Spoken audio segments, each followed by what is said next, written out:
Yo, yo, yo, yo, it's your gamer cat. Sakura is here to rescue your evening. Hello, hello, my little gamer cats. What up, what up, what up? Starting with energy today. Hello, hello. How are we doing today? Are we doing fine, chat, huh? I hope you're doing fine. We will have fun today with the gay game. It's just what we are gonna call it now. The gay game. Just the gay game. Yeah, the emote stat is not approved. They hate cats. Twitch hates cats. Twitch just hates cats. Working hard or hardly working? Well, I don't know, isn't it the same? Isn't that kind of just the same thing? You know? I mean, let me test something really quick. Yeah, I know I have channel points. I made the things, okay? Let me like harass myself. Come on, give me that hunter. Oh yeah. Rise in my face. Thank you. Okay, it works. Wanted to test that. Hydrate already? Okay, we are hydrating, chat. Take your little milk bottles. Get them to your little cat mouths and like hydrate of it.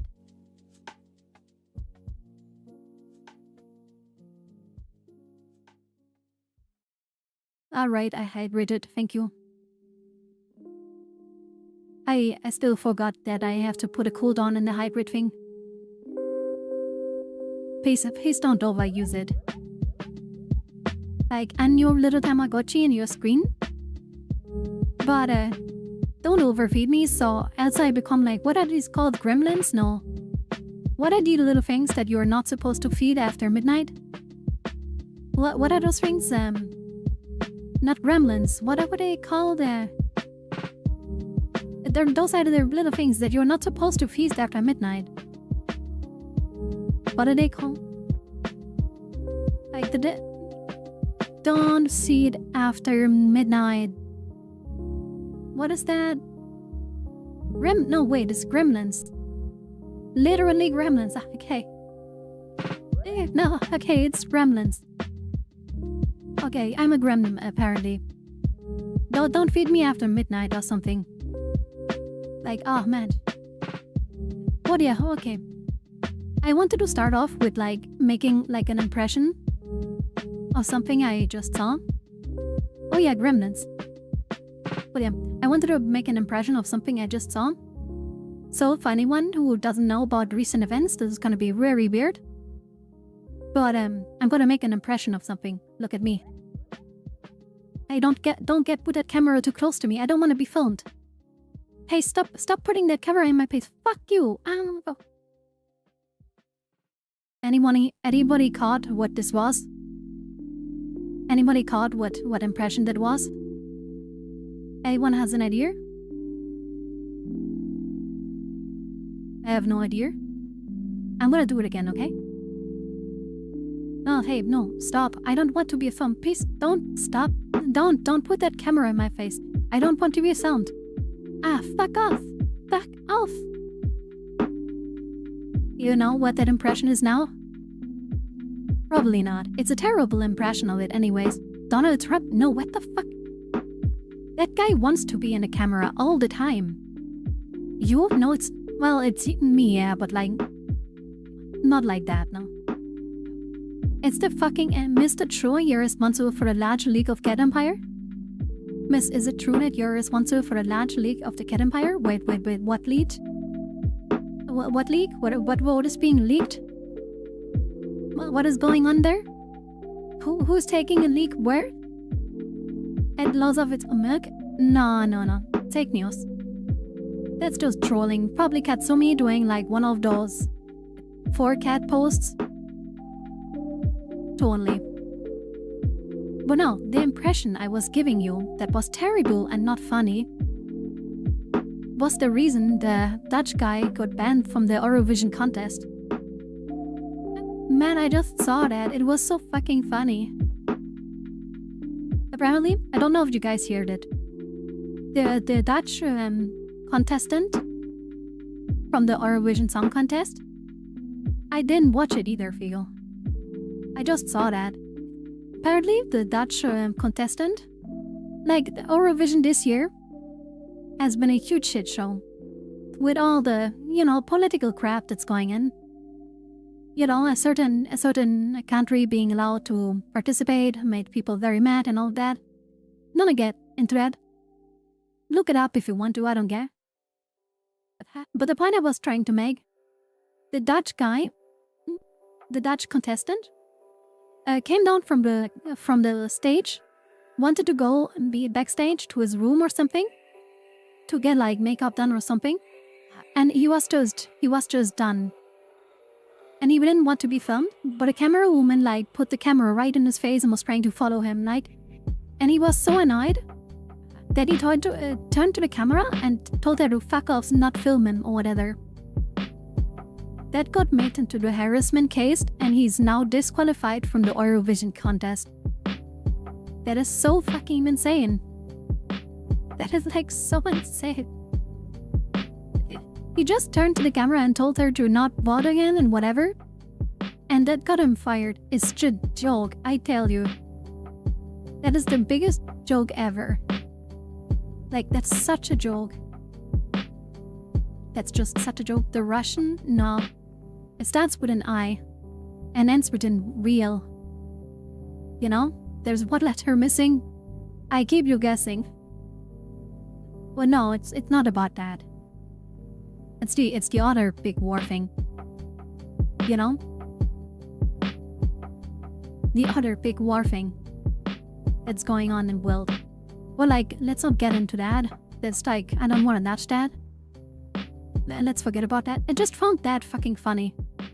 Cause that is so ridiculous. The guy got disqualified cause he was pissed off that a camera woman harassed him. Yeah, the camera has no wars. We had wars with humans, but whatever. Wait, they are part of Eurovision? Yeah, same as Australia. Let's say Australia gets shipped every year. They are shipping Australia up to the Europe continent, and then they ship it back. Cause Australia takes part too. It's fucking weird. But yeah, it's an island anyways. Yeah, that's why they're shipping it constantly. How does that work? A lot of people, they make big sails. They hang them up from the buildings. They have big sails from the buildings. And when they're done with that, they give everybody a straw, and they all blow very hard into the straw. And that's how they move. No. They send a few tough guys in the water and they just swim Australia up there. No. Trust me, my way is way better. They're just hanging up sails and then I'm blowing at them with little straws. Oh, everyone in Australia has to do that. It's like a 24-hour thing there. They have to do. It takes them like a month. That's it. And then they have to go back. They're like traveling like for 2 months. The rate of Australian immigration. Yeah. Australians are just JoJo posing their way to Europe, yeah. Just distortion filter or something. Suddenly they appear out of nowhere. Continent is floating above us. Yeah. But obviously the wrong way around, right? Because we have to keep that in mind. And they're just waving at us. Down at us, because, well, they're the wrong side around, so they're facing us. Well, Australia is not real, so Australia is real. We're playing a game that is very close to Australia. New Zealand is kind of close to Australia, I think. If my geography senses totally leave me. But yeah, it's kind of close to that. But man, the fucking Dutch guy got banned for that. I think, at least I heard that, it's the first time anyone ever got disqualified from Eurovision Song Contest. Or that. Like, I'm not into Eurovision or anything. But, man, getting banned for that is just like insane to me. Like, that is just insane. Like how? Just how? Yeah. Like, how can you ban someone for that? It's so lame. It is so goddamn lame. Like you can't even be a hero going back to this country and being like, I showed them all. I defended our honor. No, he yelled at the camera. That's it. Is that enough? I dislike it. Finland went nuts after the last one, so yeah. I mean, sometimes Eurovision has funny songs. Or good songs, rather. They sometimes have good songs, and even though I don't want to get into it too much, it has been used a lot for political stuff. To send big political messages across the globe, kinda. It doesn't really do anything, and a lot of it's just so fake, but the bands that perform sometimes have very critical messages that are cool and represented very cool. Like, it's interesting in my opinion, at least in that field. But I never cared much about it. I really never cared much about it. Like, it's not that interesting to me. I can at least acknowledge that there's bands in there that do good stuff. But man, most of the music they do there and whenever is not my thing. Not really my thing. But sometimes they have good bangers. Sometimes, but that's the thing. At least if you're not from the country that won, I feel like you completely forget all of the acts. There's only one act I remember from France or something. I think from the last Eurovision thing. I think I remember that one. Cause that one was cool and had an impression on me. I don't know which one it was now though. I think it was the last France entrance.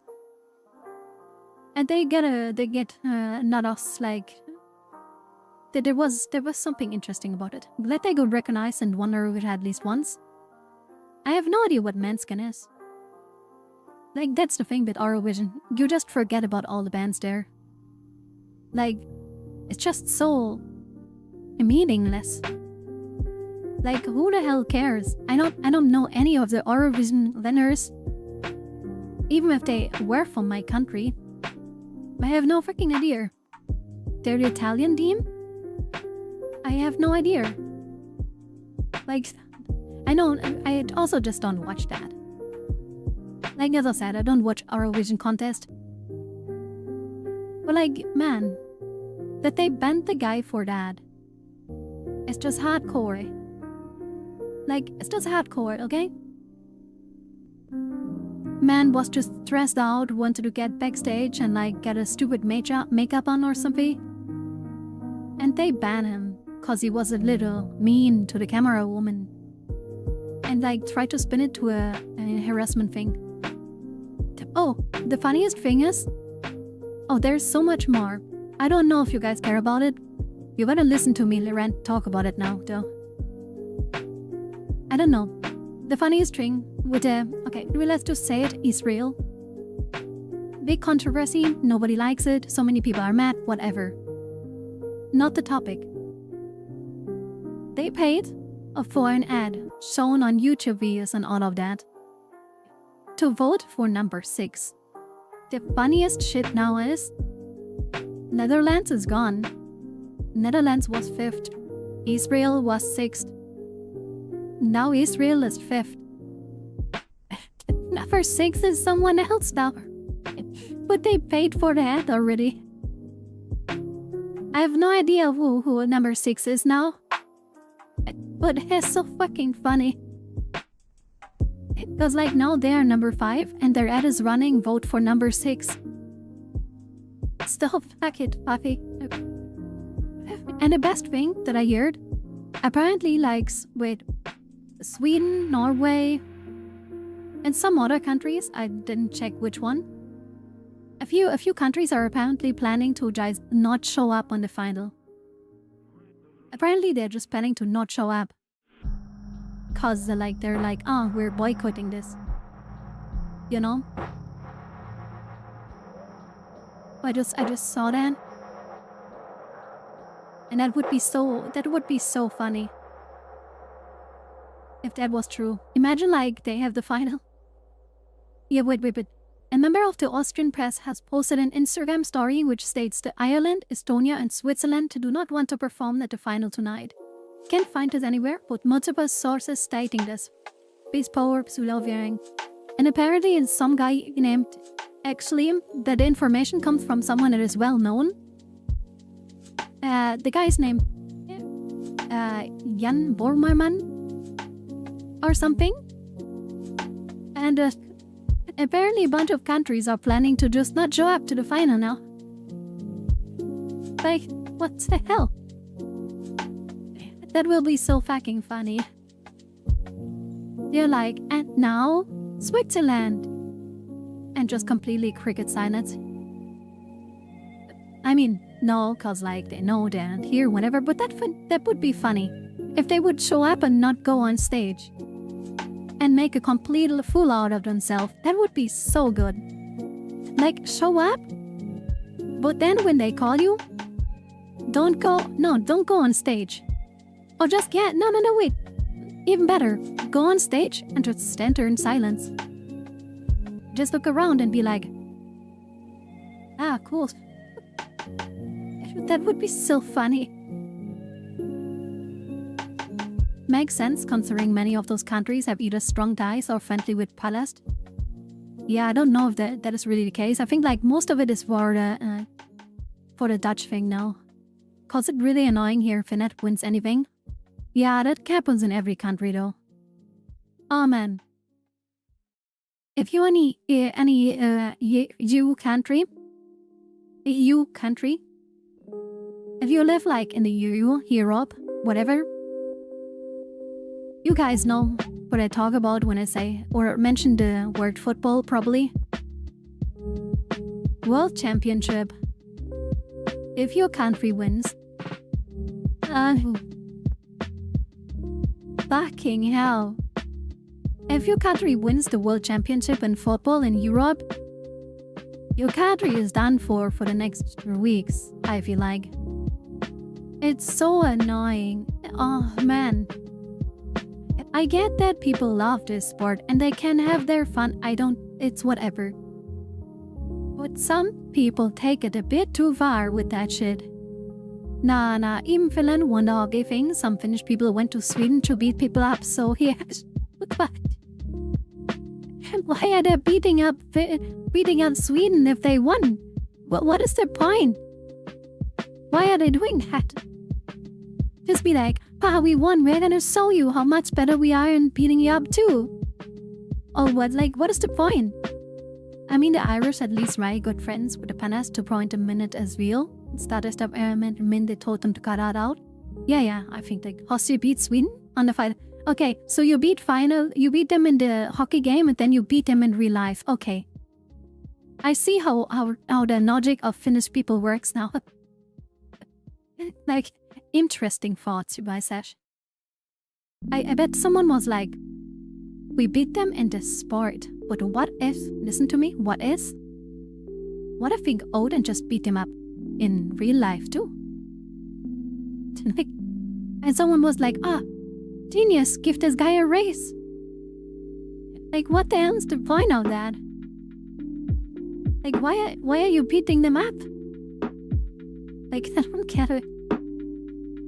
But no, if you live in Europe and like your country wins like that at a football thingy, man, people get like hype for that stuff. Yeah, introverted people, but when Winland is mentioned or we put anything, yeah, absolute madness. And maybe it's like, cause you are so introverted, you have no one to talk to throughout the whole year. And then when a big event happens, all that energy can get outed. You know, all the stored energy that you had, like nobody to talk to. And suddenly something big happens and all explodes. Reminds me of the time in 2020 where English football fans were so awful that Italy beat them in the finals but all the Europeans celebrated the win. Yeah, I have no idea, I don't follow football. I just know like when countries win, like for a few weeks after, the country is like constantly annoying. You know, just like, I don't know, people like driving around and like, what are they? Honking their horns or something? Or shit like that. Like, oh man. I don't get it. Or like tooting like weird horns or stuff. You know? Whatever. Like, it's just, I get, you can have your football. It's whatever. It's really whatever. But like, does it need to be so loud? And like, so noticeable? Why don't you clap like the golf clap? You know, you won the world championship and everyone is just like clappy, clappy, clappy, clappy, clappy, clappy, clappy. You know, like the word loudest silent clap. You know, the word loudest golf clap. We make it by everyone doing the golf clap at the same time. And then everyone goes deaf. Just from the golf clap. It was funny, most people joked that with how many Italian flags were waved in various countries, you would think the Roman Empire was back for a day. Okay. But not sure if I would want that, to be honest, but like, okay, I get the joke. That is a good one. Yeah. But like, yeah, I have no idea about like sports stuff. Like football or like and hockey or whatever. What else was even big? Like volleyball? What is handball? What other sport is there that people care about? Oh yeah, racing, right? Racing. A lot of people care about the racing thing. Right? Kind of like races or something? Rugby here? Cricket? What? I don't think people care about cricket. Maybe American football? But that is not really I don't think EU was big in American football. Like I know, like there are like whatever. There are definitely like clubs and stuff for it. And in EU countries, but I don't think it's that big here. Do we have any other sport that is super big? Don't think so, right? The EU only lost football, right? Our country is so small that my friend went to save school with the last year's Eurovision guy from Finland. Went to the same school with the last year's Eurovision guy from Finland? Really? I mean, hey, that's like... You can say I'm friends with a friend of the guy that went to Eurovision. You know, they probably won't get you the number of the girl, but like, you know, you can at least say that. Aren't there only like 6 million people in Finland? Yeah, how many people live in Finland? We can find Doma really easily, right? Finland. What is the word? Population. 5.5 million. Damn, you guys are like... Now. Like, you guys are really small. 5.5 million. Endangered species, right? It's all a weird fish you guys eat. Don't you guys have like, wait, Finland, weird fish? Don't you have like, what is that thing called? Lipacalia?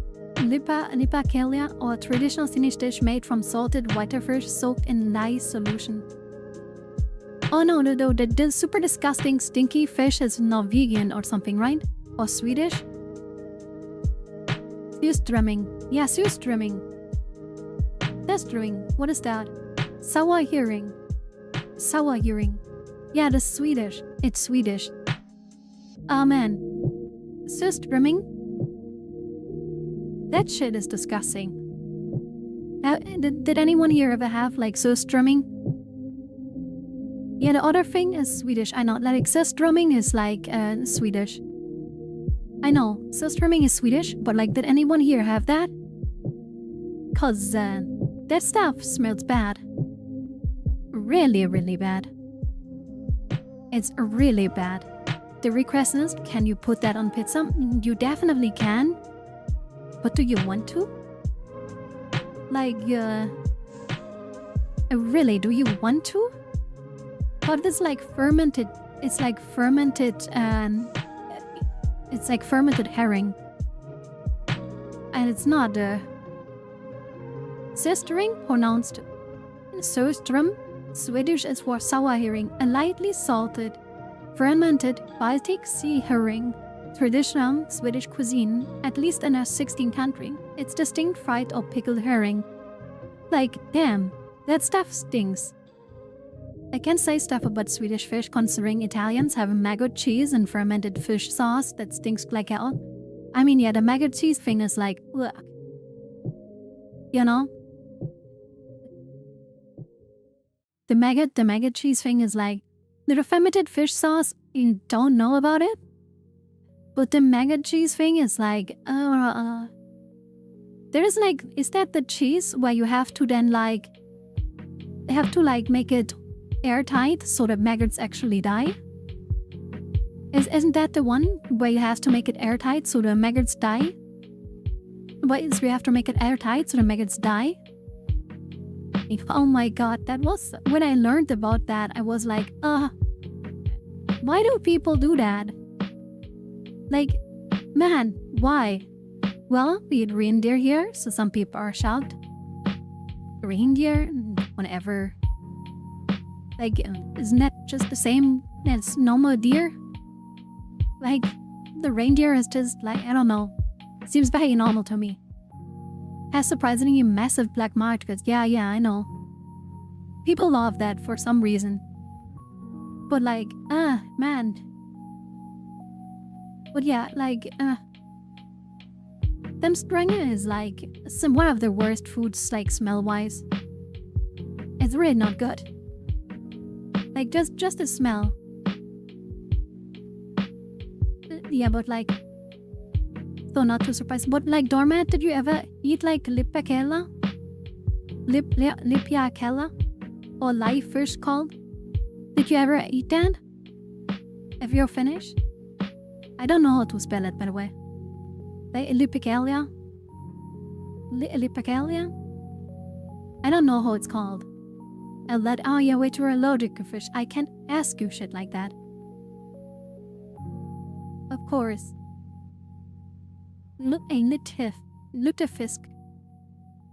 Lutefisk? What the cell? Lipakela? Usually cod, but sometimes ling, bubble curd, and lye. What is lye?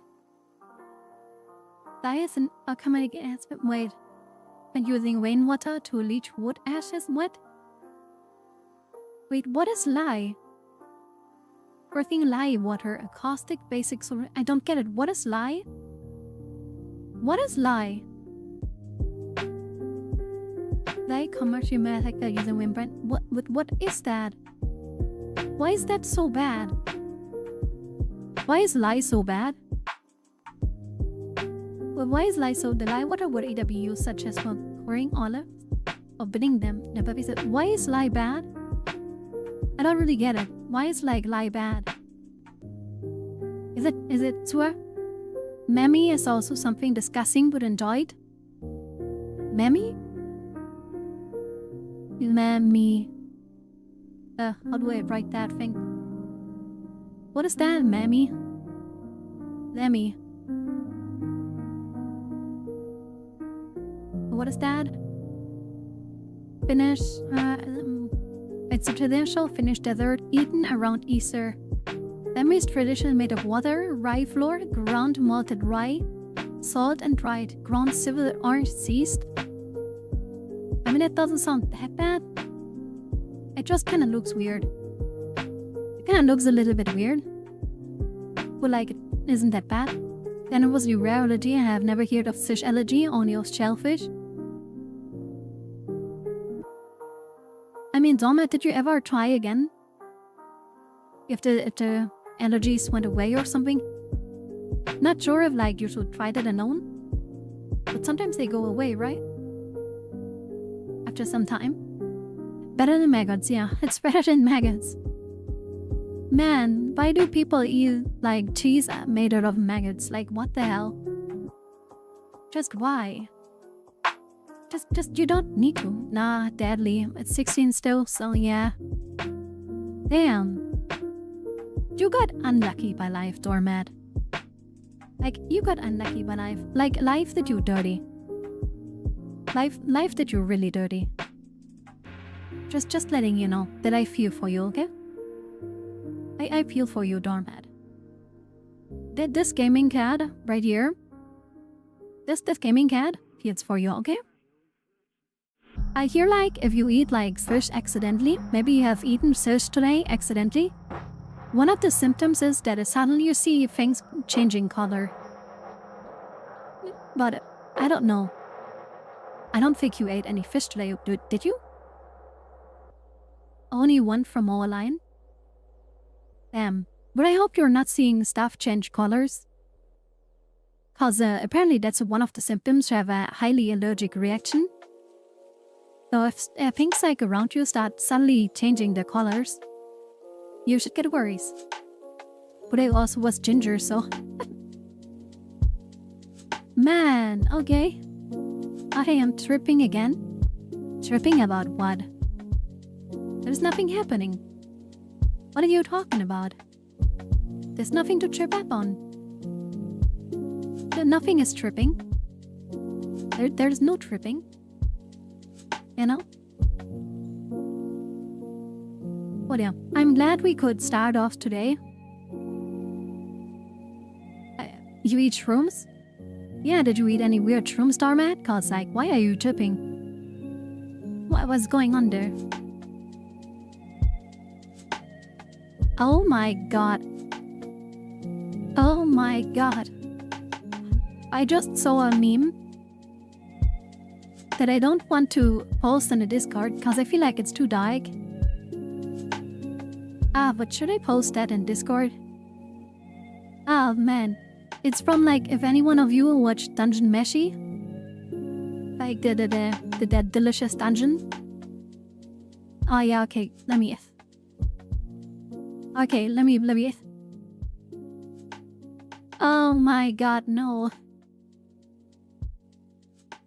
Do it? Be funny? Oh no. Like... Oh yeah, did you guys see the cosplay from Mokoko? In like... in the meme channel? Did you guys see that? That was one of my favorites. I like that one. I'm the devil on your shoulder. Just go ahead. Okay, here's the meme. I posted it in the Discord using Ayame's account. But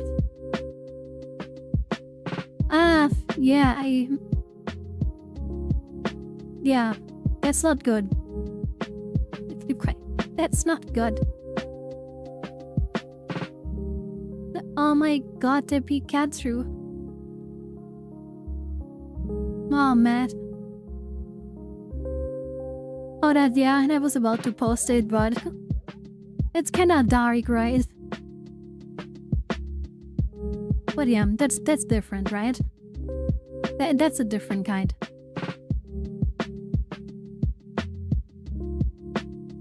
Oh yeah.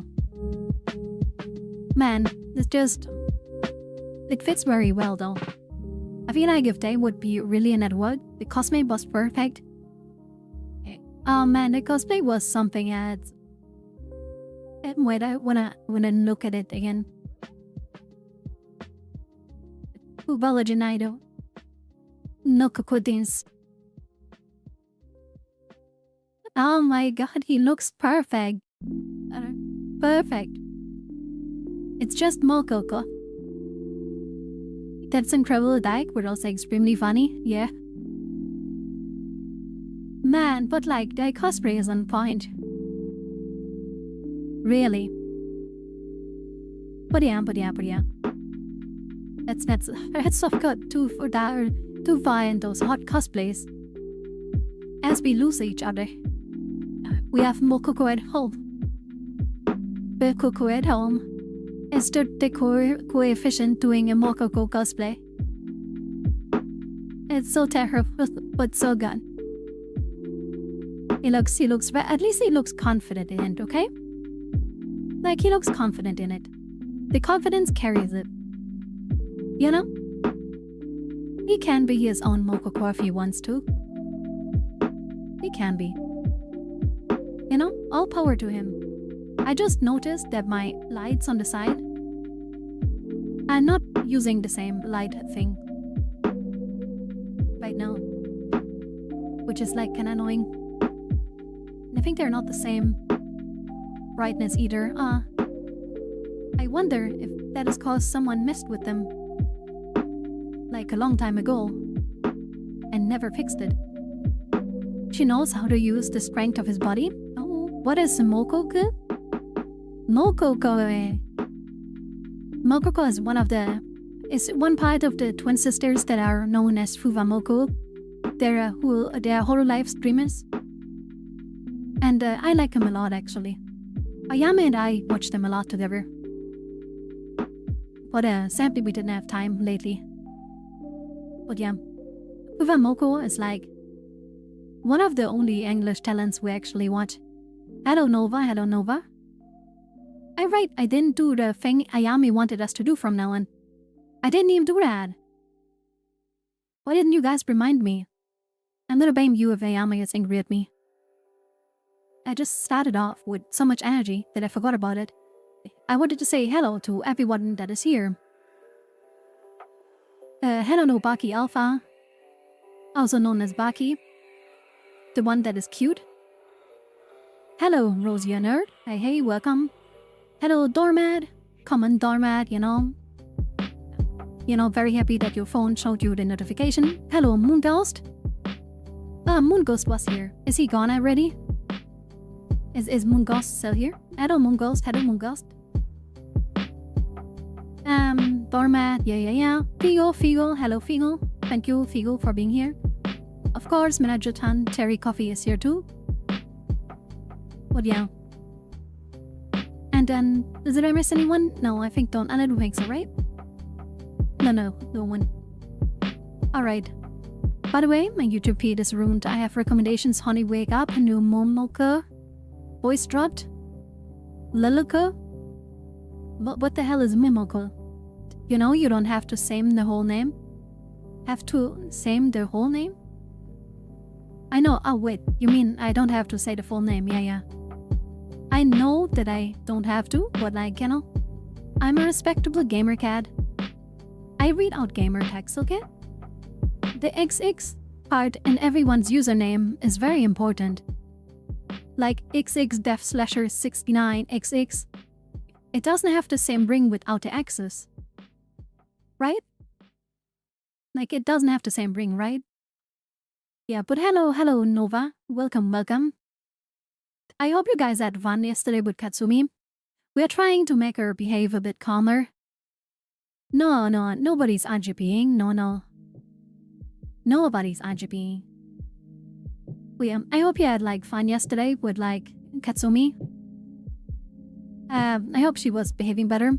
He had the game didn't scare her yesterday. So, what was up with that? Like, was the game just not scary or something? What was going on with that? Like, was there just no scary stuff? Hey, I'm gonna drink something out of my own violation. What unsalted? So better than average? So what is your average then?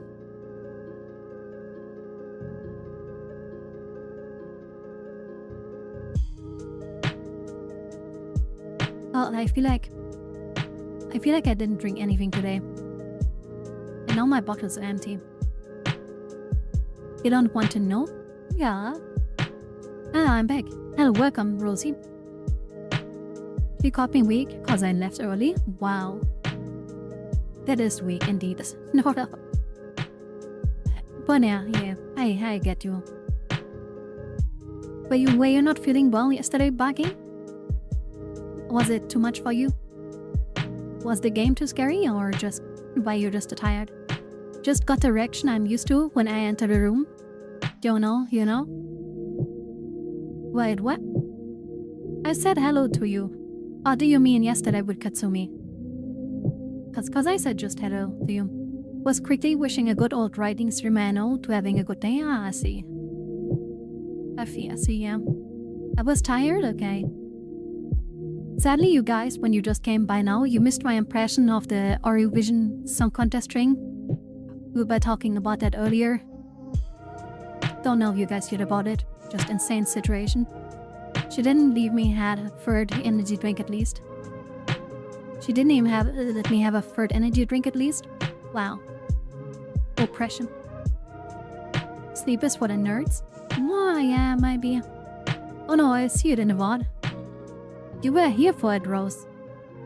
You were talking with me. What is wrong with you, Rose?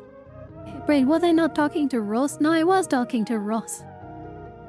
I was confused earlier because Moonghost had the same color like Moonghost. Mika Lumiki? Lokimiki?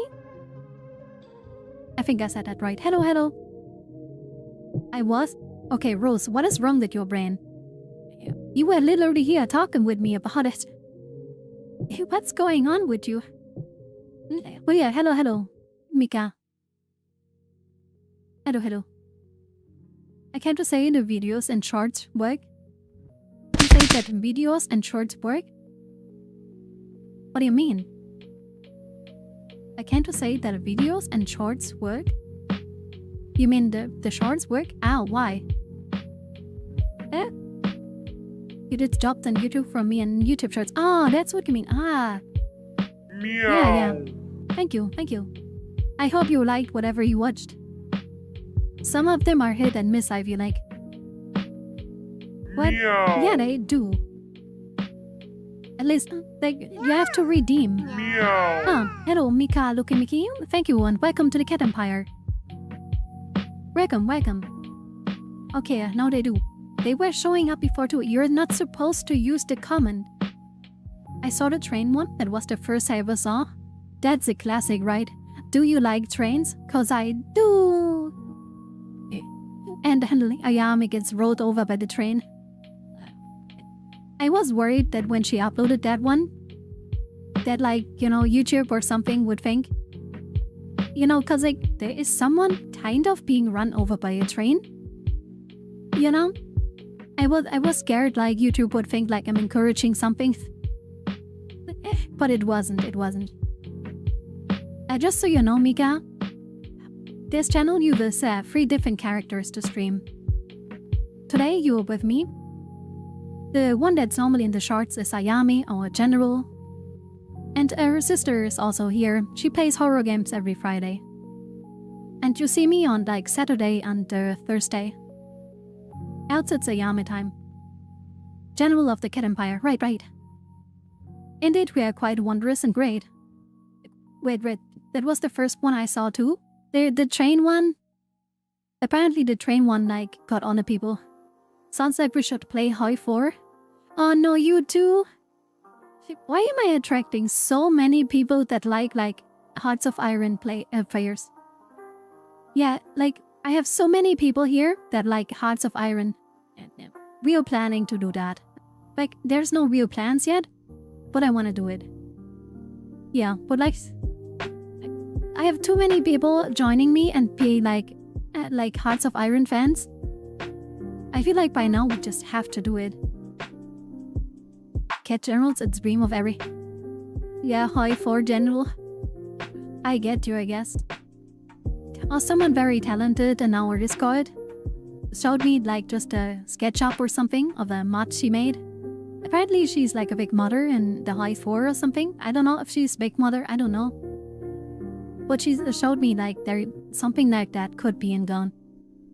And that would be funny. Exo cheated the game, yeah, kinda right. It's 70% off at the moment, at least that's what Exia said. I wonder if Exia is going to put Ayame in her mod. That would be amazing.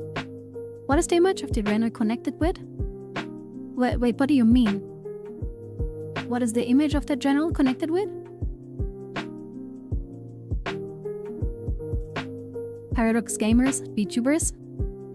I don't know. Paradox has a kind of very split community, I feel like. Very broad and let's call it diverse. Kinda there's people from all walks of life in the Paradox community, But yeah. No, it would be amazing if we could be in Hoi 4. That would be amazing. But yeah. We have to see about that. I love Paradox games. I can't wait for Whhhhyyyy. Ah, okay. Wait, Europa Universalis? I think I know that one. I'm super excited. Are you really? Oh, okay. I know nothing. Whhhyyy when? Do you guys really want new games? You guys are aware that Paradox is gonna cost you like $1 million again in DLC, right? You kinda know that, guys, right? It's gonna bankrupt you. Crusader Kings? Was that Paradox 2? Yeah, Paradox 2. They will have a global update. The new part will not be coming soon. Ah, okay. Yeah, CK free. I think like our goal is that like Ayame needs to play every Paradox game, okay? Stellaris, Crusader Kings, Whhhyyy 4, Europa Universalis, and Victoria. You know? She has to play all of them, I guess. You know, make an empire in all of them. It has my favorite mechanic from both Victoria 2 and UFR. City skylines. I mean, I guess we can also build like a city. Just sadly, City Skylines 2 is trash. Mega campaign, yeah. But yeah, City Skylines 2 sadly is trash, so. Litterhoof Squad, or whatever that horse name was. Litterhoofs? What? I'm a veteran of the Paradox games, so the first association. Ah, no. Yeah, I know a lot of people are into that. And as I said, we have a lot of people here that are into like Hearts of Iron for some reason. Like, very, very interesting. And yeah, we have like Axia on our Discord. She apparently also makes a mod for Whhhyyy. With anime girls, I think. That's funny. Or was it Live or anime girls? I can't remember. If you play U4, just play the Ottomans and proceed to dominate the world. But I want to be the cat empire. RTS is just enjoyable emo. Yeah, RTS is good. RTS is kinda cool. Like, I feel like our channel, like, we prefer more like RPGs, but RTS are definitely the awesome thing, also something we're into. Usually though, I play more like it's like is Anno an RTS? Is that an RTS? I don't even know, is that really an RTS? AI voice?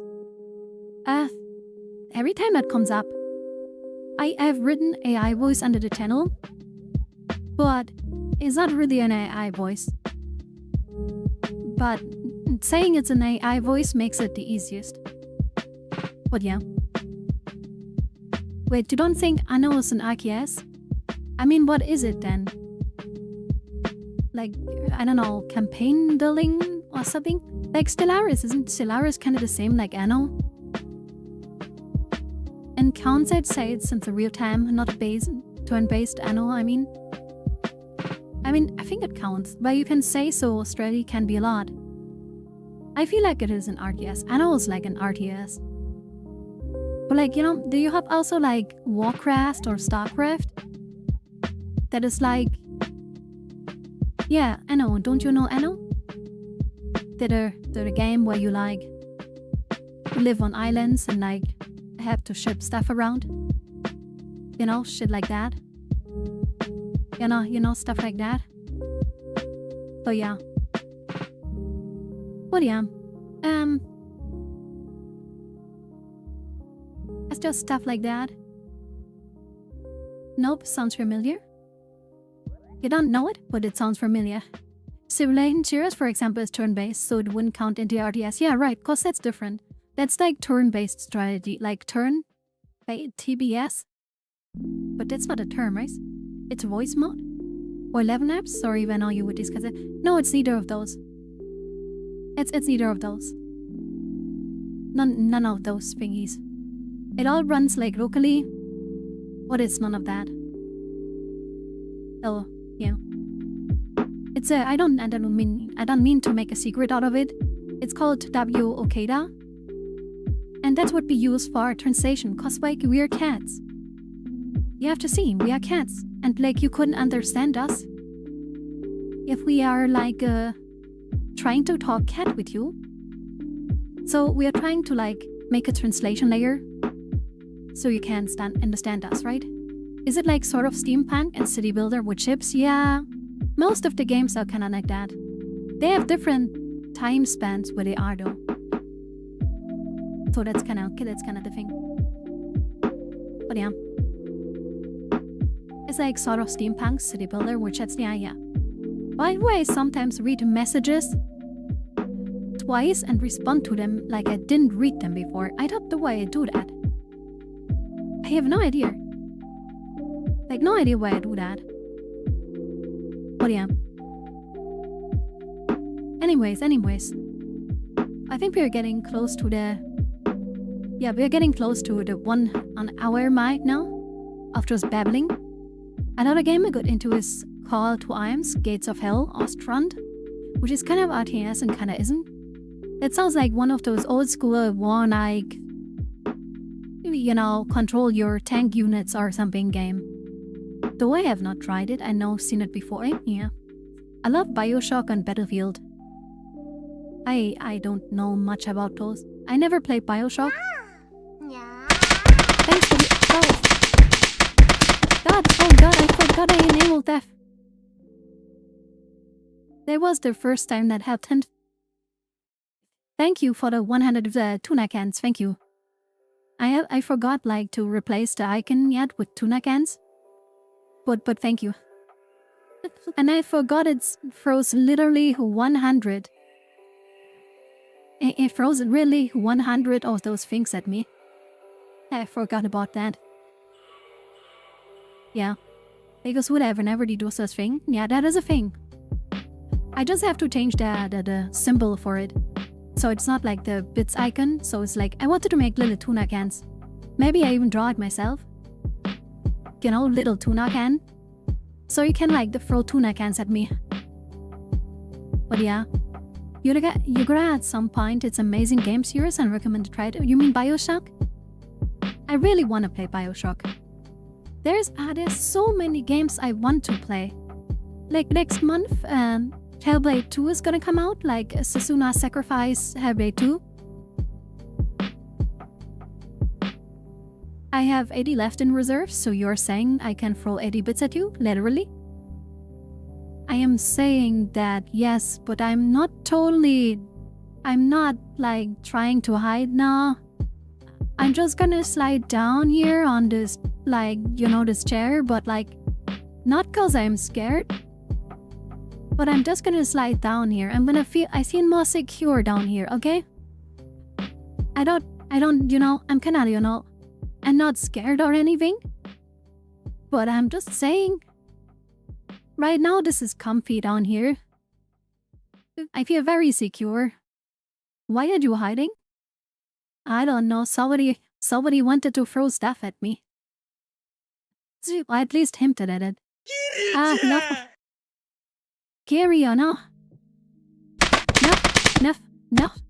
What did I do, guys? How did I deserve that? How did I deserve this? What did I do? But yeah. You can totally do that, but you don't have to. Oh god, no. No. Oh my god, no, please.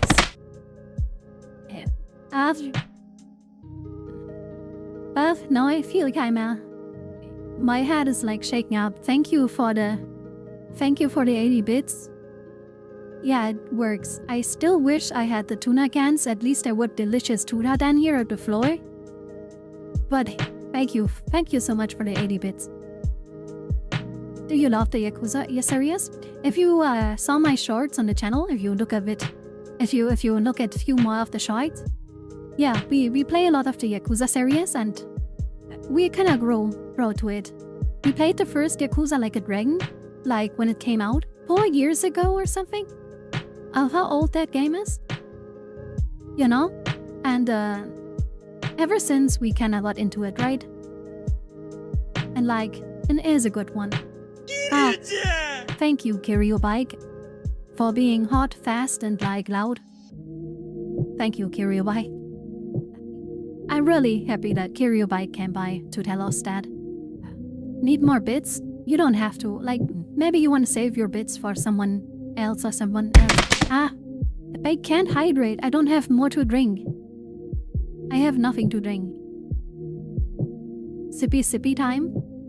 I have to grab I have to grab something new to drink. That's because I don't have anything right now. Apparently manager-san is taking care of that. So yeah, I'll be clever for the manager-san. I still don't know what 90% of the channel point things yet, so gotta try them out. Most of them are so far. Most of them are just the old pro stuff that I converted to channel points.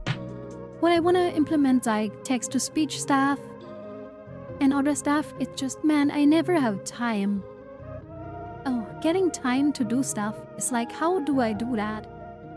I make a short every day that takes me like an hour to 2 hours to edit the short, depending how much effort I put into it. Like making something like the train one or something, despite it being super short, it took me quite a while to make because I had to find the assets that are usable, when like I can use with write and stuff, and like finding good music, animating the stuff, recording the stuff. Like, man, that stuff takes time. I don't know where I get the time in the day, right? Because I have so much planned that I want to improve. I told you guys I wanted to make a D&D campaign with maybe of the chat or something. Maybe we pay with people from the chat. But one of them... Oh god. Ah god. Ow, ow, ow. Oh my god, it's so many. Okay, I don't feel like that was 300. But that was quite a lot. Oh, my head is spinning now. Thank you so much for the 300 bits. Thank you so much. Thank you. Thank you, really. D&D end? Yeah. I wanted to do a D&D campaign. Because we haven't done it yet, Dorma. Or like, I haven't done the thing yet. Because like, some things are just like not working right now. I have to like clear up with third parties. But my idea was if we do a D&D campaign with like maybe some people from the chat or something join. With one player is ChatGPT. We give ChatGPT a voice, you know, text to speech. And one of them is gonna be ChatGPT and our group member. And everybody else has to somehow handle the probably stupid stuff ChatGPT comes up with, right? Like we use an AI to play D&D with and yeah, ChatGPT, DM. Oh my god, yeah, what if we do, oh my god, what if we let ChatGPT build a DM? Oh my god, how would that turn out? Oh my god. Yeah, you just like make ChatGPT your DM and like after and that would be amazing. But no, my idea was we do a D&D campaign. Everyone is normal, besides we have one AI, and we have to like somehow get that along with us. One group member is just gonna be the AI, and then, yeah, something like that. I plan to still do that, but just getting the stuff running and working it out currently is just like stuck on some things. Sounds lovely, 100% you do it while I'm not able to. I mean, I would definitely announce that. I definitely would announce that and look if anyone wants to join. You know, I don't want to fight against giant ancient red dragon at envtuber. Yeah, probably ChatGPT is gonna dream up something. New rules. Or stuff like that. So I don't know. I fought a giant on the first level and defeated him by tickling. Tickling? Are your hands even big enough so you can tickle a giant? Like how does that even work? Like, how are you even gonna do that? Like, does the giant even feel that? Announce to everyone, expect for me. Doormat, come on. I had a fork and willpower. I thought, okay, I get it. But yeah, Doormat, come on. We are nice to you. Why are you always so negative, Mr. Doormat, huh? Oh god, I would love to, but I'm a DDM and a part of campaigns, so running 3 campaigns will be rough. I mean, don't worry. It won't be the most serious campaign. of course we would try to actually play the game. But like, you know, it's more just for fun and like whatever. Just having a bit of fun. I would try to see how we can do it. But yeah, I have to figure out the technical stuff first. And right now it's not cause I'm not doing anything. I'm literally just waiting for stuff to fall in place so I can do it. Hydrate? Oh no. I always wanted to try D&D, but it's okay as other people. I'll be with alcoholic dwarves who will secretly love Ariel, behave like a grumpy son dwarf. Yeah, but like at night you tuck them in with their like... with their like blanket and stuff, right? You like tuck them in with a blanket when they don't notice.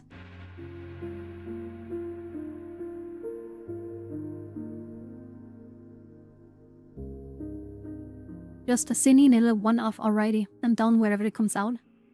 Yeah, probably something like that for the start. I want to try out how the format works. Do you have experience playing D&D? Kinda, but not really.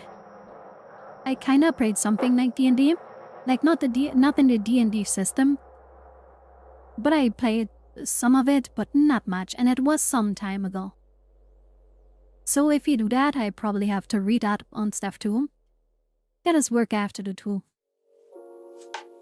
But like yeah, I wanna make more content beyond just gaming. But currently I'm just waiting for stuff. You know? Like it's just like I have 8 years of experience, so I'm interested. Yeah, we have a lot of people here that are kinda into D&D. Like Rose is into D&D, right? And like I think like we have other people too that are into D&D. So yeah, we like if we do play, then we definitely have some experienced people, right? Have to see. Maybe they can like carry the newbies or something.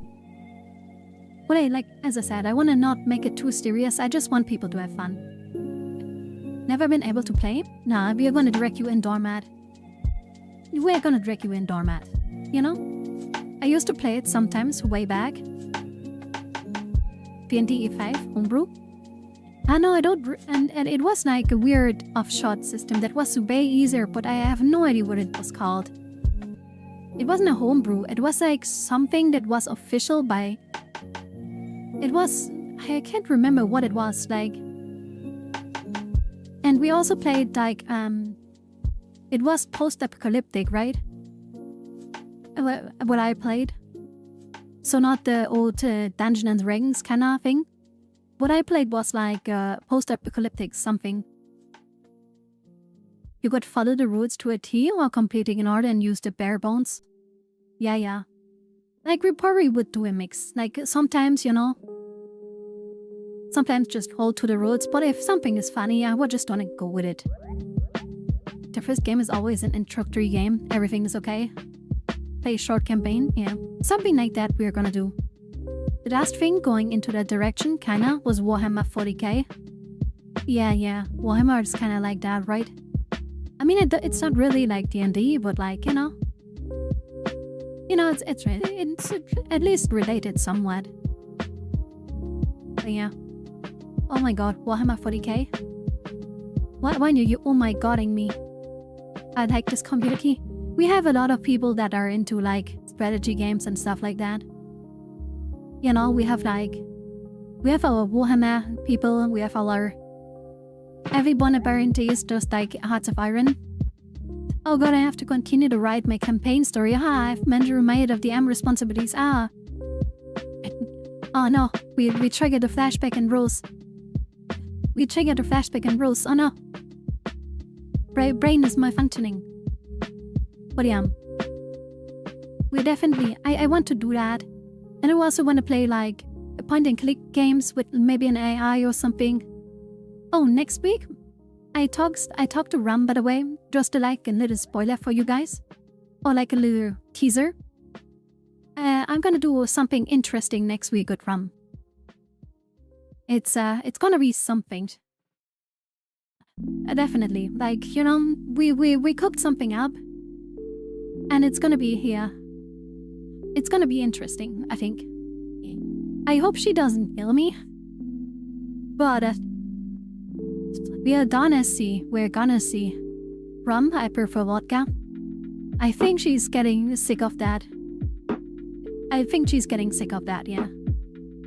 Yeah. But like, yeah, we are planning something for next week.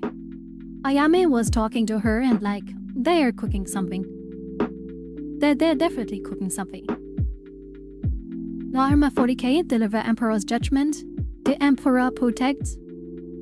Oh man, I tried to play that. What was that? Manager Sunday, the game we tried to play on Warhammer. Rook Trader? Yeah, we tried to play Rook Trader. You tried to play Rook Trader together? Yeah, it's probably a great game, but not for co-op. I honestly can't be bothered to just be able to sit here and read text while I, as the second player, can't do anything. I can't advance the dialogue or can't eat my own pace. The co-op is not implemented well in that game, I feel like. But like, if you like the Warhammer universe and all of that stuff. So yeah, oh, that would be awesome. Rum can get sick of it as much as she wants. Not Garstan. I wanted to try Demon Hunters. Demon Hunters? What is Demon Hunters? Dark Tide? Oh, don't mention Dark Tide. Manager-san wants to play Dark Tide with me so badly. But I refuse. That game is like a Left 4 Dead. Like Dawn kinda. It's at least to me. And man, I'm not good at it. It is better to die for the Emperor than live for yourself. Okay, Warhammer 40k Demon Hunters is a turn-based strategy game. Ah, okay. You should punch the red man things in Vermintide. Yes. Would you guys be interested in me playing Dark Tide? Would you guys like that? Be honest. If I see like 3 yeses from people that are not manager-san, and I'm gonna maybe consider it.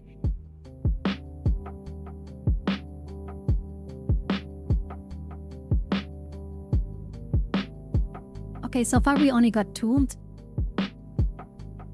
No. You don't count, okay? You don't get to have an opinion. But so far we only got 2. I'm sorry for you. Actually, watch it up to you though. And Dark Tide is like...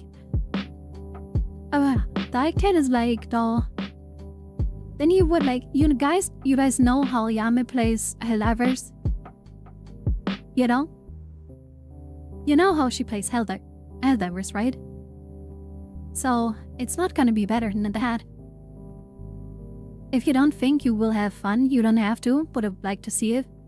I think it would be fine. It's good, had fun with it. It's not a bad game. I just don't get it, okay? Like I can't, like, hello yes, hello. Thanks for coming by, and hope you enjoyed lurking. But yeah, like, maybe we do Dark Tide. Let's see about it, okay? We can definitely try. I wonder if I could talk Rum into playing Dark Tide too. What if I do that? Oh my god, we just do a Dark Tide round? You know, Rum, Manager-san, maybe Doormat. But yeah.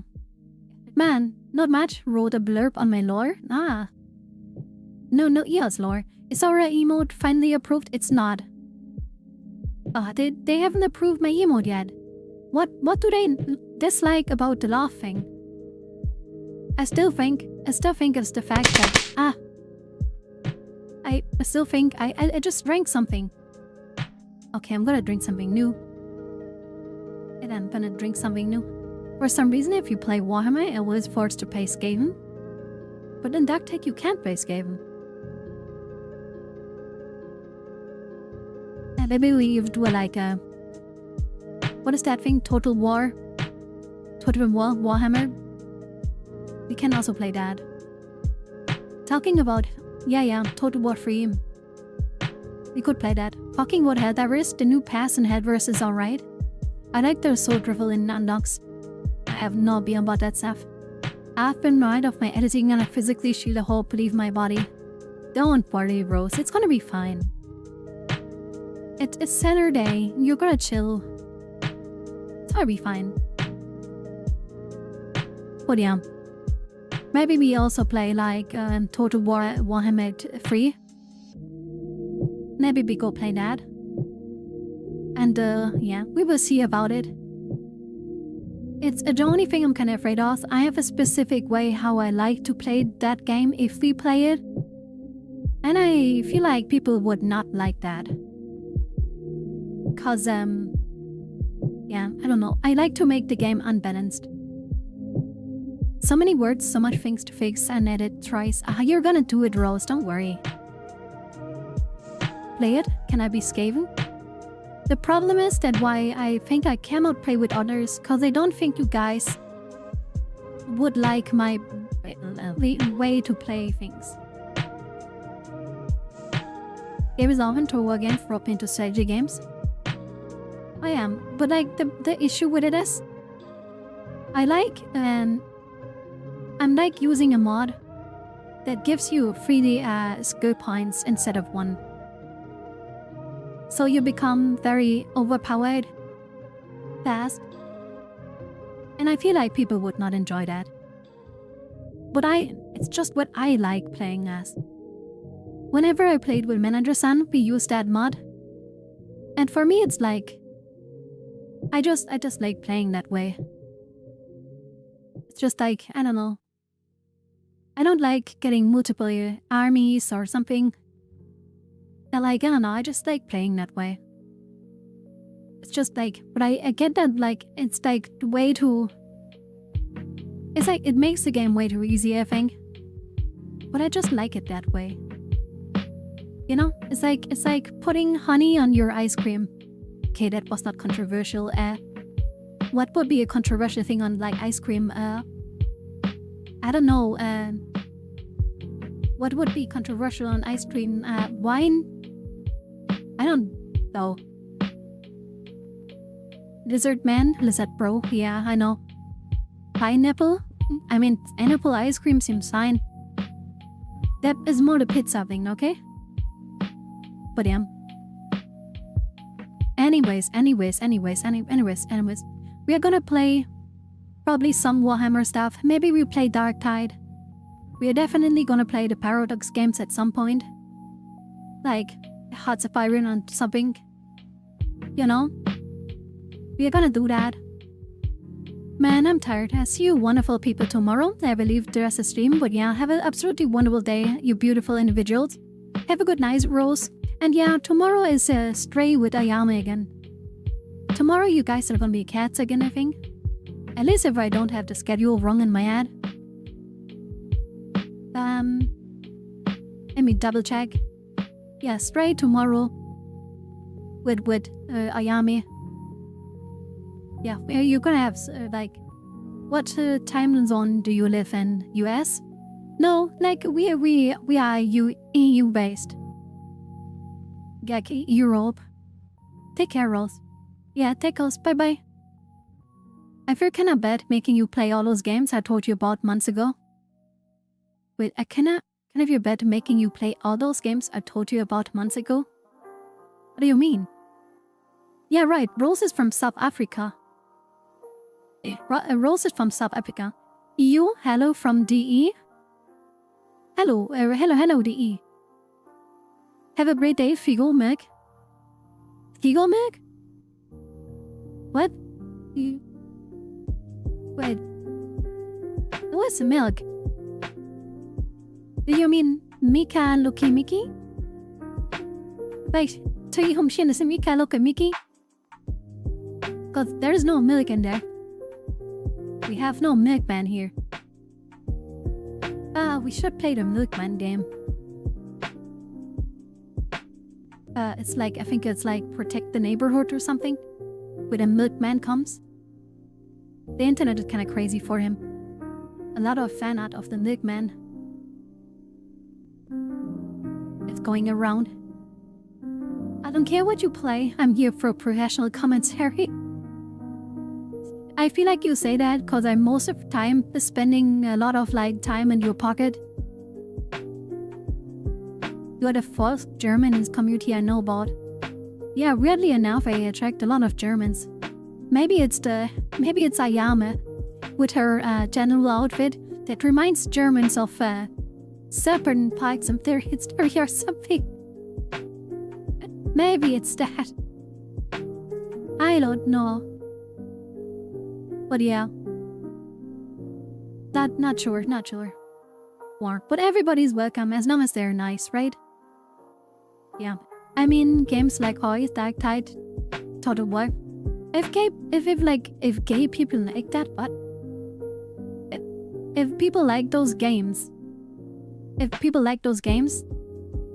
then I'm fine with playing them. Like, they're not bad. I enjoyed playing Total War, for example. Just like not that much every time. Actually, you have been on my computer screen more. And I've been on your TV, right? Am I still on your TV, doormat? Yeah, I don't know either. Most Germans today are pretty anti-military, so it's interesting to see. I mean, yeah, probably. Germany is very afraid of its past. Or like, not afraid, right? They're not afraid. Like, they're very, they feel very guilty, right? Right? And now I wouldn't like cautious. I would say like there's still a lot of guilt in them. For like the past. Which, I don't know. I have its good and bad sides, I guess. Like, you know, it's better to know what you did in the past than to think that nothing happened. That is right. That is entirely right. It's like the whole thing, like, to learn from your past, you have to remember it, right? And if you don't learn from your past, you're doomed to repeat it, right? Yeah, more like a mindset of war only reads the ruin. Yeah, that is always true. But I feel like it's one more of those things, like, we have to remember it so we don't repeat it. Kinda like that thing, right? And the game went wrong, and here for personality, gameplay is just a plus. Yeah, you are, apparently. Apparently Gatsumi actually hacked your TV. We are now constantly playing on your big TV. I'm here for it. Totally, I'm here for it. Well, I can. Man, we've been yapping for like 1.5 hours now. We didn't even jump into the game yet. Just sitting here and yapping. I'm a bureaucrat programmer than a militarist. Oh, really? You program? I think like we also have like at least 2 or 3 programmers here. I've never done anything in regret, said anything wrong, and no, don't check my VODs. I know you said some things. I know you called Ayame a Discord kitten. And like, we know all the Steve Jobs stuff. I'm an electrician. Yeah, you talked about the fact that you get paid not enough, right? Think. You know, deaths? Yeah, I think we have a few deaths. Yeah, but like, I think you talked about how you don't get paid enough Nova, right? And I think like Ayame was super surprised. Cause she was like, electricians, they seem like they should be paid more. For like, you know, any seniors? I don't know, like, we have Figo, he's a very big brain. He's a very, very big brain programmer. But I don't think he's a senior. But he acts like it, definitely. Cause he has such a big brain. I don't know if Figo hears me right now, but Figo has a big brain. Maybe he can sense it with his big brain. You know? Learning C# in my free time, the faster I get to it, yeah. Yeah. I disagree. Nah, Figo, you're a smart. Theo, you're smart. You're a little programming D. And you're like big brain, like smart or professional. I think like Figo is both. Figo is really smart and can be very professional too, if he wants to. All he talks about Chinese children. I'm just gonna say that. And not elaborated, miss. But yeah. He can be both. You know? Depending if he wants to or not. I should stop bringing that up. I'm sorry, Figo. I should not bring that up anymore. I don't want to make you uncomfortable. But that was just so cursed. That whole stream was cursed. I've coded too. Game making, unfortunately, cries coding. Yeah, you did like Flash stuff too, like Doormat, right? And like games and stuff. Don't worry, I don't mind it. It doesn't make me uncomfortable. Okay. I was just kind of worried. I don't want to bring stuff other people have done. DS my theme? DS my theme? What is what does that? That's my theme? Do you mean that? It's I don't know. But yeah. Sometimes we say unhinged stuff like, you know, oh, data scientist ML. Oh, Python then? You use Python, right? And then you would definitely be friends with Figo. You know? Then you would be friends with Figo, I think.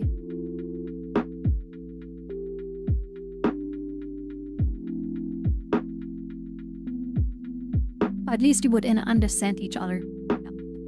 Talking like you little Python terms. Right? Pythonistas or something? Whatever they are called. And little snakies. Figo has permission to bring out stuff I said before. Oh, hello Portax. Figo is my friend too, even though I don't deal with snacks. I understand, Portax. Figo is just like lovely. He's a lovely human. Python and other stuff. Yeah, probably like you too, right?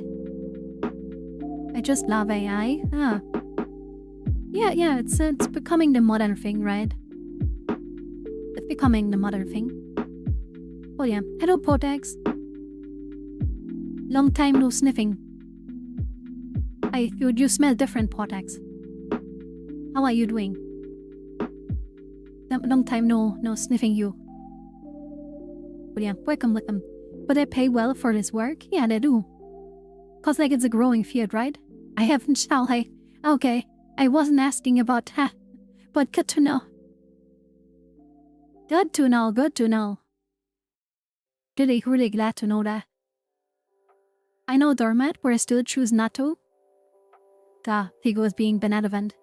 Have you washed your feet in a nude cottage like our friend Steve Jobs? Oh man, I still have to make a Steve Jobs thing where he has his feet in the toilet. So I can, like, throw that at me. Anyhow, I gotta sleep a little early today, cause I gotta do something tomorrow. Tomorrow on Sunday? Really? You have something to do? Really? Okay, well, have a good night then, Nova. What?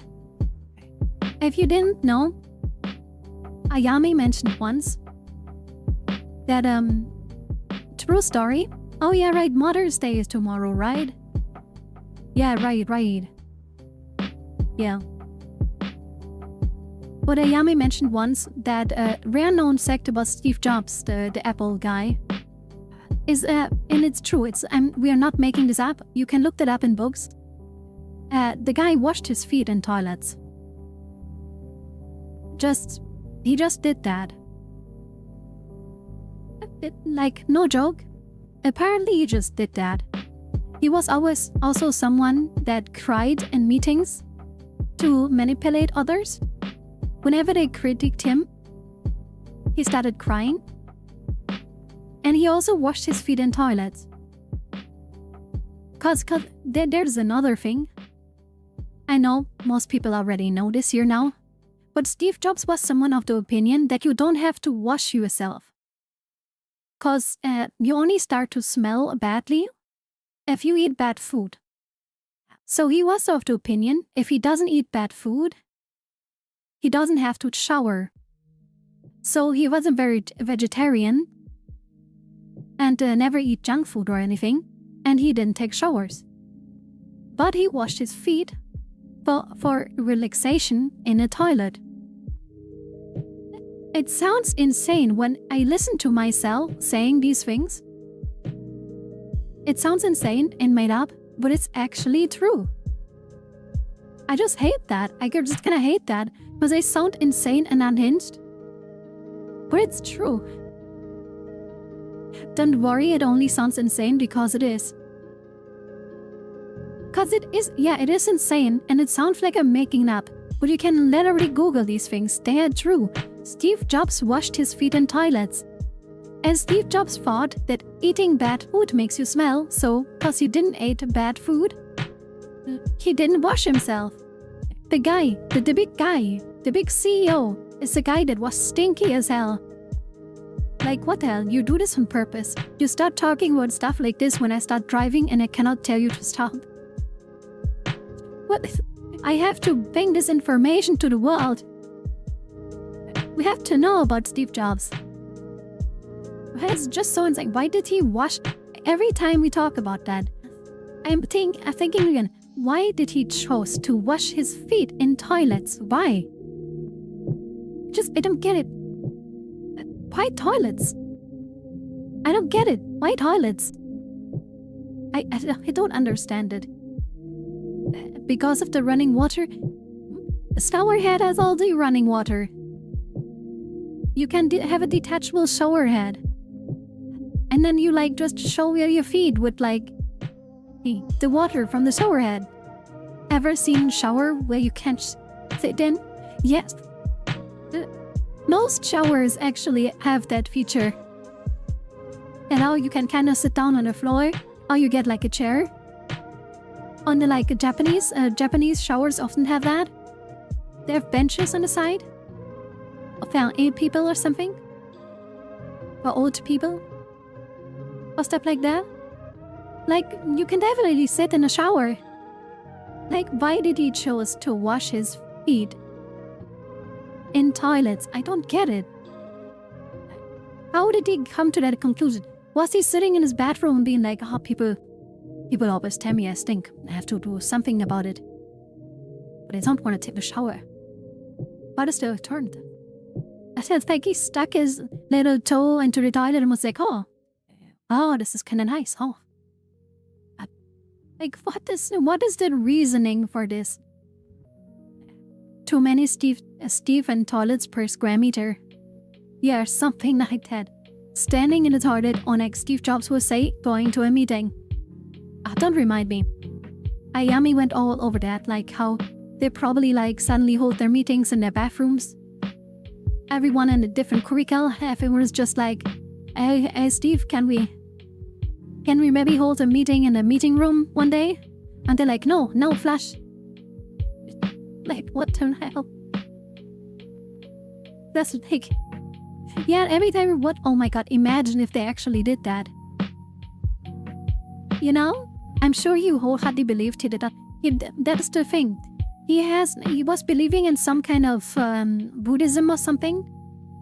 And the whole thing about him not smelling bad and stuff, what a religious belief. He was kind of part of a cult. And he actually really believed he didn't smell bad. Whenever someone told him that, hey Steve, you smell, go take a shower or something, he was going off on them.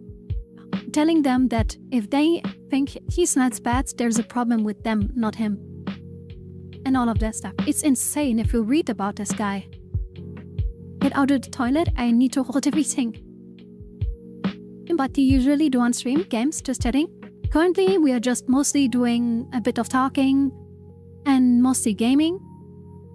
We have done art streams too though, where we drew our 2 first emotes. The other one is currently waiting approval. And yeah, we are supposed to play a game today, but so far we have just been babbling. So yeah. Normally we don't talk that long, but we talk sometimes, you know? And yeah, and as I said, in the future we will do other stuff too. Great, other stuff. The game today is super gay and cute, yeah. I hope we get to more cute stuff. Ah man, the dancing, if I remember the dancing again, that's gonna be so cute. But yeah. Well yeah, normally we do games and then chatting and stuff. Talk long every time out at work, you mean? I mean, I don't know. As long as it's entertaining for you guys, we do whatever, right? But yeah, maybe we should slowly start to go into the game. I have to switch my finger and find my mouse. Okay, there. Oh, did you hear the thing, guys? We were also happy. I made a roasted pork. I'm sure Steve would be proud. You made roasted pork. Did you post a picture, Porty? Did you post a picture of it in the channel? Would love to see it. Would really like to see that. I can? Yeah, post a picture. Post a picture in the Discord of the foodie you made. Always appreciate that.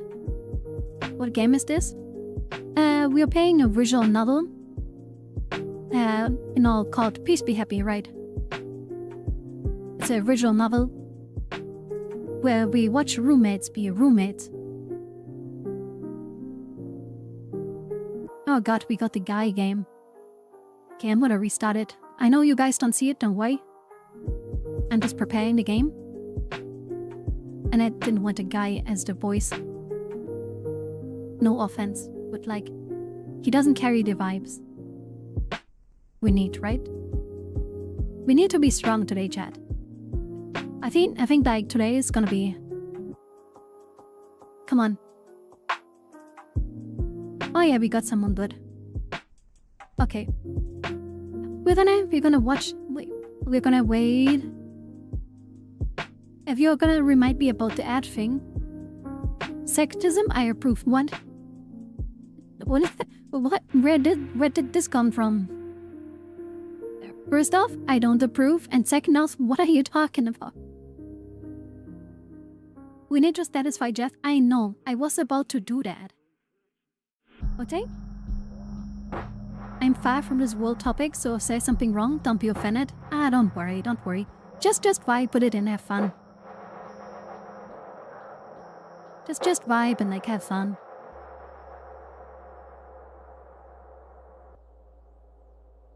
We don't get like... We make jokes here too, don't worry. Party! Oh, what oh, yeah, that is like, what are they called? Bell peppers?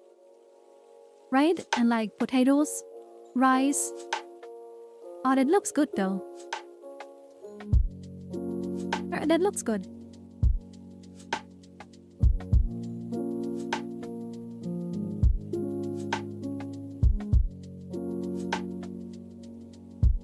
Yeah, you get an anime gift from me. I am potato. Wait, that's tomato? Wait, that's tomato? I thought like that's bell peppers. Are those not bell peppers? They look like bell peppers on the first picture. Oh, but yeah, there could be tomatoes too, right? I thought that were bell peppers. Tomato and bell. Okay. That Renault leaf means a fancy food, yeah. Dominic, can you late why you would not listen to a man's voice? Yeah. I just read like that didn't set the vibe for the game, okay? Okay. But like, yeah. Get your snacks comfy. Get your snacks comfy. Get your snacks comfy? What am I saying? Am I trying to say like make a little bed for your snacks or something? Like, I don't know.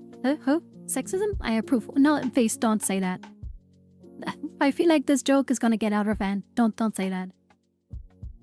But we're gonna do a short ad break to satisfy Jeff Bezos.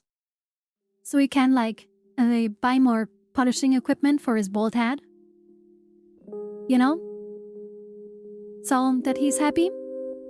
We will do a short 5-minute break and do a 3-minute ad break. So we don't have pre-rolls, okay? So that's what we are gonna do now. Grab yourself a snack or something to drink or something. Or stretch yourself. We see each other in 5 minutes and then we're gonna start the game. So yeah, see you in 5 minutes.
Hello, hello.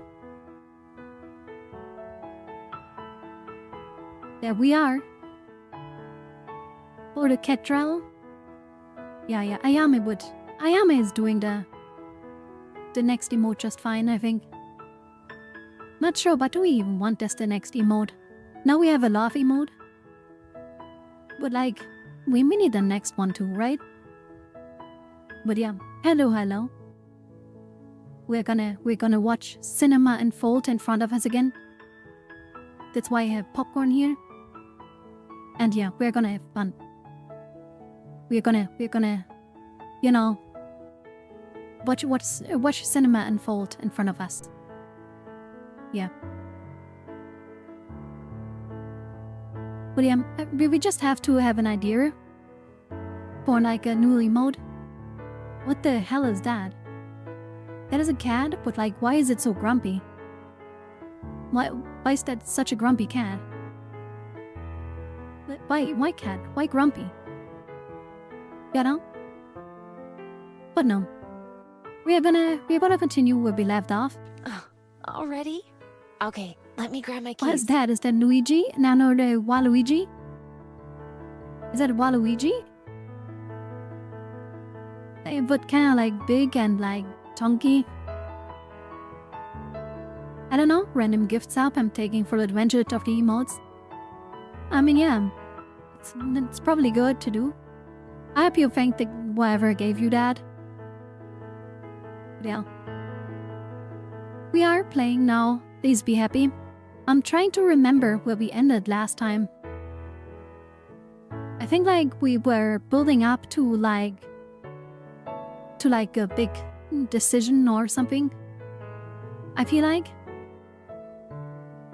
I can't remember though. They are Japanese and they haven't been on. Wait. What are you talking about? Oh wait, you mean, they mean a person. I mean, set them at the end. You know, use the ancient ways of Twitch DMs, which are not very good. But yeah. I hope you guys will enjoy today's cinema experience with like, you know, vampire mommy and like fox lady. I still kinda don't remember where we ended. Like, is there long? Wait. Hey, so what was there? I'm alone, but I don't feel alone. And looking at my scroll, there are a few near creases where the silver. Yeah, wait. We went to silver. Cause she stole a scroll that we had from that once human, but a long ago. Slide in to get to in DMs, alright, when you say so. I mean, don't tell them you did that cause I told you that, but like, you know. Okay, but if I remember correctly, the other folks girl stole our scroll we had from the human that we met a long time ago, right? And finally, she told us what's written on that scroll. You know? I remember the era of the end when I played regularly Nostalgia. Yeah, but nowadays there's a few good visual novels. And like, man, I wish like, I hope they have like a way to look at like, wait, let us do that shortly. I want to go back. I want to go back to the, cause I want to know something. What is in the extras? You're gonna love this. Gallery? Oh, wait, is there... Oh my god, wait. Is there a picture of... Oh wait, we missed something? Hobby of the week, buzz off, no.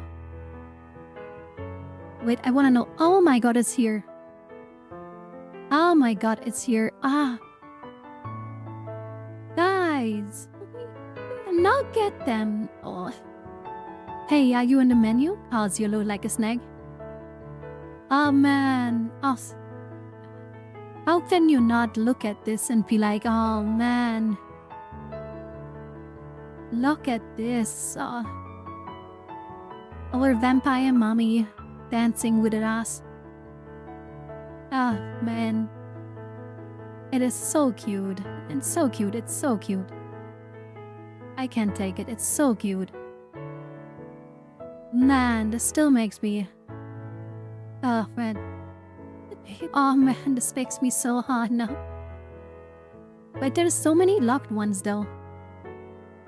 Oh yeah, the one where we saw her daughter. Oh, but and the dancing scene. The dancing scene, but will stick with me. I was so hoping they'd do that, and then they did that. Oh, and it was so good. But yeah, just to remember everyone. Other folks go stole the scroll we had, told us please be happy that it was written on there, cause we didn't know for hundreds of years. We didn't know, we were just carrying around the scroll, and just didn't know that. But she finally told us what was written on the scroll, which was please be happy. Which, is the game title, right? And now we are going home, and pretend I made friends with her too now. And now we are just going back home and being very happy. Brown skin anime girl, love. Yeah, representation is kinda cool too, right? Let us read the last few messages. I'm alone, but I don't feel alone. Looking at my scroll, there are few creases from where silver's held onto it. But they don't mess up the writing or anything. It's just another record of we'd been through together. The breeze from before picks up, making the paper flatter my grip. And I use 2 hands to hold it. Seeing without reading, let my eyes wander the familiar characters. It's funny, all this time spent not knowing what they said, just to find out I've lived them all along, or at least I've started to. Happiness. That is a new one for me too. I think another abstract concept that didn't seem meant for me. But like everything else, it's got easier along the way. I roll my screw back up and store it safely in my pocket. The woods are dark as I walk through them, but I'm not afraid. The shining light of my bead brightens the path, leading my way back home. Back to the pocket you go, a half lurk, okay? If I would be Ayame, I would eat your keys, but I'm just gonna chill here, okay? I have popcorn, I don't need your keys. So I'm not gonna eat your keys. Well, yeah, we are going back home after getting our school back. And, yeah. Oh, man, I love her suit. I love her suit. This outfit is just Let's see what we learned today. November passes without much trouble. As summer gets closer and it grows warmer outside, life at the library the same as ever in a lot of ways. We're just skipping the entire November? Damn, okay. And we're getting to summer now? Damn. Oh, are we gonna have a beach scene? Come on, we have to have a beach scene, right? Every good anime needs a beach scene. Mornings are for breakfast with Juliet, and the days are spent working with my friends. Juliet occasionally stays up late so that she can help out around the library more and get to know the patrons better. Aspen comes by when she can, sometimes only staying for a meal and sometimes spending the day with us. Still no free play? No. I haven't seen Silver since Halloween, so over a month by now. But I'm sure she's still out there somewhere, so it has been a whole month. Damn. Cake? No cake. No cake, no cake. No. It's the evening that have changed the most for Juliet and me. We spend more time together, and not just at home. Oh, they're having little dates now. True to her word, we got for walks more often, out for dinner. And to other fun places too. We still spend plenty of quiet time with each other too, of course. The days are getting longer and longer, which means more sunlight for her to avoid. Yeah, the cake is a lie. Definitely in this game, the cake is a lie. The whole month goes by like that, and so does the start of December. Before I know it, we are just a couple of weeks away from the end of the year. Ah. I look out the window of a nearly empty shuttle as it takes Juliet and I out of Wellington. She sits beside me, reading quietly. The view outside is new to me, and watching the busy city streets gradually turn into a nature-lined highway keeps me entertained. Where are we going? I'm glad for the sights because we'll be traveling for a couple of hours. It's a long way to the edge of the world. The edge of the world? Wait, is she like a flat surfer? Please don't tell me. Hell, you lived for multiple hundred of years. Please don't tell me. Around the time it becomes too dark for me to see very well is when Judith tucks a book into her novel and closes it, praying out into the night beside me. Hello, Cherry Coffee over on YouTube. Why are you saying hey hey?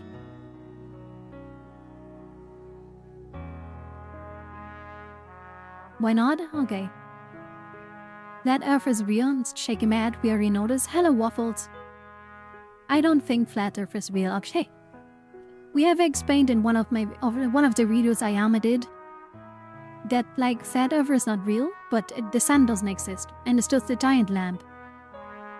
Right.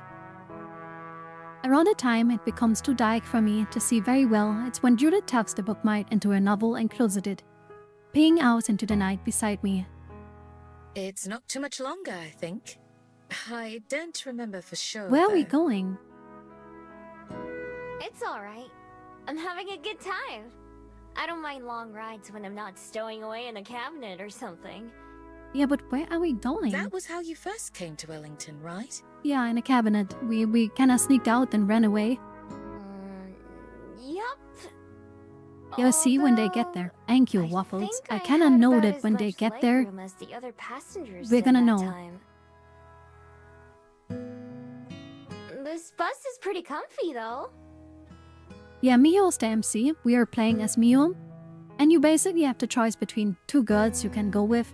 And we went with the vampire. She's like a vampire, we are a fox girl. And yeah. They are both actually very old. Multiple 100 years old. Judith is a vampire, yes.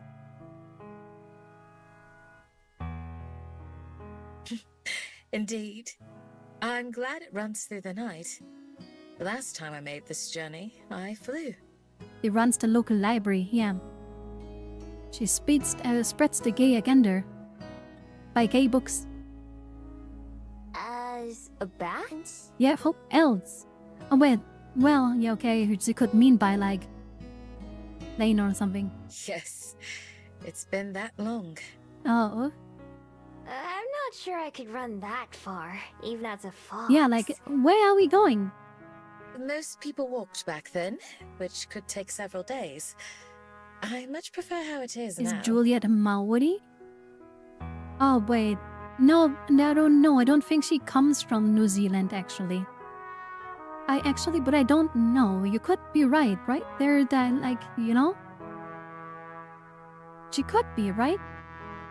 Aren't those the native people of, like, Australia or New Zealand? Aren't those the native people there? It could be. I've never thought about that, but she could be. Just New Zealand, yeah. Okay, I didn't remember if it was Australia or like New Zealand. But I don't think she has, I don't think she comes from New Zealand. I think she moved here. It's like a fantasy world that is also reality. Some things are like different, like they're fabled people. Like, you know, foxes and vampires and whatever. But like, most places are real. And some of the backgrounds you see in the game are actually real places. Mr. Waffles here, who lives in the city this game takes place, and he sent us pictures of actual streets they show in this game that look exactly like the backgrounds. That was amazing. And he visited Juliet. Yeah. The actual library they show in this game actually exists too. Like, it's kinda cool. Me too. Even though it's my first time. There are a handful of others on board the bus with us, most of them with their bags or their belongings close by. We are probably the only ones who plan to be returning to Wellington tonight. Where are you going then? We make a few other stops along the way and some gets off at each of them until it's just two of us and the driver who remain. Are gonna make out? Going all the way to the edge? Going all the way to the edge? Oh. Yes. We won't be descending, though. Oh wait, are they going to the entrance to the underworld thing? Oh, okay. Been a while since I've gone that far. You're heading back after? It's then? cool, but too bad New Zealand is not real. Yeah, it's very sad. We intend to. I'm saying goodbye to a friend. Will there still be shuttles operating in a couple hours? Oh, I get it. Her vampire friend is going back to the underworld and she's saying goodbye to him. And that is not real? Yeah. Sadly, New Zealand is not real. It's same as Italy. I wish like pasta and stuff is good, so I wish Italy was real. But sadly, it's not. I'll wait for you. Otherwise, you could be sitting around all night. Thank you. I appreciate it. Why just that driver sound kinda creepy though? Sure. We'll be there before too long. Like is that his voice? It's like how how his voice goes up and down, his pronunciation of things. Just kinda sounds creepy. I was there, which does not exist. I am meta-entity. Okay, you're your being between existence and not existence now. The farther we go, the narrower the roads start to become again. The trees and foliage also thin out until they practically disappear. Finally, the shuttle pulls into a small, unpaved lot. Juliet leaves her book on her seat. The two of us disembark. Geoguessing does not count. There, under the moonlight, I get my first look at the overworld's edge. Okay, so, like, Fat Earth actually exists here cause, like, there's the underworld? I get it. A metal fence runs along the abyss, seeming to stretch forever in either direction. Okay. See if Flat Earth is real, or I don't talk about that. It is similar to the one at the top of Mount Victoria, but much smaller. Out beyond the fence is the open air and nothing else. Just pure, endless nothingness. More stars than I've ever seen in my life decorate the sky. It's windier here than it is in the city, windy enough to be loud. A short footpath leads past a small empty building. Grass covers the area where we are, but fades into dirt and rock not too far away. The path ends at a small entryway that makes the only gap in the fence. It's nicer than the rest of the area. I can't imagine the lift itself has changed very much since Juliet first arrived here. But yeah, man. This is kinda like insane. It looks good. It looks good. Definitely does look good. A shadowy figure stands there, waiting for Juliet. It's the other vampire. I gently nudge her forward. Take your time. Thank you, dear. I'll try not to be she too calls her dear now. Let's go. I watch as he strides ahead, meeting with Ezekiel in the shadow of the ark. I knew coming out here was the conversation would be between them alone. I want both of them to be able to say whatever they want to each other without worrying about me eavesdropping. Besides, I'm more interested in exploring, but the two of them talk, I decide to look around. I head over to the barrier. It sits right at the edge of the void, close enough that I can peer over to the side. There's not much to see though, only stone and darkness. The underworld is down there, far below, but it's invisible from here. I wonder what the view is like during the day. Probably the same, but with blue sky instead of black. I mean, this must look crazy. Nowadays, most people travel between overworld and underworld on much faster elevators, or use magical means there, even airships that go up and down between the two. This is the first lift that I've ever hired that is this old and slow. Yeah, vampires have to use the old stuff, right? I hope there are many of them left anymore. Still, it's not a surprise that this is how Juliet's friend would want to return. It probably exists for people to like him, who are old enough to remember how things used to be. I've heard that on some of the overworld's other edges, oceans spill over the slides like a waterfall. All towns are built on smaller shards of the floating stone. It's a little boring here in comparison. I'd like to see the underworld at some point. I am not sure that I want to live there, but maybe I'll change my mind when I go. I'm sure that Juliet and I would visit it together someday. Yeah, when they have a little baby. Know that I'm not dreading the thought of leaving Wellington behind. I can appreciate this idea of moving castles and magic forests more than I could before. I walk for a while, following the rail so it's impossible to get lost. It turns out that things aren't any more exciting further along, though. Just more grass and dirt. Eventually, I go back in the direction I came from, and it's not too long before I hear the distant sound of the lift up departing. Oh wait, they're done already? I hope they adopt Silver. Ah, yeah. No, but I want Silver to go with Aspen. You know, she would be the perfect girlfriend for Aspen. You know? The little Cinderella fox. And the nerdy book girl, you know? They would fit together. Well, things can happen. It's kind of weird, like, if they would adopt her as a daughter. Yeah, but like, I don't know. If you adopt her and then like she dates your best friend, that's just weird. That's just weird, okay? It's just very weird. Like your daughter dates your best friend, that's like weird.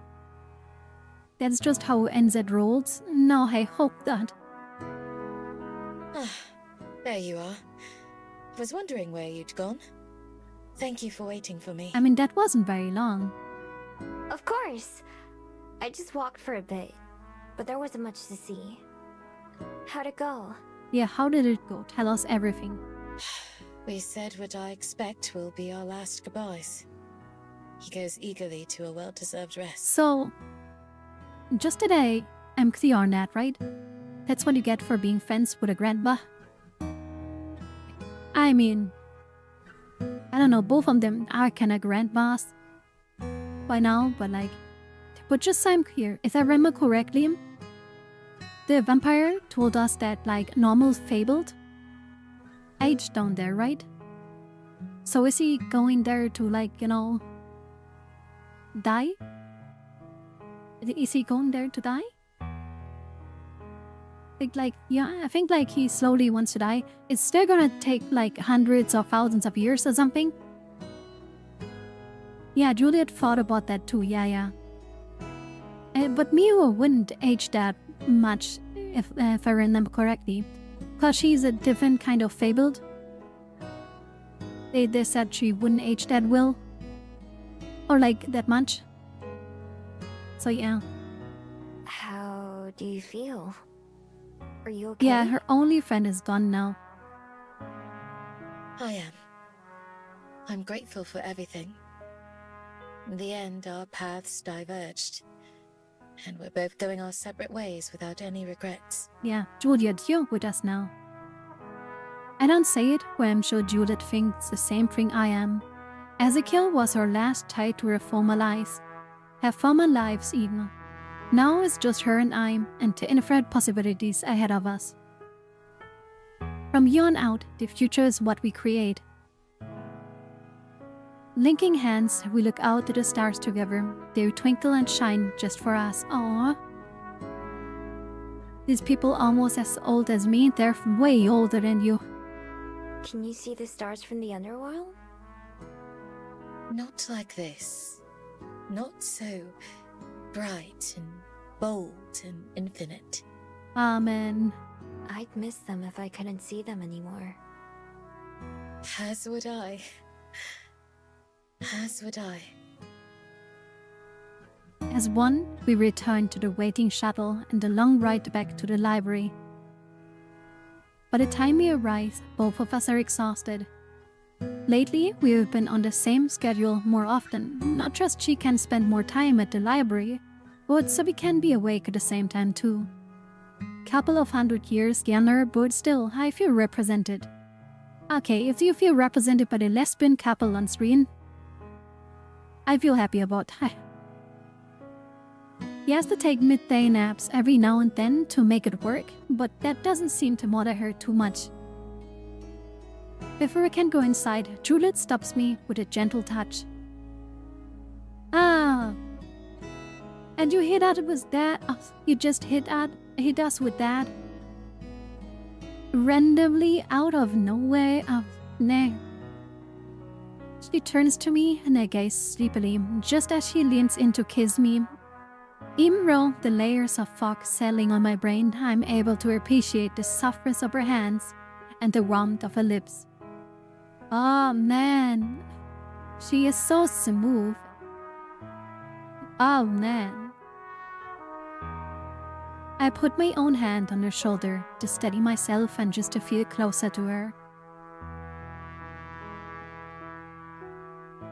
When she pulls away, we still remain close together. Thank you, Miho, for going with me today. And for giving me a reason to come back. Oh man. Guys, come on.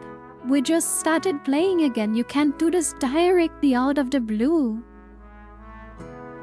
That is like too much. That is too much.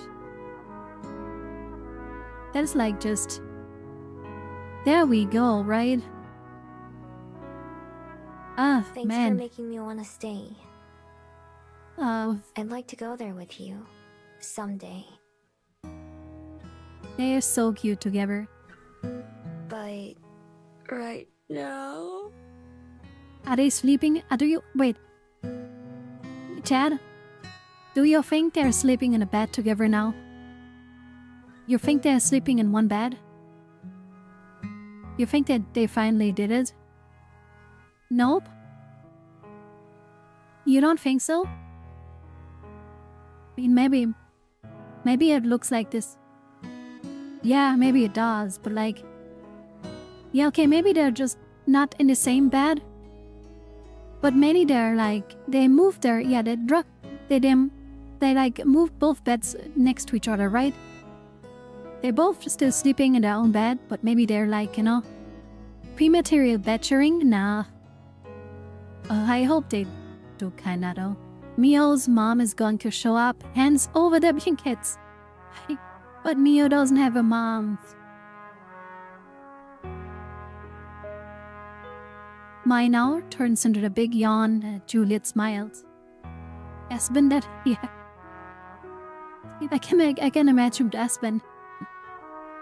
Aspen comes in and be like, Juliet, Miho, dip your hands over the blanket and read some books. They did say they have the same schedule at least. Yeah, so maybe they're sleeping in one bed now? I agree. Right I now, agree. let's just go get Right some sleep. now, Why let's did I just read get some that? She's sleep. talking that. They don't show. Man. When I wake up for breakfast, I find Juliet frowning in the kitchen. Morning! What's wrong? Alright, Aspen, the girl whose heart you broke, listen, we didn't break no one's heart, okay? Nobody was breaking any hearts. Okay? No. He has the fridge door open and is looking into it intently. Ah, we have no more food. Good morning. It isn't a big deal, but I could have sworn there was still half a block of cheese left that I was going to serve with breakfast today. But now I can't find Half a it. block cheese? I mean, how big of the block of cheese are we talking? Like if somebody ate an entire half block of cheese, then okay. And he immediately went to Judith's arms. Yeah. It was silver. Ah yeah, maybe it was silver. 1 kilogram block. Have you seen the real size of Gouda? Yeah. Ice cold. Did you have it for a snack? Nope. Maybe we ate the rest of it yesterday. There was cheese on our sandwiches for dinner. That must be it. I just forgot. Yes, maybe Siva actually stole it, right? It's okay. I'm fine with toast and eggs like always. Okay, Coming that right is up. something I don't like. Can they start changing up their breakfast? Like they're eating the same thing every morning. It's toast, eggs, and fruit. Like, that would get boring. I eat the same every morning. Nothing? Do you eat nothing every morning? You think I have energy to come up with new stuff? I feel like you don't have energy to even eat at morning. They can't just eat each other. Come down here, okay? Don't, not like that. Not terribly like that. While Judith prepares the food, I make us some tea. Judith still does most of the cooking, but tea has become my responsibility a lot of the time. I like it because it gives me a way to help contribute to our meal. I've even been cooking for myself sometimes, although Judith's food is still way tastier. Naturally, breakfast is good even without any cheese. Once we're done eating, just sitting here together, Judith reaches over and takes my hand. Well, I have breakfast usually 1 or 2 hours after waking up, cause I can't bother when I wake up. I eat same food every day, mostly, really. I can't stand that. I can't stand repeating food. I just like... No. Miho, there's something I wanted to Oh? ask you. Ask us?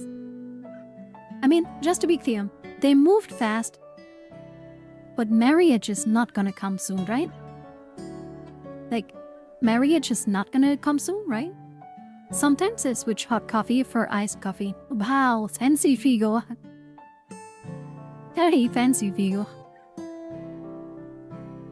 But hey, if you like it, it sounds okay. She's asking about sleeping together. Maybe. Sure. What's up? Earlier this morning, I saw that I'd received a reply to a message that I never expected to be Wait, what? answered. A couple months ago, I managed to find someone online that I thought might be related to your friend Jean. Wait, what? And reached out Poggers? to confirm. What? What? They never got back to me, and so I didn't mention it to you. But then today, she finally responded and said that yes, they are distant relatives. Hey, well, distant, okay? How distant? She said that if you'd like to talk with her, she'd be happy to tell you a bit about Xiangying, or at least what she knows. Hey, maybe like, no. Is that something you'd like to do? Oh. Wow. Does she want to do that? I guess you wouldn't be shocked that I never even thought about them maybe having a family. Yeah, they haven't even revealed the gender of him, of like the person, right? I thought that might be the case. You're welcome to think about it and get back to me later. In my mind, Julian was always alone, with me. They belonged to the forest and to the rest of the world equally. But it makes sense that they weren't really alone, that they had people who loved them too. It hits me, but there's so much I don't know about Jong-in. I really barely know anything. Every minute shared with me only represented a very small part of their life. In a sense, they may as well be a stranger. Yeah, that's the weird thing about all of this, to be honest. They spent some days together, but she's been chasing that person for like hundreds of years. Kinda obsessed, girl. I'm a little afraid that knowing more about them could change how I feel about them, too. But I decided that the risk they're willing to take, I'd rather know more about who they really were. Nah, I don't need to. I'd like to talk to her. Wonderful. I'll let her know then. I believe she's in America, so our times are fairly different. Shall I see if tomorrow evening would work? Oh, she's American? Sure, that sounds good. Thanks. And thanks for tracking But what her are we down gonna and learn? messaging her in the first place. Like, gonna be honest with you guys. I'm not that interested about the Jonghi person anymore. Cause like, there's way more interesting stuff now. It's my pleasure. It's what I specialize in, after all. I'll let you know tonight if I hear back from her. And she gonna scam us? Gonna be like, hey, if you want information, send me money via PayPal. Okay. I hope she responds soon. I'm gonna be thinking about it all day. But did they hit us with this now? If I hear from her earlier, I'll let you know right away. For now, let's go open up Eating the same library. food every day makes dieting easier. I'm stuck in traffic, so I'm slow as a duck to send messages. Yeah, don't worry, don't worry. I mean, and I'm also not judging if you eat the same stuff every day and it's fine for you, that's okay. Just I couldn't do it. I'm already like, with food. But like, yeah, just eat a salad. Yeah, a salad. Oh, I would want a salad right now. Salad would be good. Right. Right. Juliet and I both go up to the front and settle down for another day of work. Eat once a day, nothing else. Man, that's not very healthy, Dharma. Later that night, I find myself living awake and looking at the ceiling. Juliet's out running some late-night errand, so I'm home by myself. Sure, it worries, but it's not that healthy. You should eat multiple times a day. Tomorrow, I'm going to talk to someone related to Jong-in. It's kind of hard to believe. Juliet told me around dinner time that she had heard back from the person she emailed and set up a timer for us to chat. I don't know how much she'll be able to tell me, since they're only distant relatives. Still, anything will be nice to know. I hadn't been expecting to learn much more about them at all. As I'm lying there, thinking about what I'll ask tomorrow, I hear muffled thump from the kitchen downstairs. I sit up. It's a little early for Judith to be back. Maybe she forgot something? Hola, Silver. Maybe you're right, Waffles. We are gonna catch Silver stealing our food. That doesn't seem likely, though. I move silently as I get up and leave my room. I'm out of practice when it comes to being stealthy, but some things have just come naturally. Not trying to be healthy, trying to lose weight here. I think you can lose weight healthier too. It's dark downstairs, just like we left it when we closed up for the night, and I went to bed. I tiptoe over to the kitchen, peeking into the darkness. Juliet's not here, nor is anything else out of the ordinary. I look what could have made that noise, and finally noticed Juliet pass on lying on the floor. Must have fallen over and hit the encounter or something as it did. But what made it fall over? Suddenly, the door to the fridge swings open all on its own, light shines out of it, revealing nothing. I pinch myself to make sure I'm not dreaming. Right before my eyes, an apple and half a sandwich that I made earlier snowed up off the shelf and into the open air, and the door shuts behind them, bringing back the darkness. What's going on? The apple and sandwich float out of the kitchen and towards the front of the library, turning the corner and disappearing into the book room. I swallow. Some kind of magic is clearly at work here, but I don't know what kind. I consider going upstairs to get my phone and call Juliet, but my curiosity gets the better of me. Okay, who is stealing our sandwiches? I quickly but quietly follow the same direction, poking my head around just in time to see the foot float behind one of the far shelves. I take a deep breath as I move towards it, feeling my old flight response instinct kicking in for the first time in months. Okay, I didn't expect this to turn into a horror game now. Pressing my back against the shelf, I slowly peer around the corner. Please let it be Silver. Wait, what? Oh no, it's just some boring elf kid. Oh man. Sitting on the ground with her back against the wall is a young girl. Her pointy ears make her some kind of fabled, rather than a human. She has the apple on her hand and the sandwich in another, and a raggedy blanket beneath her. She takes a noisy bite out of the apple, smacking her lips as she chews. followed by a nosy bite of sandwich. Are we gonna adopt her? Whatever I was expecting, it wasn't a kid. I jerked backwards in surprise, so startled that my shoulder bumps against the bookshelf, causing a couple of books to fall in their sides with a heavy ass smack. I whip my head back around to see the girl drop the apple in fright, her eyes going huge. I step out in front of her, about to ask her name or whatever she's doing.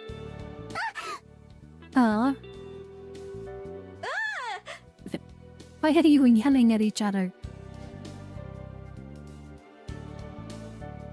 The girl screams. It takes me by surprise too. In an instant, she disappears from sight. 1 second she's there, and the next she's not. No, come on. What the? I hear footsteps and feel the air move as she rushes past me, and realize what happened. She can turn invisible. Hey, wait! I reach out in the direction I think she is, but grab an empty air. I don't even know what I'd have done if someone caught her. Running towards the front, I arrive just in time to see the front door open and close immediately as she hurries outside. No. The little girl just wanted food. Man. Okay, I will drink something. The little girl just wanted food.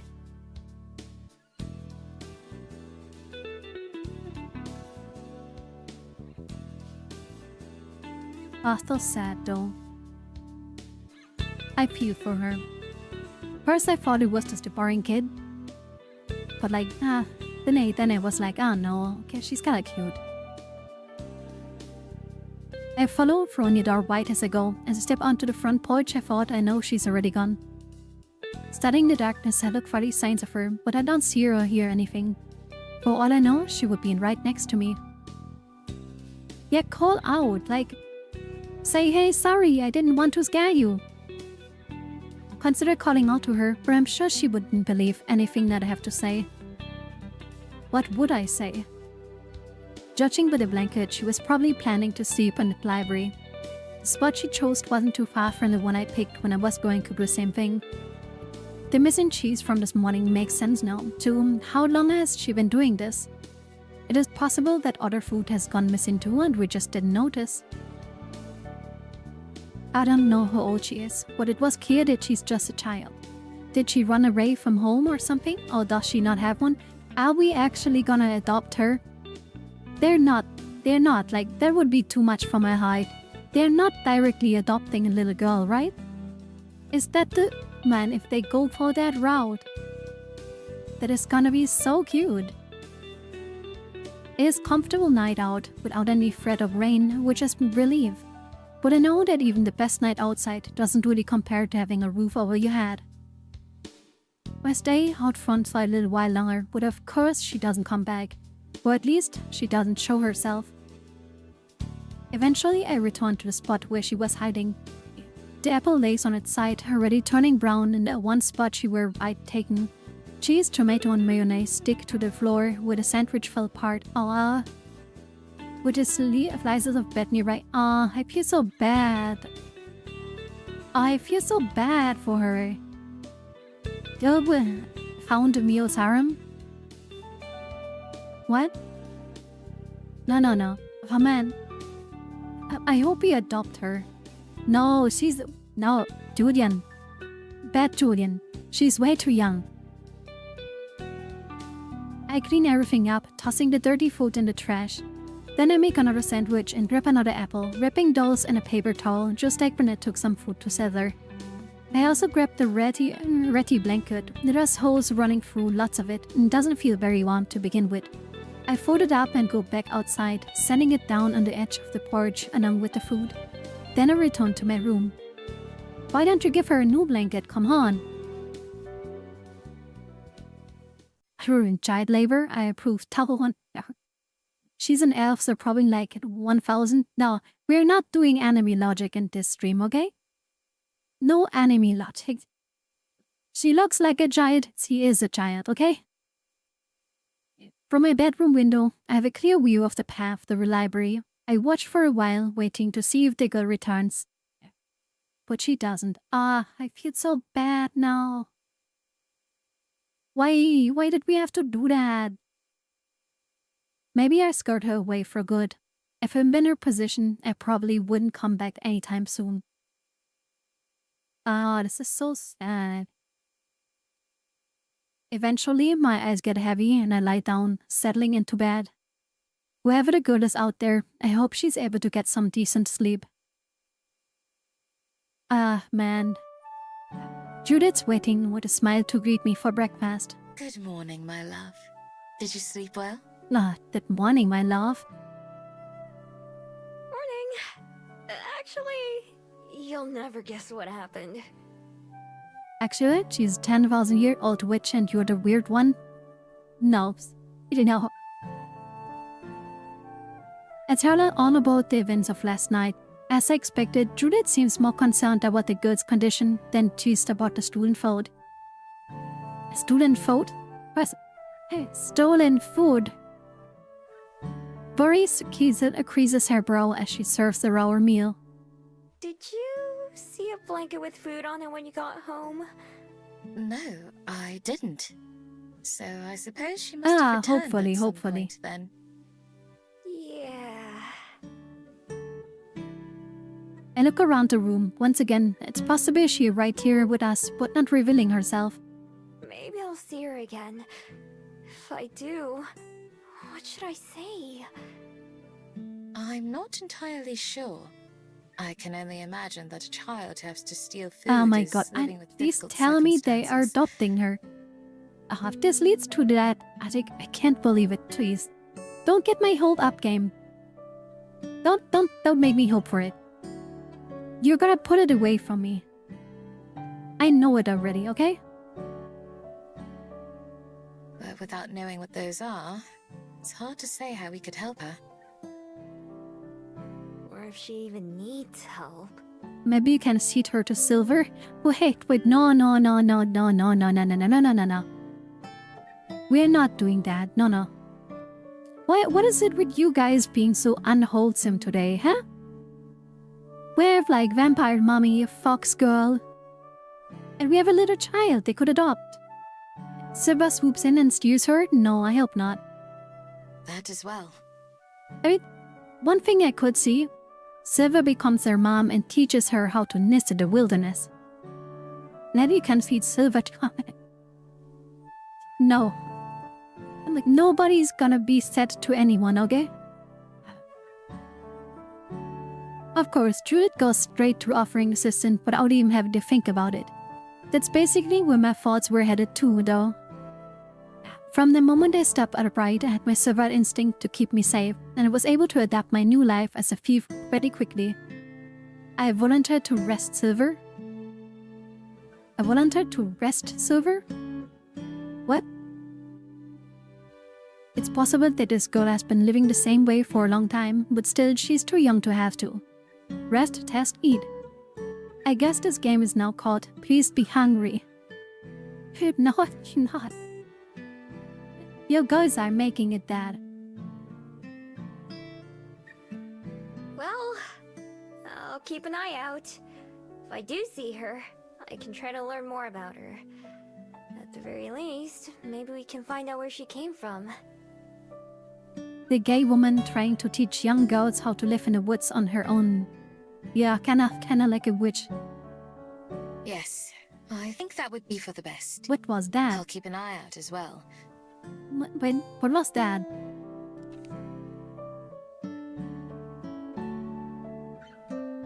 I want to hear that again. Can I not? Well, I'll keep an eye out. If I do see her, What was I that? can try to learn more about her. At the very least, maybe we can find out where she came from. Yes, I think that would be for the best. Okay, I didn't I'll keep an imagine eye out it. as well. I didn't imagine it. There was like a weird audio quirk there. It's already an autocorrect, but I don't know, text prediction? On a lighter note, this arrived for you yesterday. Wait, paused? Judith retrieves a small envelope from the kitchen counter and hands it to me. She must have gotten it from the email this morning. I take it and look over the names. It's the first time I ever received something addressed to me.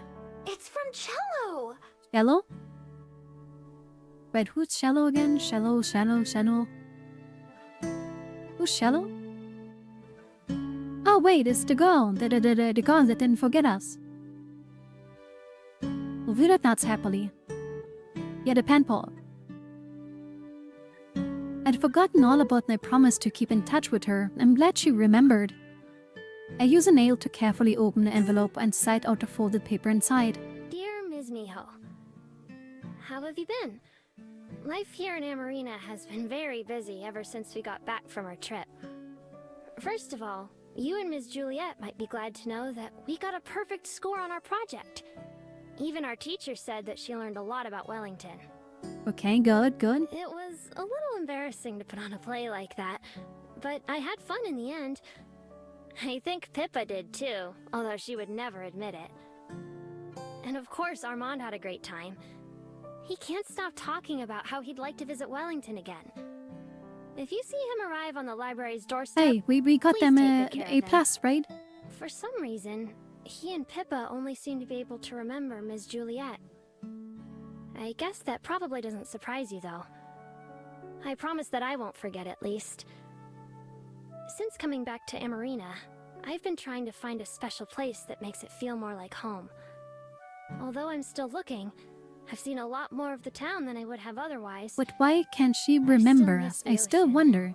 But I'm learning to love the rivers and canals more. I just swipe my fingers around and it predicts what I want to type. Ah, something like that, yeah. If you ever come to Amarina, you'll have to try riding one of the gondolas. Usually I prefer swimming, but being on one of the boats was nice too. One of the companies that runs them even has a cute cat mascot. Well, And Cass he'll let you pet him if you're mascot, nice. let's go. I hope that you're doing well too. I'm looking forward to hearing about anything exciting. Meow. Please stop using the Please comments. say hello to Ms. Juliet for me, and Happy New Year to both of you. Your friend, Cello. Oh, there's a cute girl. When I'm finished reading, I tuck the letter back into its envelope so it won't get damaged.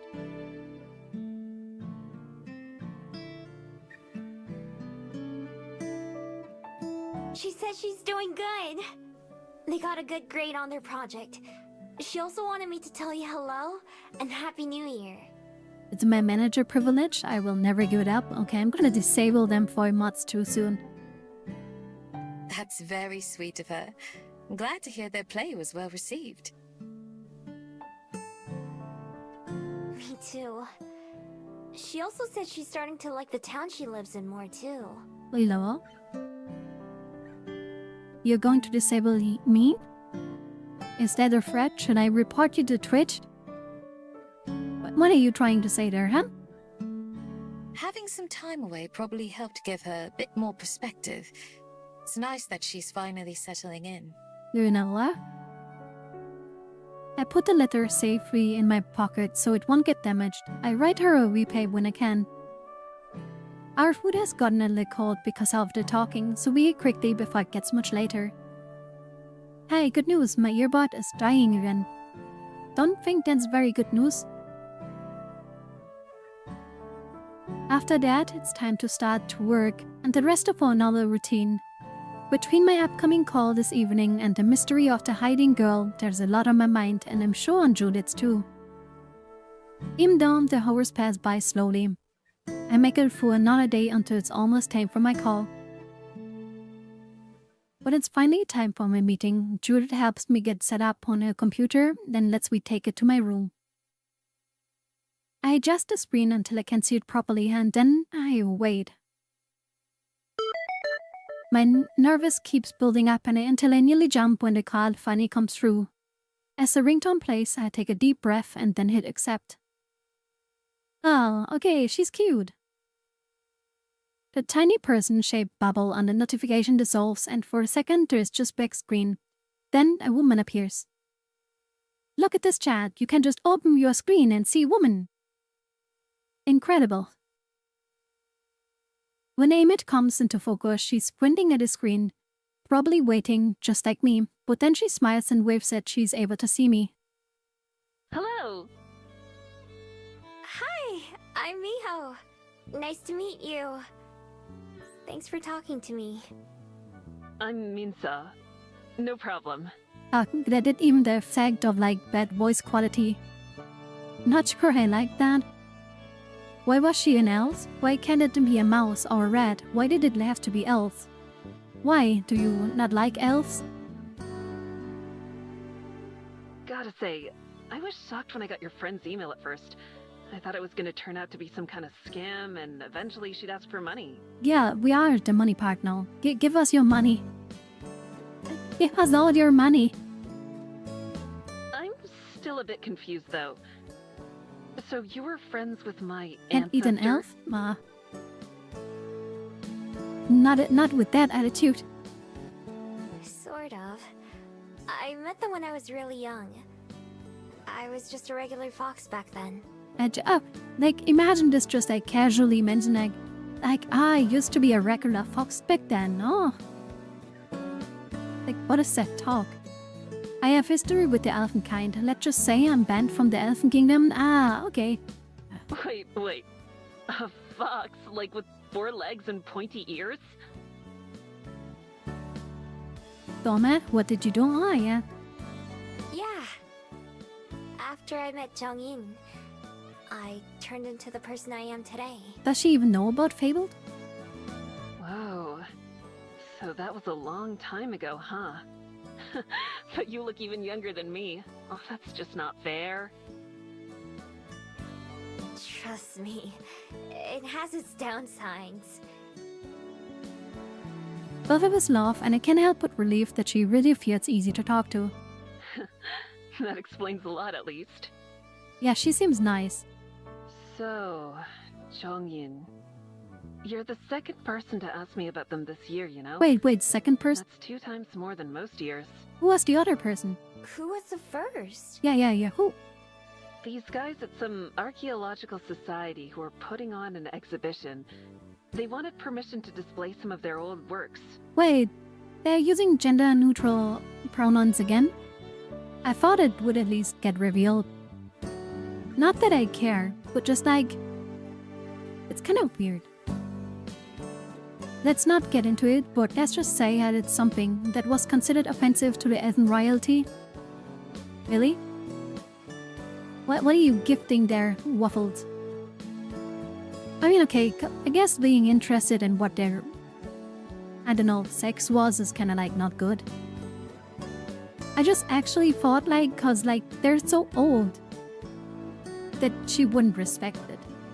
Are you the only family they have? The only one who can use a What the- computer, at least. The only reason I know any of the history is because I had to. Should I tell you everything I know and then you can ask me any questions? No promises if I'll be able to answer them, though. Sure, that works for me. Let's see. Well, I'm not related to them by blood, for one thing. They didn't have any kids of their own. No. But they got married and they and their wife adopted several children. I'm related to one of those kids. Oh, what? Oh, wait, they adopted children? Okay. They were part of the Young Bun class, a noble and a scholar. But rather than be stuck at home suffering through court life, they hid their identity and snuck away to travel the world instead. Ah, man, that sounds romantic though. Miss Yo speaks with a practiced tone, like she's given the speech a few times. Still, I listen with rapt attention and memorizing every detail. They spent years on the go, seeing everything they could, before finally coming back home to What are Korea you to doing settle there? down and start a family. While they were away, they kept a journal and wrote letters back to their beloved. Oh my god, did they write a letter to us? Although calligraphy was something they were taught from a young age, they began practicing as an artist during their travels. Sometimes, the letters they sent would include paintings of the things they'd seen, or they'd include little Oh, drawings come in their on, we journal. need to be in one too. Something else that they started to do was give a note to the people they met on their journey, with a little message of appreciation or wishes. Show her the scroll. My husband always says they remind him of fortune cookies. Oh, I actually have one of those scrolls myself. I brought my scroll down from the room just in case it came up like this, and folded for the first time since Halloween. Please be happy. I turn the scroll around and hold it up to the camera so Minaso can see. She leans in again, looking close. Yeah, that's definitely theirs, all right. And they gave it to you when you were just a fox?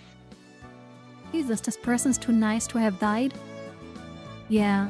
Yeah. Although, I couldn't read it until a couple months ago. And she just like, yeah, I've had this for a few hundred years, but I had no idea what it meant. It's so hard to happen. God, it's so hard to read their handwriting, right? I'm like, if they were born today, they totally would have been a doctor. Yeah. I have a few of them myself, although they're up in the office. Grandma has like 90. She says she has one for every year she's been alive, and I definitely believe that. Jeez, that's a lot. How many did they give out altogether? Who knows? If someone told me it was thousands, I'd believe them. I don't know if they gave one to every person they met, but it must have been close. Huh. I thought mine must be pretty Oh, rare. now she doesn't feel special. Oh, come on, Miho. It's still special. However many there were, I'm sure most haven't lasted this long. Not everyone got a full scroll either. But, no. They're not some priceless artifacts that'll sell for a ton of money or something. Otherwise, I'd be talking to you from my mansion by the beach. That's fine. I'd never sell mine anyway. It's way too important to me. No. Yeah, I figured. I'm sure it wasn't easy to keep it safe and in such good condition.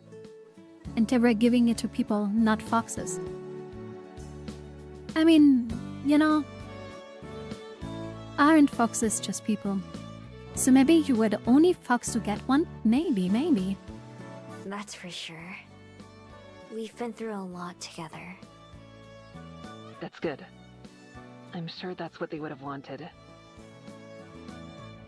For a while, Minaso tells me more about Youngwin's adventures. Even though it's hard for me to picture some of the people and places involved, I still pay close attention. Then, all of a sudden, Minaso's eyes go wide like she had some huge revelation. Oh, now she remembers. Oh, I'm an idiot! Hold on, I'll be right back. I have to show you. Wait, okay, Fox, come on. Fox painting. She gets up and runs off screen, leaving me there with a view of Auntie Cherry and the bookshelf. Instead, I look down to my scroll. Somehow I had always assumed it was one of a kind, or at least something rare and meaningful. No one had served lamb. Why, Julian, why? But somehow finding out that it isn't that case doesn't really bother me. Instead, it's nice to think that they met so many people to be grateful to, or who left an impact on them. As there were thousands of scrolls like mine out there, then that's not a bad thing at all. Aren't kitsunas like super evil? Yeah, but I don't think she is that. I don't think she's like a kitsuna. And they're not always evil, I think.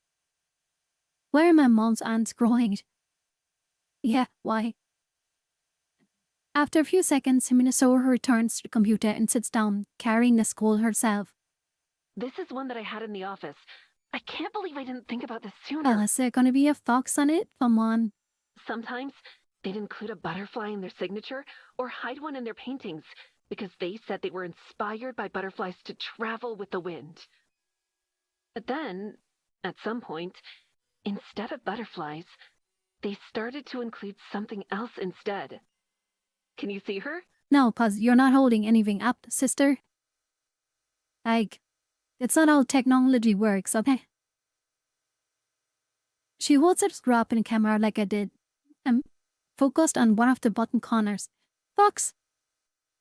Fox! Don't they like trick people into going to dangerous places and leaving them there? And sometimes eat them? Yeah, that's kind of what I do. But look, Fox! What does the fox say? They're just below there, they signed their name and there's a picture of a fox. Why is the hang up button a green icon instead of red? Some terrible UX design? Yeah. But man, Me? I should have thought of it when you mentioned foxes earlier. At one point, they started using the alias Horim for their work. I don't know if you speak any Korean, but Horim means fox forest. After they started using that name, foxes would show up in their art for the Ah, rest that of is their so life. cute. The drawing consists of just a few brushstrokes that make a head and a ear's faces. Still, it feels like seeing a photograph of myself. I can picture him smiling as they drew it, as they thought of me. Then again, they're usually beautiful women, so I guess they are right. So I always wondered if our time together was important to them as it was to me. Hearing that they chose the name practically confirms it. Thanks for showing me. Aw, that is so cute. I can feel the threat of tears, but somehow I managed to keep my composure. No problem. Grandma's gonna freak out when I tell her I talked to you. I've told you basically all I know, but were there any questions you had? Amen. Yeah, I did have one. I'm a little afraid to know. How's she gonna ask about the But- death? I take a deep breath. They're with humans, so my question is only natural, but still. Exhaling, I make myself ask. How'd they die? Minio smiles. Old and peacefully. Their wife outlived them, but not by too long. No. Everyone, I got to pet a puppy. Congratulations. You're doing a traitorous act to the Head Empire, but I will forgive you. They had the typical funeral that was expected when they passed away, but then they actually had one final secret request to their family. Big They request. wanted to be cremated. Back then, it was basically unheard of, especially for someone of their stature. But they really wanted it to be done so that they could have their ashes scattered.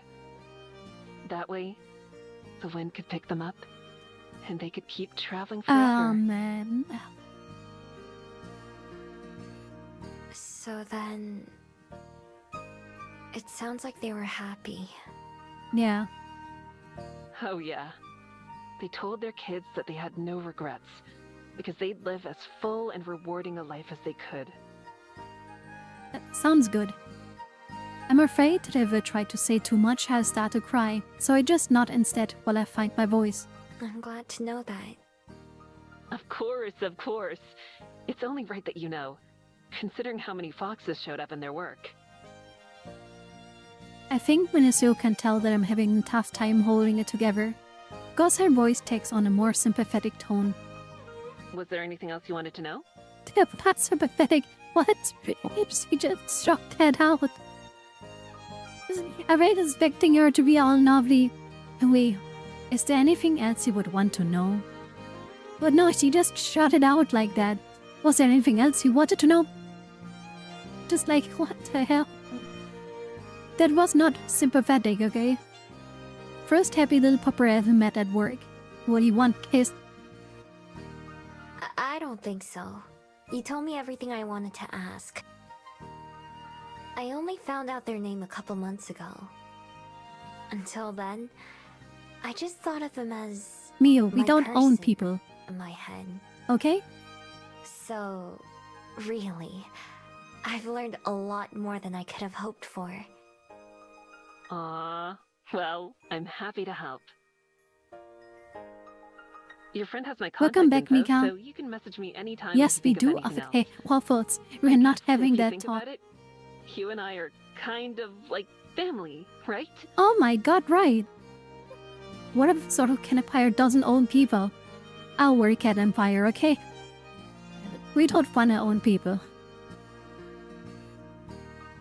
Since it sounds like they raised you just as much as they raised their kids, like my great, whatever. Really? I mean, yeah, she kinda has a family now. She lost. Sure, why not? The more the merrier, right? I think that's how they would have seen it too. That's fine, Julian. I'll let you be owned by me. We can own people? I take Silver. Did you guys forget that you're all cats too? You can't own each other, you're cats. Own people? No, Silver's a fox, you can't own her. And you're all cats, you can't own each other. It's even worse if you consider that person refers to their personality. Personality, a soul, by owning a human as only owning their body. Therefore, her person refers to everything. I wouldn't think that deep about it. Thank you. I really appreciate I it. have voice, what the hell? She's cracking. Family. I may have a girlfriend, but family is something new to me. Silver called our sisters, but just barely. Slavery, I approve. Okay, guys, chill out. It makes my heart warm. No problem. I'm sure we'll talk again, so I won't say goodbye. Instead, how about see you We later? have family now, yay! I'd like that. Although, there's just one thing. One more thing? Ah, the forgetting thing. Yeah, the forgetting thing. What's that? I explained my magic and how everyone forgets me after a day. Nodding sympathetically, Mina agrees to join my list of people who check on me every day. Okay, mini boss, not boss. Is that I argue with it? It's that time of night again? Okay. Good luck, doormat. Family, yeah. People to argue with. She can do that with her girlfriend already. I'm glad she's so understanding, but it's just another reminder that I need to find a better, more permanent solution for people forgetting me. I'm going dark again. Good luck, doormat. The second our call ends, I let out a sob I was holding back. I thought I was done crying over Julian, but apparently not. Except this time, it's the good kind of crying. After all my searching, and even after the death, I finally got to answer to the question my heart wanted to know. They cared about me too. I tried to imagine their home must have been like. Their wife and kids, I'm sure they were all smiles. It's difficult me to imagine how they looked. Instead, I can picture them traveling just like when we met. Going from place to place freely, wherever the wind took them, just like me, really. Someday, I'd like to return to some of those places that I've been before and see them properly, instead of just blindly searching for one person and ignoring everything else. Yeah, go with your girlfriend.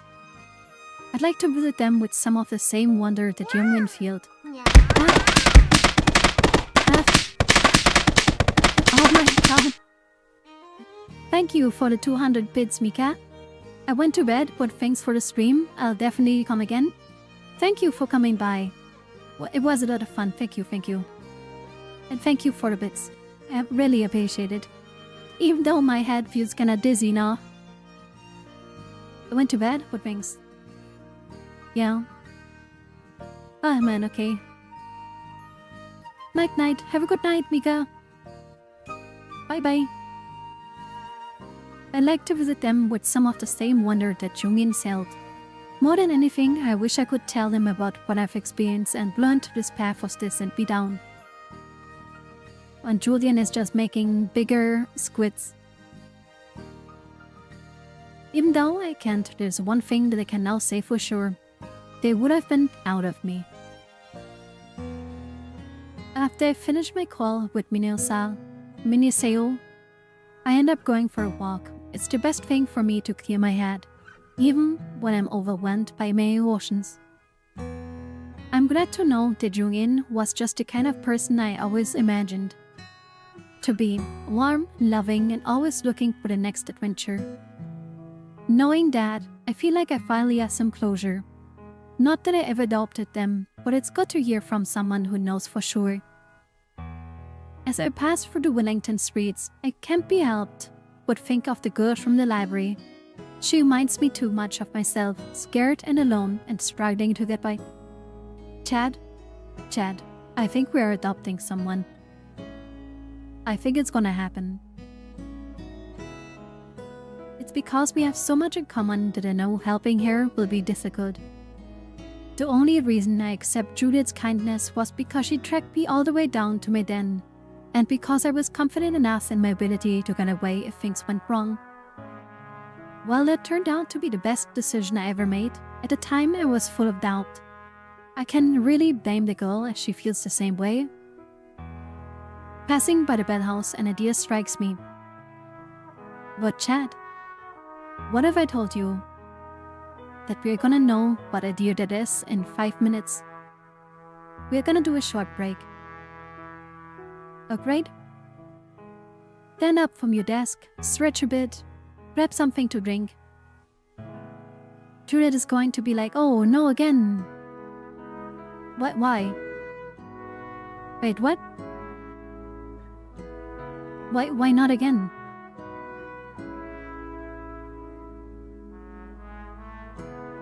Adopting someone again? I mean, she didn't adopt like Miho. Since she made her girlfriend. We have no spare rooms? I think we do. But her daughter's room, probably. Yeah, adopt her. Oh yeah, I had her daughter, right? But like, this one doesn't die. So you can have her for longer. You know, she's not gonna die. You know? So you can keep her. You know? It's good.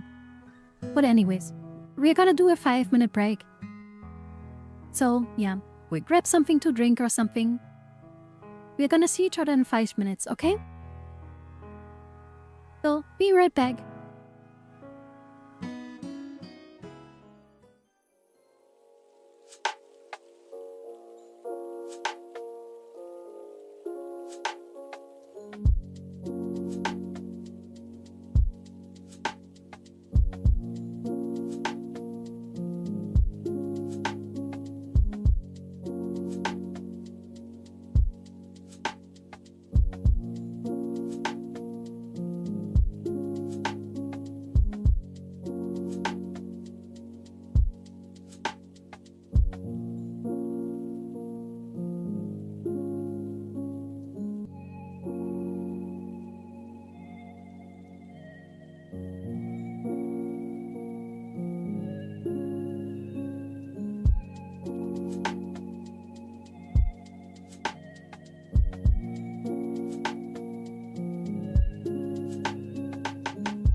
was the wrong scene.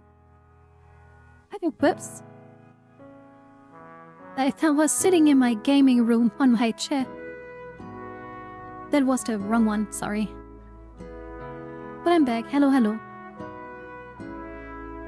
What did I miss?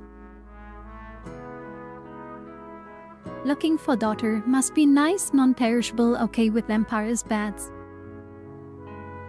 I don't know, would having a real vampire as a mom be nice? Maybe. Probably can hear her sneaking out or whispering on a call, yeah, but that would be annoying. Imagine the back in my days talks. Oh yeah, vampires like... Back in my days, we didn't even know what garlic was. You could have helped them with phones, computers, oh yeah. I mean, to be honest, Juliet seems to be doing fine. Kids these days, when I was your age, we hunted our own food. Yeah, kinda like that. Okay, wait, that's already in the case. Yeah, that is the case. But yeah. I hope you guys are back well. And we can continue now. And I hope you have like a little water or something to drink or eat. So we are gonna continue with the little visual novel that we have in our hands. So yeah. Passing by the bell house, an idea strikes me. If I can't earn her trust with words, maybe I can try something else. Thanks, you waffles. Thank you a lot.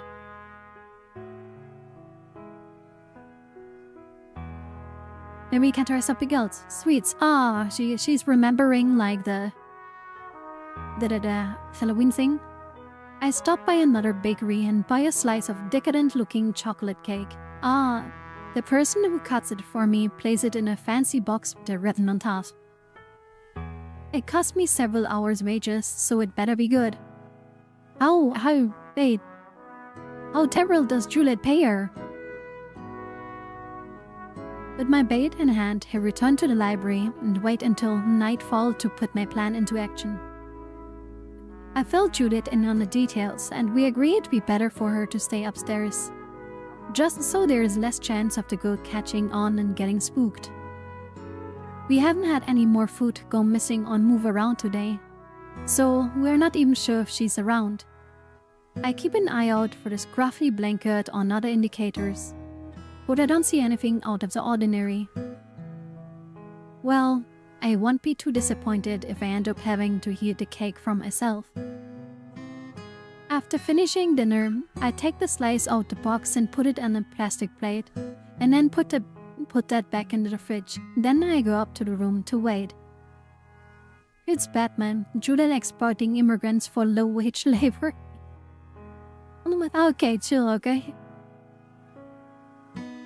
I watch TV for a while, but I keep the volume low and rest my eyes without actually falling asleep. I keep my door open just a tiny bit, but not enough that it would be obvious from downstairs. Finally, around midnight, I hear a noise from below. It just might be Juliet who's sneakily trying to eat the cake. I crawl out of my room, down to the kitchen, where a tiny bit of light is emitting from the fridge. Sure enough, it's a girl again. This time, she doesn't bother taking her prize back to her shelf, or even turning invisible. She stands in plain sight with a plate in one hand. She devours the cake, not even bothering to use a fork, just shoveling it in her mouth like nom nom nom nom. Her face and hands are covered in chocolate and frosting. Aww. Please don't get scared away. So distracted that she doesn't even notice me approaching, although I make sure to not block her off from the front door so she doesn't feel trapped. Hey. Oh no, please don't run away. Her reaction is the same as yesterday. Bugged-eyed, she drops the plate and what a little less left of the case as she hops backwards. Before raising, she's just put herself further away from the exit. I stay still, other than holding up my hands to try to show her I don't mean any harm. It's okay. You're not in any trouble. I bought that cake for you. Yeah, come on. You want more cake? Okay, this is starting to sound terrible. This is kinda like offering little children candy. And you want more cake? You know, okay, that's kinda terrible. Don't do that. I try to keep my voice calm and low, as close to how Juliet USA talks as I can manage.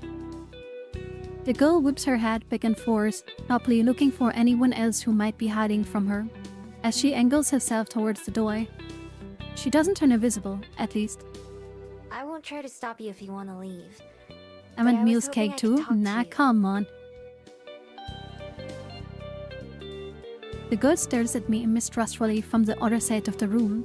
I wonder if she can even understand me, and lowering my hands to my sides, I maintain a distance, trying to look as not scary as possible. I'm gonna turn on the lights, okay? No response. I decide to just go for it and flip them on. Although as she blinks at the sudden brightness, it doesn't make her run away any further. You were hiding out in the library, right? And sleeping on the floor?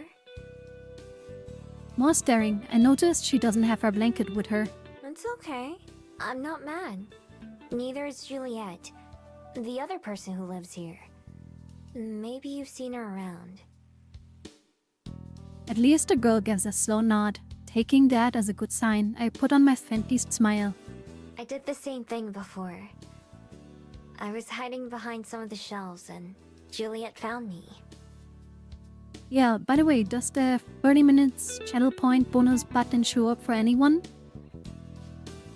I mean, not for me, cause I'm like a streamer. But not sure if it shows for the others. It's a little teal box on the next to the channel points, right?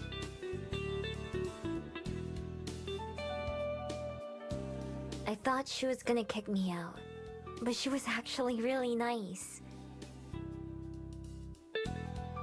Yours is gone since yesterday. I mean, I don't know. I don't know if it changed anything that they would disappear. But we have to check that maybe later. She let me stay in one of her extra beds and I've even been gave me getting some food, bonus. too. Okay, so it works for you. I bet you're still hungry, right? Even after the cake? Meow. Thank you for the cat, Waffles.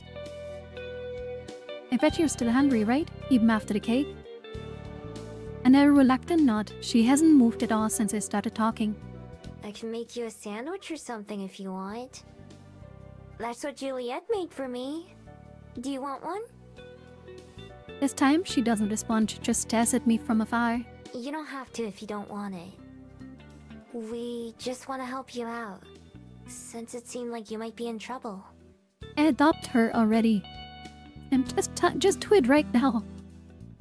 Enter the papers. Don't leave her toys. Finally, the girl points at me. Ain't you a wolf? Hey, we're a fox, okay? Not a wolf. Please get it right. Eos is a wolf. But we are not Eos. Am I... Huh? Your ears. Wolves eat little girls. Oh my god, come on, no. Takes me a second to process what she said. At least she can talk. Oh, no.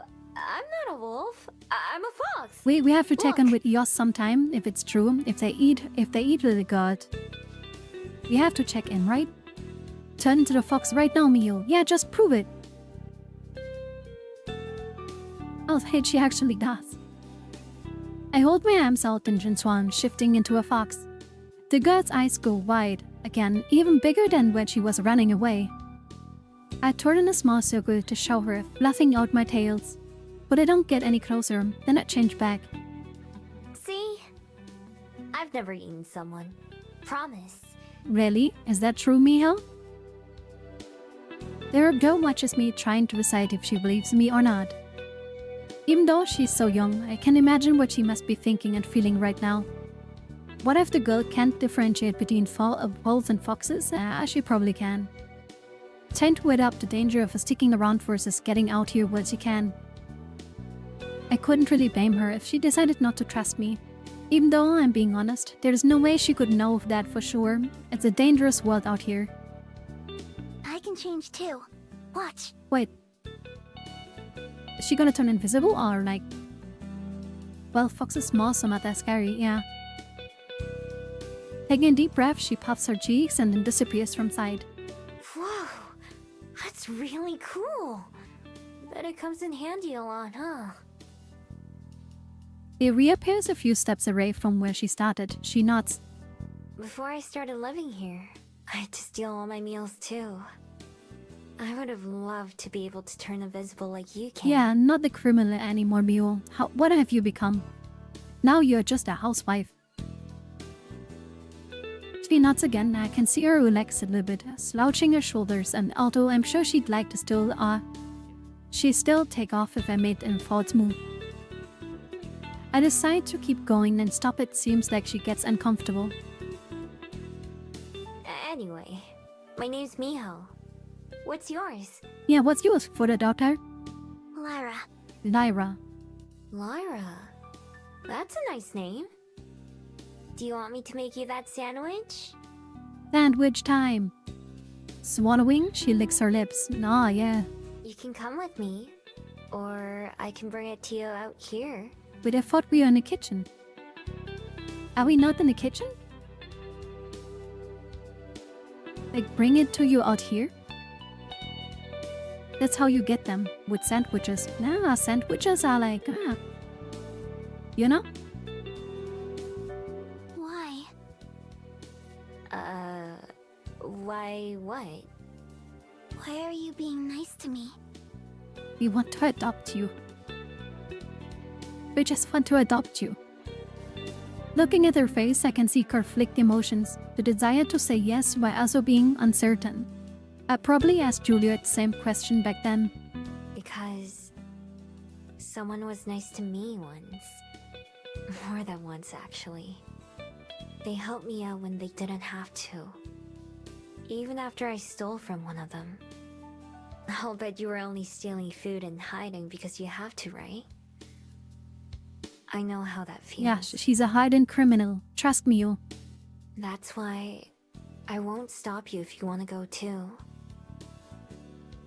Whatever risks she's calculating, she finally arrives at the same decision I did back then. Okay. I want it. Give me the sandwich. Seeing her as the scared makes me worried that she might experience.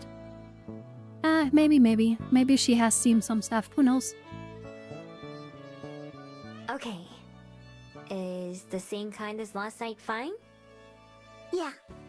You know, the short, cute little yeah. Opening the fridge, I take out the jar of mayonnaise, some slices of cheese, a tomato, and enough bread for 2 sandwiches. After a bit of thought, I take out a few slices of salami too. I cut up the tomato as best as I can, although the slices aren't as even and pretty as when Judith does it. Then I lay out the bread on 2 plates, spreading a layer of mayo onto the coupled slices. That's too much. You have a bit okay, little girl. Huh? Huh? I turn around to see the girl watching me from the entrance of the kitchen, hands on her lips. I on her hips. I don't want that much mayonnaise. Ah, she's choosy. Oh. Okay. Well, at least she doesn't have any problem with saying what she wants. I use the flat edge of the knife to step off some of the spread from one of the sandwiches and then layer the cheese and tomato on top.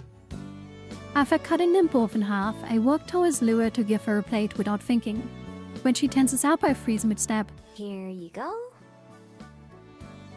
I lean forward and stretch my arm out, handing her to her from as far away as I can. She cautiously takes it, backing up a step as soon as it's in her hands. We both eat our sandwiches in silence, watching each other from the opposite side of the kitchen.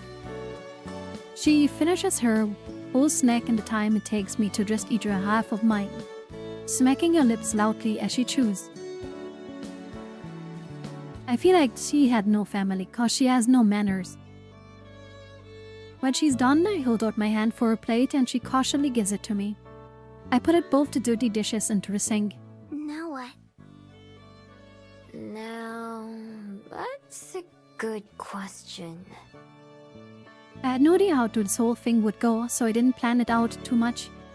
This is probably the point where I should enlist some backup. Is it okay if I go get my girlfriend? She's the one who owns this place. She'll definitely want to talk to you too. I'm so happy that she said like, is it okay if I go get my girlfriend? Ah, that's so cute. The vampire lady? The vampire lady. That's her. Okay. Please don't make it like we are gonna come back and she's gone. Please don't. No. She gives me a wide berth as I leave the kitchen, even though it requires putting herself far away from the fonder. You can sit down if you want. Wherever's most comfy for you. I'll be right back. I head up to Judith's study, where the door swings open as I approach. She's waiting for me on the other side. I step through and she closes the door behind me. I'm not sure if pointy ears help Lyra to hear better, but just in case, I keep my voice low. The girl and I have been talking for a bit. Her name's Lyra. She says she's okay if you come down too. Come now. down, vampire mommy. The vampire lady heard. You handled that She heard marvelously, everything. dear. Oh man. Excuse, he had everything. Thanks. I just tried to think about what you would say for the most part. It helps that I know how she probably feels right now. I'm sure your sincerity helped a lot. For what it's worth, I don't think I could have done any better. Yeah, she did well. She did well. Oh, I don't know about that. You're a lot better with words But than me. Mio, you're relatable. You're an ex-criminal. Speak now, you know how hard the life is. Words aren't as important as intentions. And I'm sure she could tell that yours were good. Yeah, that were good. What do you think we should do now? Ex-jailbird. I didn't ask, but I'm not sure if she has anywhere else to Do you go. think she has like tattoos on her arms? You know, showing her gang affiliation? Let's go downstairs and talk to her. I have an idea for tonight, at least. Oh my god. Okay, no, they're gonna make her sleep on like the couch or something, right? Not like with one of them. I follow Julie back to the kitchen, where Lyra's taking a seat at the dining table. She tenses up as we approach, but Julie also keeps a respectable distance. Good evening, Lyra. My name is Juliet. It's nice to meet you. I mean, come on, you see this person and you are not simply impressed?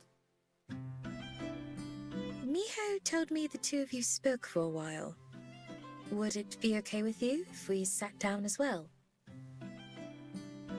Eyes flicking from me to Juliet and back again, Lyra eventually nods. Juliet and I pull out chairs as well and sit next to each other on the other side of the table from the kid. Would you mind if I asked you a couple of questions? She said it again. You don't have to answer anything you don't want to. Exed. She has said exed again. It's incredible. Thank you. Would I be correct in assuming that you've spent a few nights sleeping in the library? Yeah. I had a blanket, but it's lost now. I see. If I may ask, Oh, the direct does your question. family know where you are? Ain't got one. Some people do that here, it's weird. What do you mean? They do what? What do they do? And I'd got one, You don't have a family? Is there anyone that you live with? they asked. Or who takes care of you? Really? Why? Nah, I'm by myself. I just thought the ex might be welly accent, maybe. Is there somewhere that you live? Or usually stay at? Not anymore. Not anymore. Does that mean you did until recently? Yeah. See, come on, a little bit like longer answers, maybe? The girl isn't exactly forthcoming with information, but Jewel takes it all in a stride, maintaining that calm, even tone that I was aiming for. May I ask what happened? Lyra looks down at the ground, bringing up her thumb to her mouth and biting her nails. Now that it's not a yes or no question she's being asked, she seems less inclined to answer. Most people say it normally and I know where it's from. Yeah. You don't have to tell me. But if there's someone out there who may be worried about you, then wouldn't it be nice for them to know that you're safe? There ain't. I left. As in, you ran away? Yeah. They were bad. Mean. Nah. They hurt me. Adopt So I her left. right now. Your family? Nah, my parents died. They were people who said they'd take care of me, so I had to live with them. La. Nobody asked me. But they didn't care about me. They told me that. La. You realize the change your look. Lyra says all these things so matter-of-factly, still looking at the ground. I'm so sorry to hear that. Both about your parents and the awful situation you were put in. Really? You believe me? Now why is she saying like that? For the first time, there's a flash of excitement from the girl. It's impossible to know if she's telling the truth, but we don't have any reason to doubt her. At the very least, it would make sense why she's so skittish. I don't see why I shouldn't. I tried telling people, but they didn't listen. Said I was making it up, but I'm not. For the first time since I started talking to Lyra, she raises her voice emphatically. Her fists are clenched and she looks both of us like she's trying to see if we mean what we say. I've met plenty of mean people too. I know how awful they can be. Yeah. The sharp glare slowly dissolves as two big tears well up in the corner of her eyes, her lower lip covers. Oh, see, she's so adopted. She's basically our daughter already. It's already done. Juliet is already planning, okay, we move in like Miho into my room. We make a little daughter room out of her room, right? Which color are we painting it, you know? It's all happening in her head already. Nobody ever believes me. There.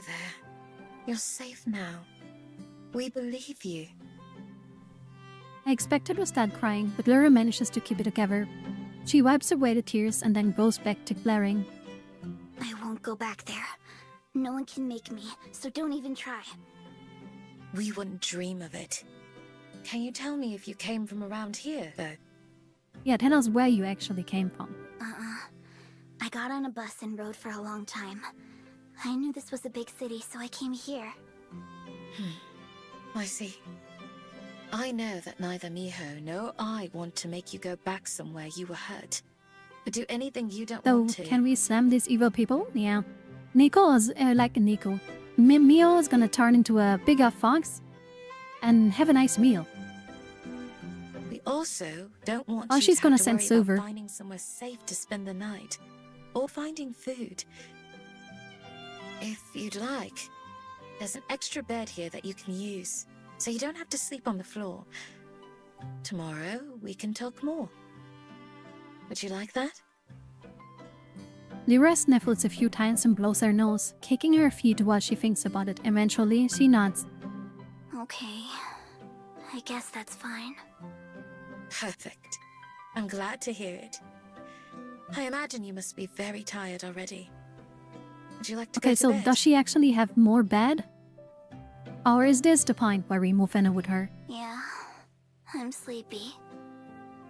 Why don't you follow me then?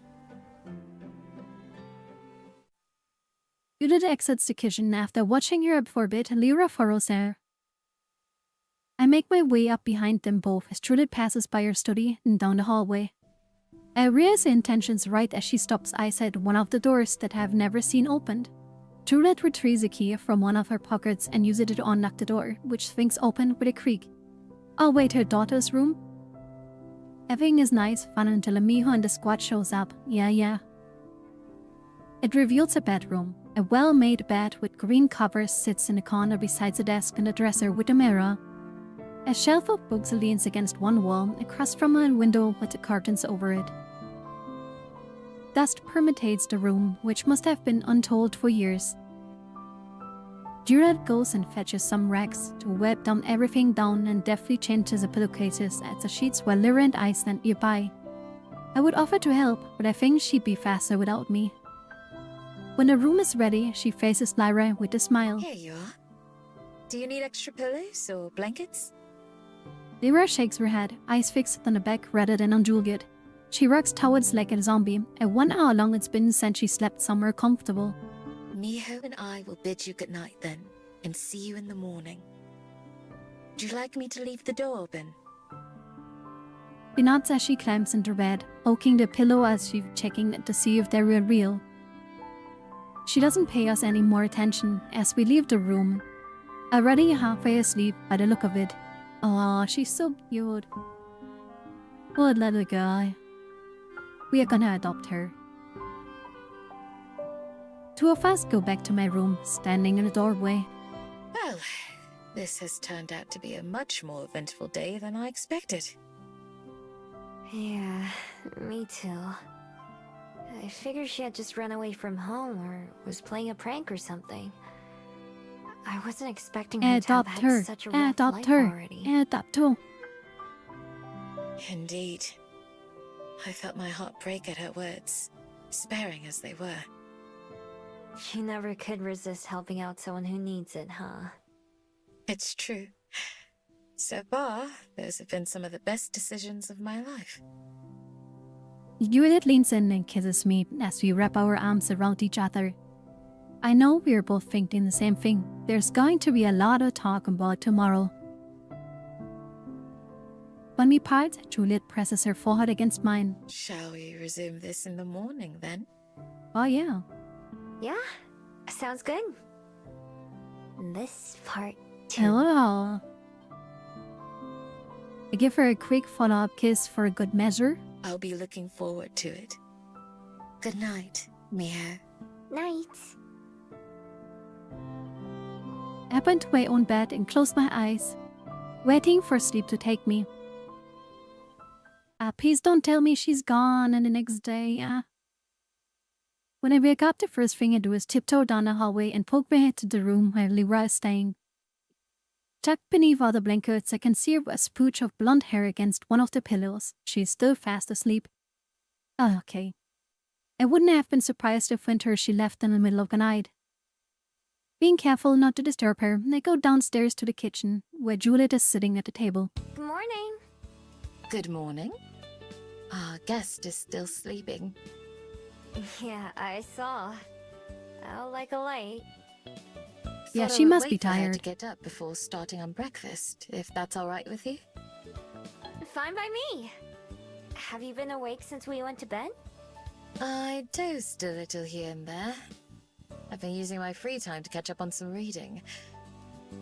Last night was so busy, though, that I didn't get the chance to ask how your call with Minso went. Oh, right. Even that was overshadowed by my meeting with Lyra and everything that went along with that. It went really well. She told me all about Jongin. They were a traveler who went all around the world, but they came for Korea. So the two of you have something in common, then? Yeah! Apparently they gave away lots of scrolls like mine. She also said that they started using a Yeah, the pen fox name thing is later. really cute. Horim. It means... Oh, that's Oh, wait, I beautiful. skipped that. So that must mean that... I nod. Yeah. They remembered me too. I'm so happy for you, Miho. That you got to know how special Yeah, I'm that you for were her. to each other. Me too. Thanks for setting everything up. I told her about my magic, and so we're gonna keep in touch too. Maybe someday we could even meet up in person. She said she has family members who know a lot more about Jongin than she does. A trip to America sounds nice. Or would it be back to Korea? I'm not sure. I mean, is she gonna I visit didn't them then? ask. Of course. There are so many Oh, places they're gonna I'd travel. love Oh to my visit god, with they're you. gonna be the lesbian couple with a daughter, traveling around the world. Me too. The other night when we were... There's a sudden knock at the front door that cuts me off. It's a little earlier than when we opened the library, but we never had patrons show up before then. If it was Aspen, she just walked right in. Oh no, parents. Oh no. My first thought that it might be someone looking for Lyra. I'll get it. Beating a prancer for some reason, I slowly wake my weights towards the door. Ah, kill him. Kill him, eat him, directly. I wouldn't be surprised if someone was looking for him, despite what she told us. I'm not sure how they'd have tracked her here, though. They knock again, louder. Whoever it is, sure impatient, I walk faster. I'm coming. I pull open the door, which isn't even locked. When I see who is waiting, I can feel my eyes go wide. Silver? Wait, Silver? Wait, what the? Long hair. No edgy jacket. Silver. What? The other Gumiho stands close, shifting her weight in front of the foot. The moment I open the door all the way, she darts in before I can even invite her inside. Wait, what's going on? Another adoption? What are you doing here? All I can think of is brought out. While I was sure to see her again at some point, I expected it to be at night like usual. This is the only second time I've seen her around the day. Taking a triple approach of ignoring me, Siva just looks around similar to the last time she came home. Finally, her restless gaze settles on me. I came to fulfill a promise. Yeah? Promise? As I speak my last words to her, Halloween come back to me, and I understand all at once. Oh, you're leaving. Oh no, what? Oh. Please, don't leave. He nods, just then Doolittle emerges from the kitchen. Siva tenses up when she sees her, but then relaxes and reminded of Lura yesterday. Ah, Silver. It's very nice to see you again. The rest stays silent. We're not exactly the most talkative group. We were gonna have breakfast soon. If you wanted to. Yeah, eat with us, Silver. I trail off as one more person enters my field of vision.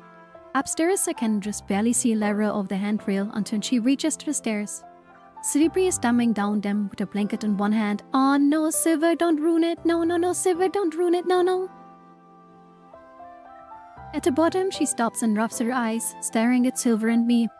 Between the four of us, I'm not sure who must be the most surprised to see whom. You ain't a wolf, are you? No, she's not a wolf. No. Are you? At least Lara gets an answer. She just leaves. Just walks away.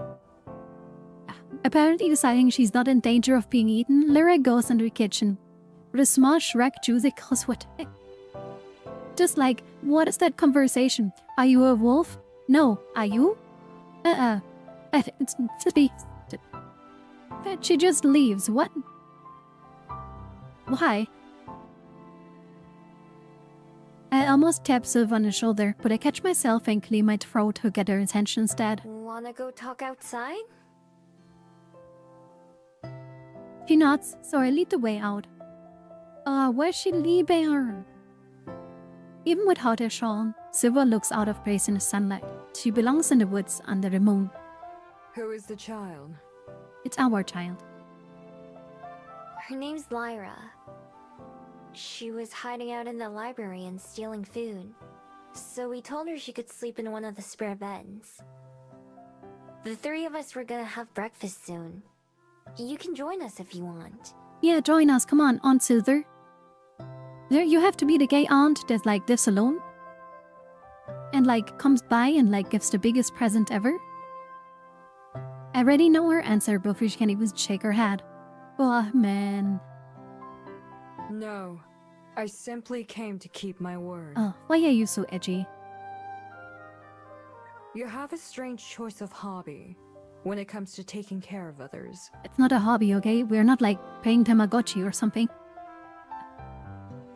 Is that weird?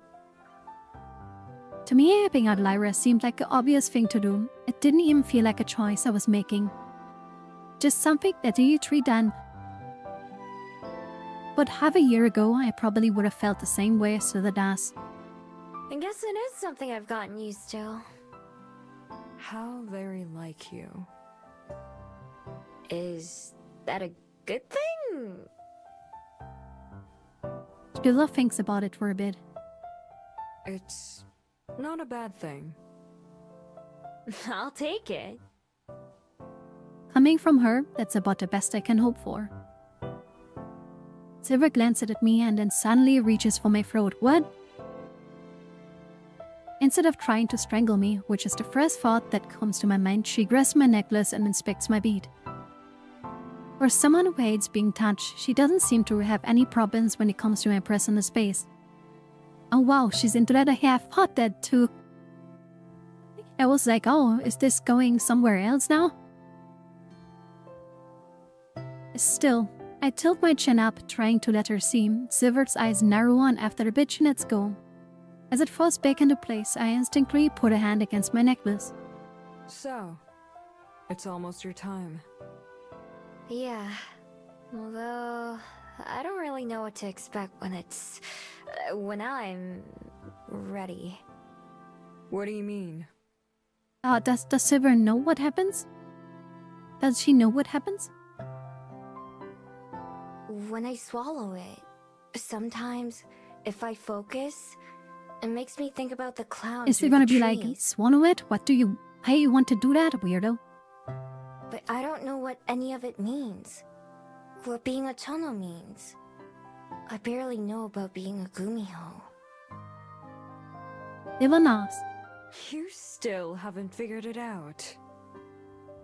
I just told you I haven't. How do you know all this stuff anyway? It's simple. I don't doubt myself. Okay. She's just like, the enemy is in this direction, going in the totally wrong direction, but she never doubts herself. Would it kill you to just give me a straight answer sometimes? In this case, it's the only answer I can give you. Besides, you're closer to the truth than I am. Silver holds her arm up, putting her shining bead into full view. For the first time, she holds it where I can see it properly. Although my bead is plain and round, her nearly identical to the non-magical ones from my necklace, hers narrows at the middle and then widens again like an hourglass. A few colorful bands run across it, almost too narrow to see. There's a red one, a blue one, and even a silver one, but as I squint I can even see a faint spring green one as well. There are others, but I can't see what they are before she lets her sleeve fall again, hiding the bracelet. It's why I'll be leaving tomorrow. Just as your path has led you here, mine now leads me away. Why is she so edgy still? Tomorrow? I figured you were gonna be going soon, but not that soon. There's nothing left for me here. It's time I was on my way again. No, stay. Oh. For as long as I've known her, I hoped I could get through to Silver somehow. Help her see some of the things I was blind to myself. Especially now, as we are just starting to become friends. Or maybe now that we've been friends for a while. Either way, I wish she would stay. But we can't change it, I guess. But just like when Juliet was contemplating leaving, I can also understand why she feels like she has to go.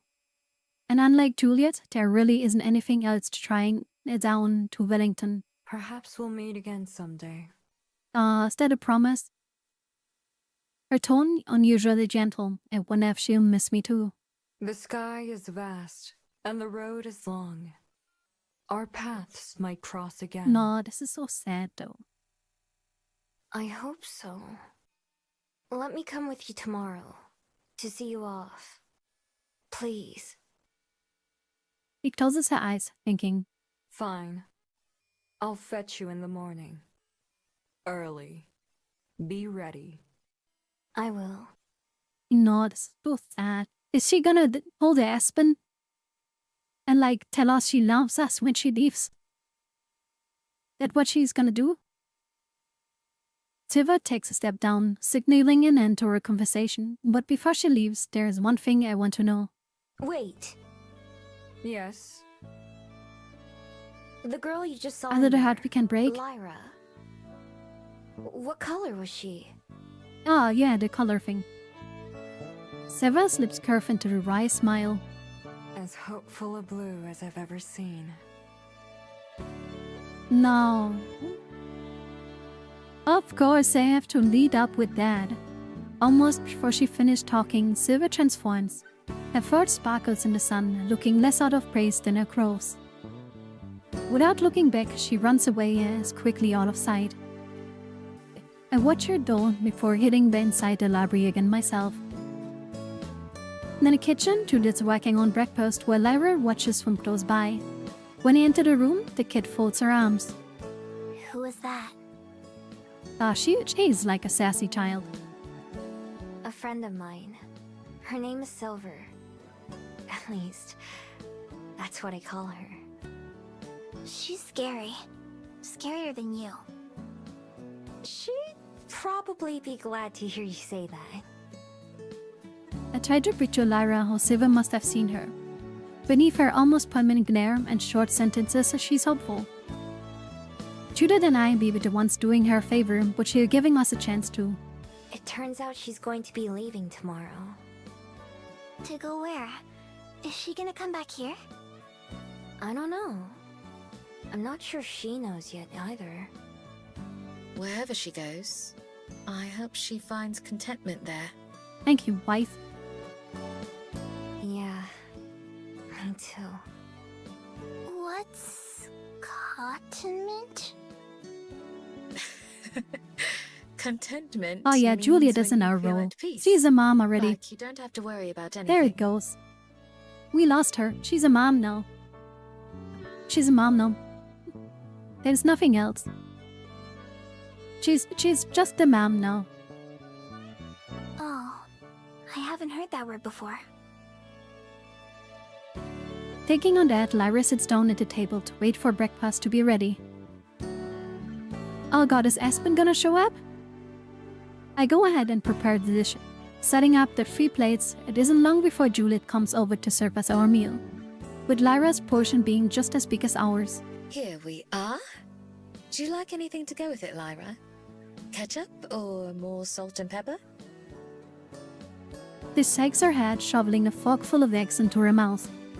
I don't think she's going to be very picky eater. The 3 of us clear our plates, and once everything is cleaned up, I can see Lyra being a look around unnecessarily. What's wrong? Nothing. She thinks we're gonna make her leave. I might have a guess. Lyra, do you have anything you plan to do today? Lyra shakes her head. Well, you're welcome to remain here at the library. Miho will be busy with work, and I'll be going to sleep soon. But you don't have to leave. I don't? Even though I stole your food? No, of course not. I mean, we gave our food to Whhhhyyyy anyway, so... Although when Judith says that, I know that at some point she and I are going to have to decide what exactly our staying here will entail, and for how long. Adopt her. Adopt her. Adopt her. Neither of us are going to turn her out into the streets, of course, but if she's chased here, then does that mean she'll live here? What does that make her? What does that make us? Oh, now she's asking the questions. It's still only the first morning, so there's plenty of time to figure things out. But from what Lyra told us last night, she doesn't really have many other options. Judith's probably thinking the same thing. Hey Lyra, do you like to watch TV? Oh, don't brain rot her directly with TV. Sometimes. I like cartoons, but I couldn't watch them much. Don't just sit there in front of the TV all day, come on. I have a TV up in my room if you want to use it. You can watch all the cartoons you want. Modern parenting, yeah. Her eyes get huge and looking far more excited than when she was offered a place to stay. Really? Is that allowed? Yeah, come here. I'll show you. I mean, TikTok would be worse. But like, this is also not good. All 3 of us head to my room, turn on the TV, and flipping on of the kids' channels I can remember. Well, no. Within minutes, she's all set up on my bed, totally sucked into the show. Judith and I step out into the hall. We should Yeah. probably talk later, huh? Yes, once I've had a chance to rest and refresh myself. Yeah. You've been up since everything started. I'll bet you're as exhausted as she was. Perhaps a little. Will you be all right for the day? If you have other things to attend to, I'm sure she'll be fine here. I don't think she'll be leaving that spot. We both glance into my room. Lara is wrapped in my blanket around herself, still entranced by the TV. Aww. We'll see. You should go rest, though. We can figure it out more tonight. All right. Until then, my love. My love. Mon amour. Sleep well.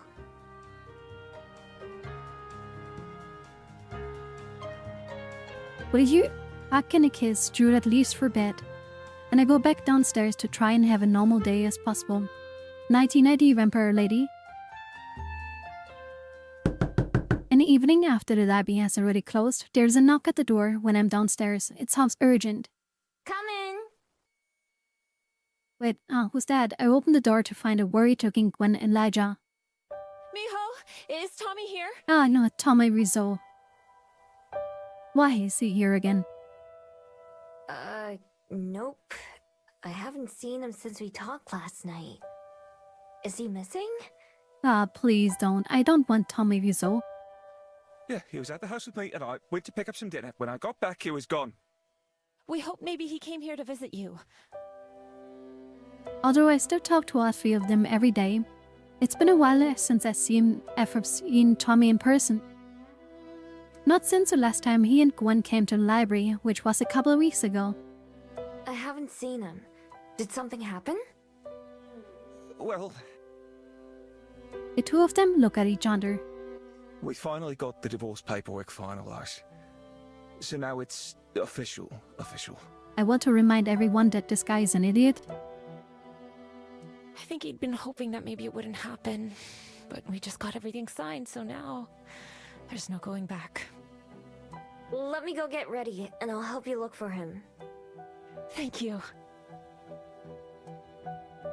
I'll let you know what I'm doing. She agrees to look after everything when I'm gone. When I hurry back outside, Gwen and Elijah are waiting for me. I don't think he could have gone too far. I just went down the street to pick up some pizzas and Gwen came over as soon as I told her he was missing. It's not the first time he's gone to hide, but he's never run away from home like this before. Watch it. You're gonna find Tommy Rizzo boxing other kids.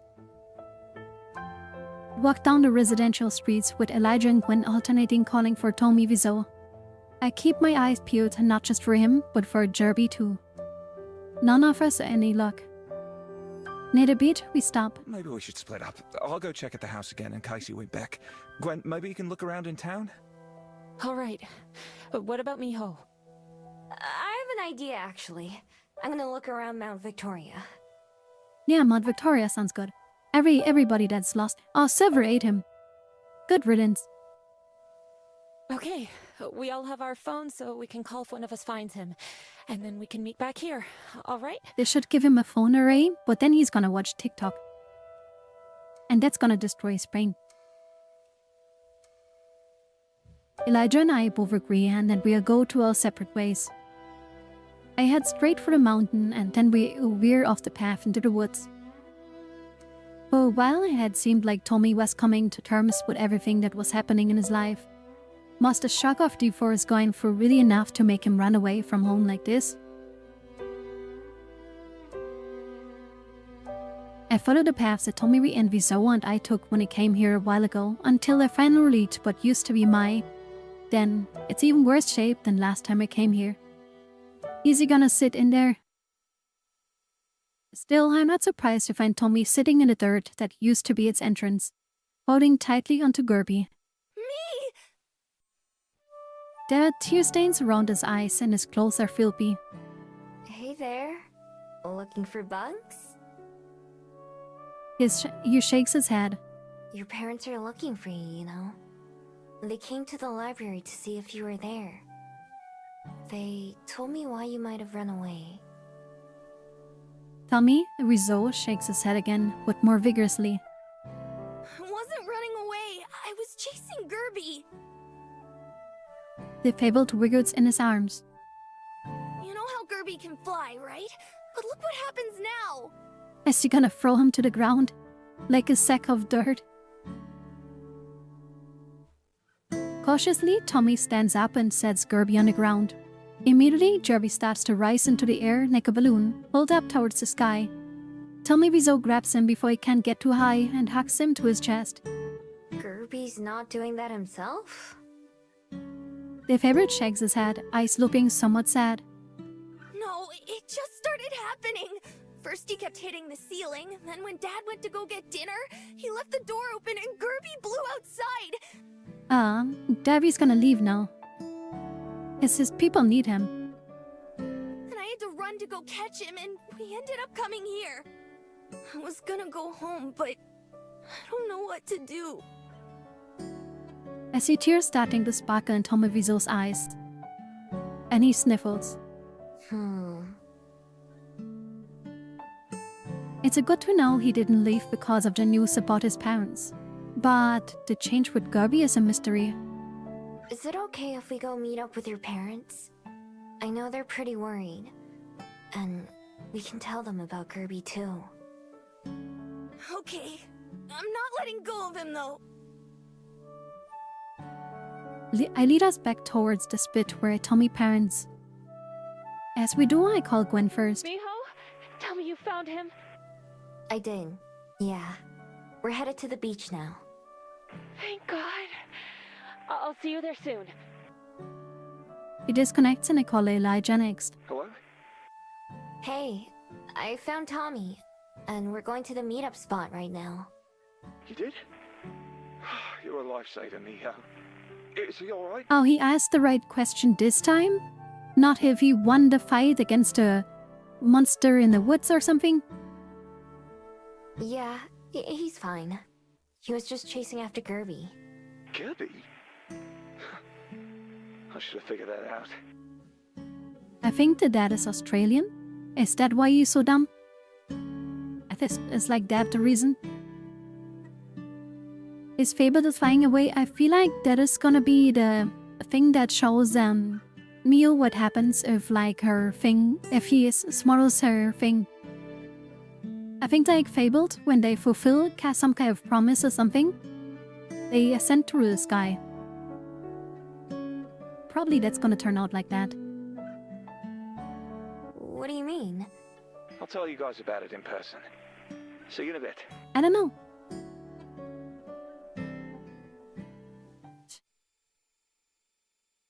We are the first one to reach the shore. Tommy Wiseau stands with his feet in the water, still clutching Gerby against his chest. He sniffles occasionally, but doesn't cry. What promise did he fulfill? I don't know, protect Tommy Wiseau or something? Footsteps from behind us signal Gwen and Elijah arrived. Tommy Wiseau and I turn around and both of his parents' eyes go wide. Wait, is that? Red, can they see Gerby? Gerby? Wait, they can see Gerby. The two of them are looking right at the little Fabled as Tommy realizes his expression also changes to a shock. Can you see him? Stunned, both of his parents nod. Barry waves his flower arms, looking thrilled to finally be noticed. Well, I'll be. The little guy looks just like I imagined.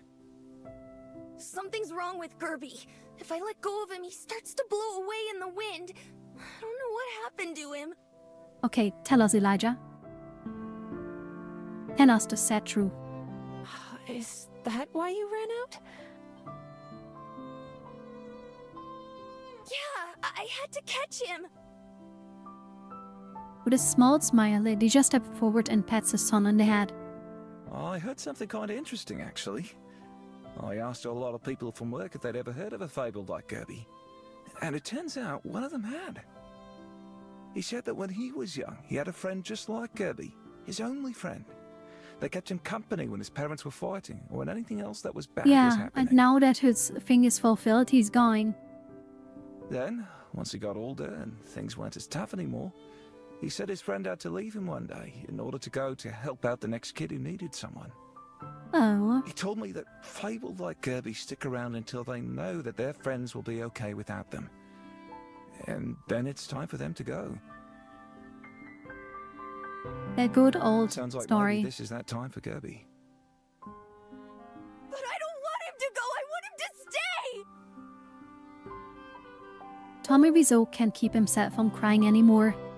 Although he holds on to Gerby, big tears roll down his face. In his arms, Gerby looks up at him kindly. Sweetie, sometimes we don't have a choice. Sometimes we have to let things go, even if it's hard. Yeah. From what Dad said, it sounds like Gerby knows you're tough and that you'll be okay, right? Don't you trust Gerby? Yeah, come on. I do, but... Tommy holds out his arms so he can face his friend properly. Is it true? Do you really have to leave? Gerby pedals Zack as he nods, petting Tommy's hands. Gwen wipes Tommy Wiseau's eyes for him as Tommy Wiseau puts Gerby into a hug. His tears drip down to Gerby's leaves like rain. There's someone else who needs you, right?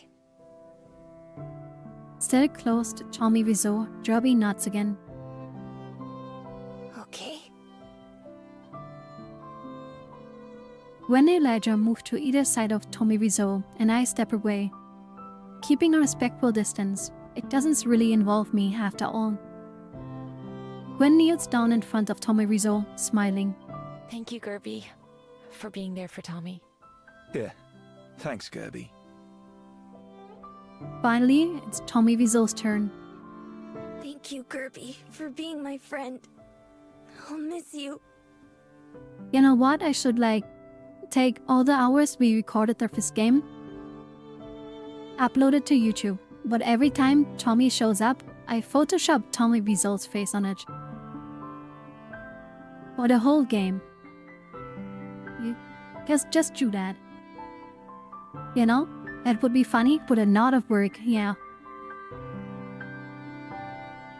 And we call it the backstory of Tommy Wiseau, how the room was actually made. With a big sniffle, Tommy Wiseau manages to stop crying. Gerby leans against Tommy Wiseau, the top of his flower tickling Tommy Wiseau's chin. Tommy Wiseau giggles. Why do they say his name so many times? Then he opens his arms. Each of his parents take one of Tommy Wiseau's hands as Gerby floats there for a second and then slowly starts to rise. With his little pedals, Gerby waves goodbye. Eyes crinkled in a smile. The breeze shakes his leaves, but it doesn't knock him off his course. Up, up, up he goes, reaching Tommy Wiseau's eye level, then Elijah's, then floating above their heads. From behind them, I can see Tommy squeezing his parents' hands tightly. Bye, Gerby. Bye, Gerby. After a final whisper farewell, Gerby continues to drift up until he's eventually out of sight. Wouldn't Tommy's hardest part in the life just start? Teenager years without parents? I mean, he has parents. Tommy, Gwen and Elijah remain there, standing in shallow water. Quietly, I sneak away, leaving the three of them on their own. I'm sure they'll hear about it later when they have our regular call. But for now, I think they have a few things they probably want to talk about together. Yeah, what about the pizza that is cold now? As I make my way back to the library, I smile glad things worked out. It may take some time, but I know that it'll be right in the end. After all, I trust Gerby.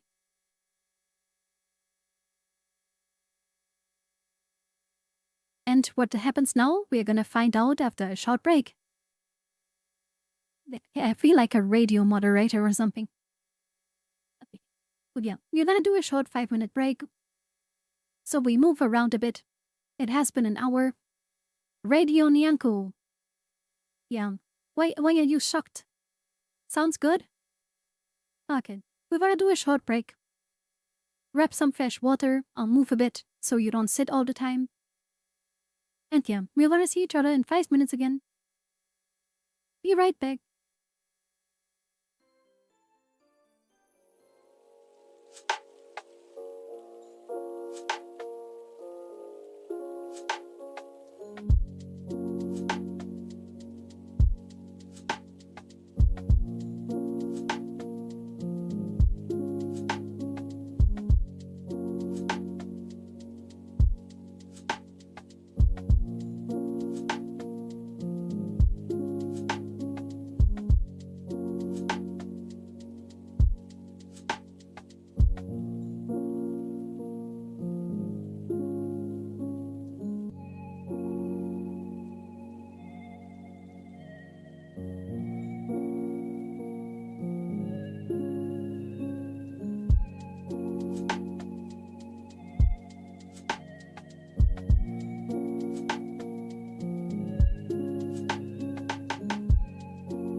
Sorry, I was reading YouTube comments and replying to comments.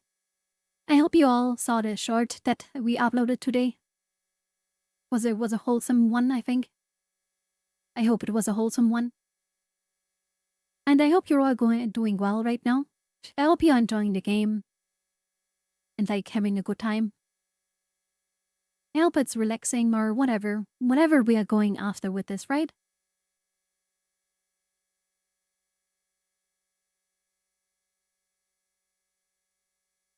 Was it a call out post? Call out post? No. Did you not see the short, Doorman? I feel like that short is for you. You should watch the short, Doorman. I think maybe it cheers you up. You know? Thank you. No, you were short? I am short indeed. From me, Katsumi, and Ayame, I'm the shortest one. That is right. But now I'm munching on an apple.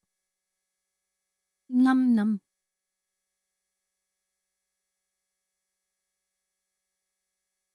I have apple pieces now. I hope you guys got something nice too. Num num, apple pieces.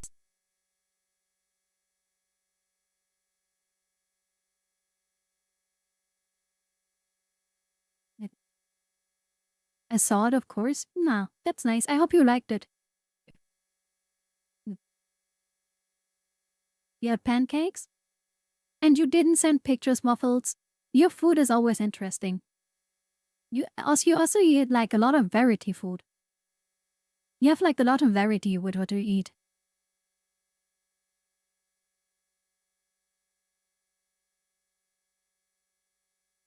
Like it's kinda nice.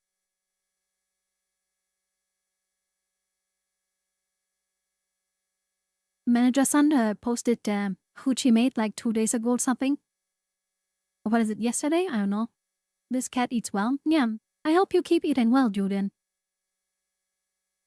You need that for all your muscles, right? You need to be strong. You have to defend the cat empire, Julian. We need warriors like you.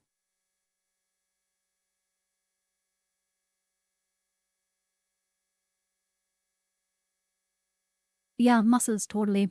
Come on, Julian. Just play along. But yeah.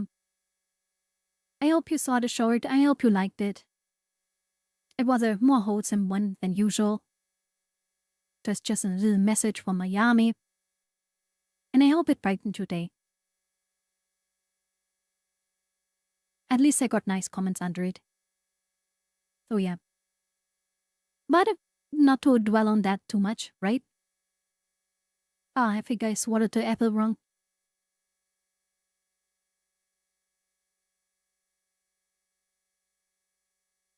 I'm trying to not throw up right now.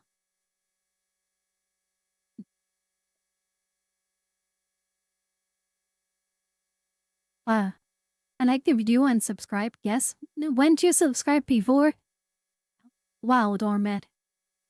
I ate the apple wrong. I swallowed it wrong or something. That doesn't feel good. It's kinda stuck in my throat right now. Oh, wait, I should drink something. Yeah, I should drink. Thank you for throwing bottles at my head. But yeah, I'm gonna drink something.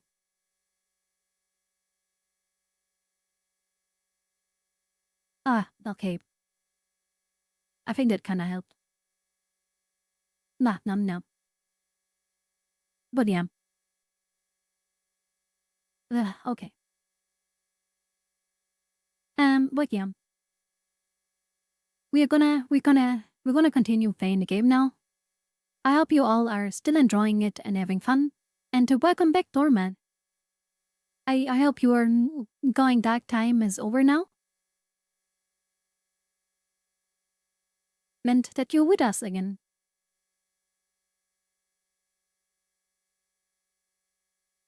Alright, with that said, we're gonna continue now. And we're gonna watch more of the little stuff here, right? After the library has closed for the evening, and I'm in the middle of the cleaning up, Lara finally comes downstairs. Just like this morning, she's draping a blanket behind her. Only this time, it's mine. I'm hungry. Okay, she's demanding. Alright, you can have anything in the fridge. Or I can make you a sandwich in a bit. Okay, I'll go look. She's gonna eat the entire fridge. She wanders into the kitchen alone. I can hear her riffling through the fridge, giving someone permission to do things in a newer spin for me. A single day at the library has already made her a lot more comfortable. I guess she never had a problem with taking food, though. We spent most of the day watching TV in my room, and Asa chose a couple of books from the kids section to read. Because she's so quiet and keeps to herself, I could almost forget she's even around.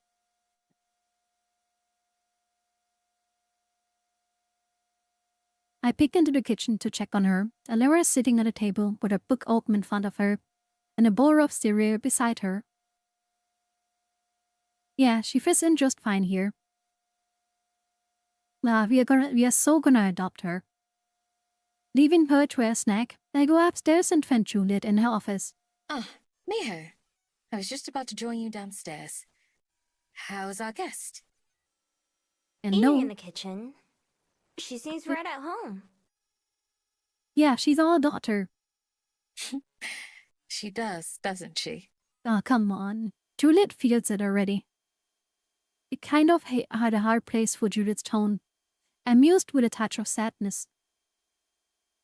I figured me and you should talk about things before it gets too late again. Yeah, what do we do? That's a good idea. Would you like to sit sit they're down? having a big talk now. Okay, now it's gonna go on when you start getting older.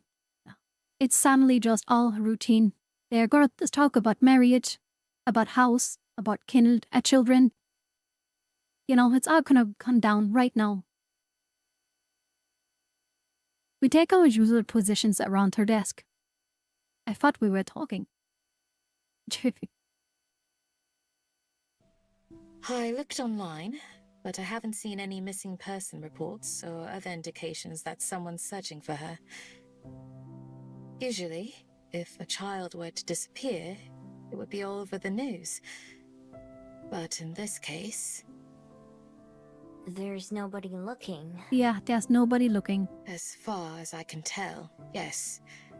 Which would line up with what she told us about running away. That's so sad.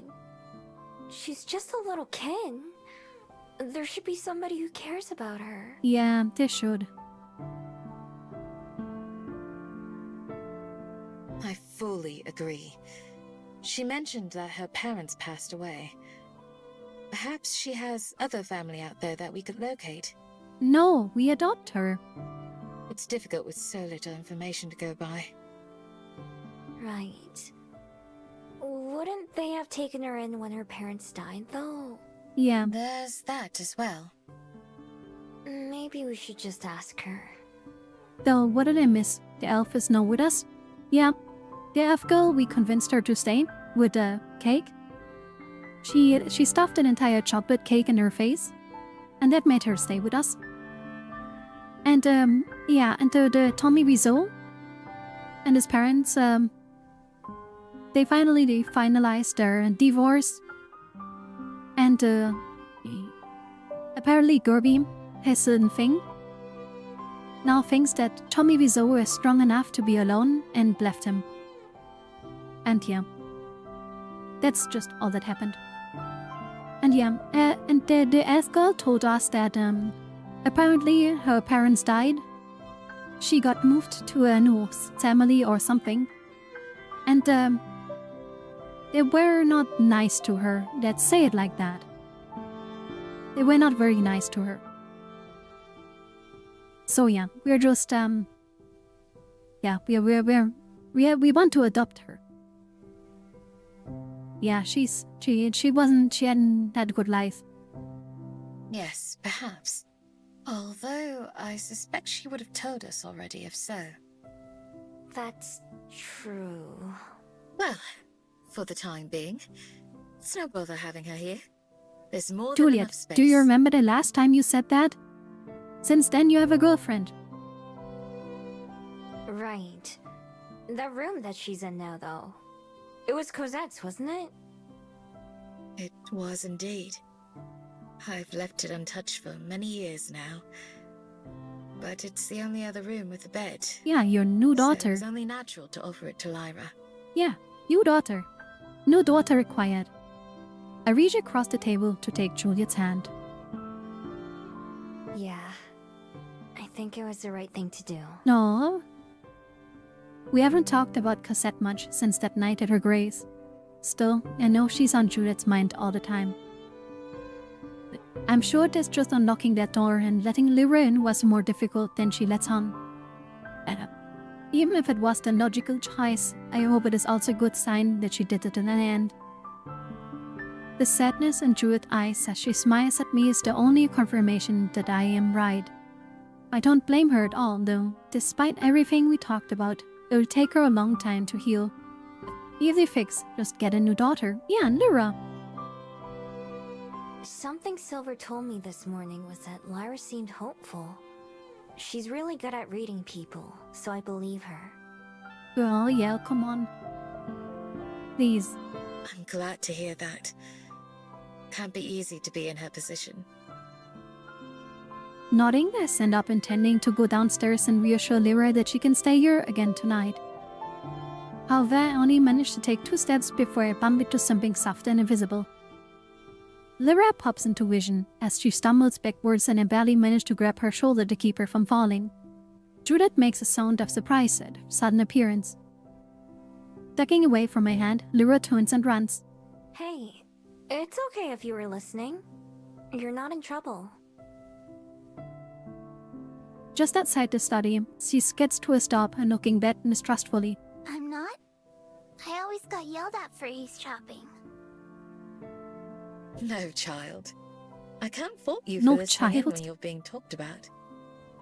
Why was she like suddenly being like an old grandpa? No, child. Mate, we should like make her get a bald head and like make her a Greek god. The Greek god of war or something. Right? She's suddenly the what is that guy's name? The guy that always calls his son just boy. Come on, boy. Let's go, boy. Thanos? Kratos. Yeah, Kratos. She's Kratos now. No, child.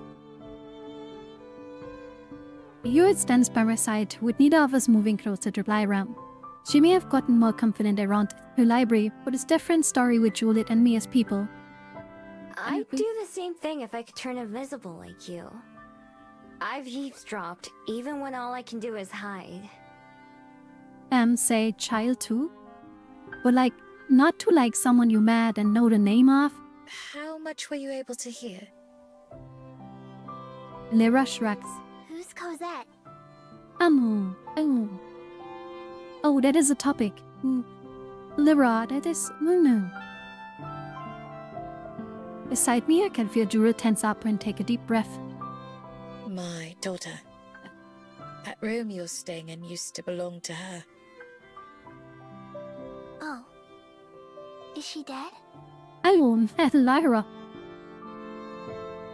Calm down, okay? Lyra asks questions casually if she's asking about the weather. She hasn't exactly been polite since her arrival, but it's a bit of blunt even for her. Hey, maybe... Juliet gently holds up a hand to cut me off. Yes, she is. Oh. Lyra pulses to new information, socially as ever, her ever-present frown deepening just a bit. Are you gonna kick me out after all? Ah. Juliet and I exchange a wide-eyed look. I can't blame her for worrying about that. Oh, heavens, no! Although we were wondering if you had any other family out there who might be missing you. Brothers or sisters of your parents, perhaps? Or grandparents? The girl shakes her head. It was just me and my mom and my dad. I see. Well, you can stay here for as long as you need to. We won't make you leave. She I says promise. it like she doesn't know that she's gonna adopt her. What an ire. Okay. He studies us for a long time, biting her thumb. I imagine the blue glow that Sylvia must have seen around her. Thank you. Oh, You're most welcome. Now, what would the two of you say to dinner? I imagine Miho must be getting hungry. Yeah, I am. I'm still hungry too. but you just ate cereal. Even after that cereal you ate? It's peanuts. There wasn't that much left. Yeah, nobody here eats cereal, right? We can certainly take care of that. Come along. Let's see what we have in the kitchen.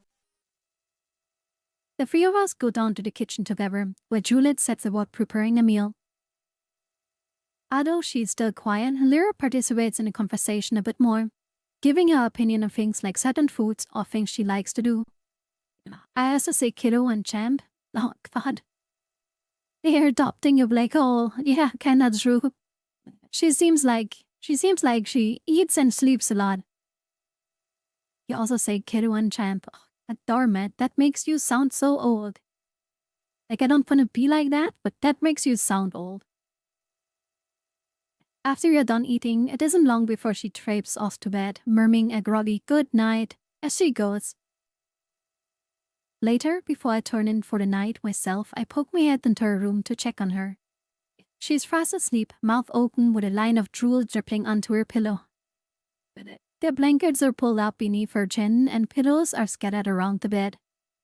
I smile to myself because I know how she must feel. Warm, safe, and hopeful. Nah, and judging by the knocking at my window, it turns out Sylvan and I have different ideas of early. I roll over in bed, not totally sure that I'm not dreaming in time to see Sarah gesture at me and then leap from the tree again. Oh yeah, we're gonna say goodbye to her now. Sleeping with open mouth isn't good for you? Yeah, it isn't good, right? A few minutes and lots of eye-rubbing later, I'm ready outside to meet her. On my way out the door, I explain to Juliet where I'm going. She breasts her like, scarf and stuff. They quitted at Safco. Siva's carrying a small sack with her. I assume it contains all her belongings. It's tied shut with a small rope and she slings it over her shoulder. We don't exchange any words, greeting instead. Words of greeting. Instead, we just start walking. As frustrating as it can be half the time, sometimes I also appreciate her willingness to just enter conversation, or not even start one. I don't have to worry about being good enough for conversational for her. It's easier to get more out of her silence than it's many others do. The fact that she let me come along on this last trip, much less came to get me, says a lot. We're gonna say goodbye to her now. We make our way through the streets. I'm not seeing many other pedestrians or even Thais. Only a handful of city buses, a couple of them are roaming around empty too. You liked her with a mask more? Well, you're gonna be sad for the fact that she's leaving us. Siva walks faster than either Aspen or Juliet when I'm able to keep pace easily. It makes our journey pretty short though. The glass walls and security gates of the skyport come into the view waiting for us. It was the first place to greet us when we arrived, and now it's ready to see her off again. I wear a cool mysterious outfit. Don't know, she isn't wearing it anymore. I wonder what Siva's thinking about right now. Is she feeling sad at all? And is she preparing to miss the place? Or is she ready to leave and potentially never return? Good or bad, I don't think she'll ever be able to forget her time in Wellington.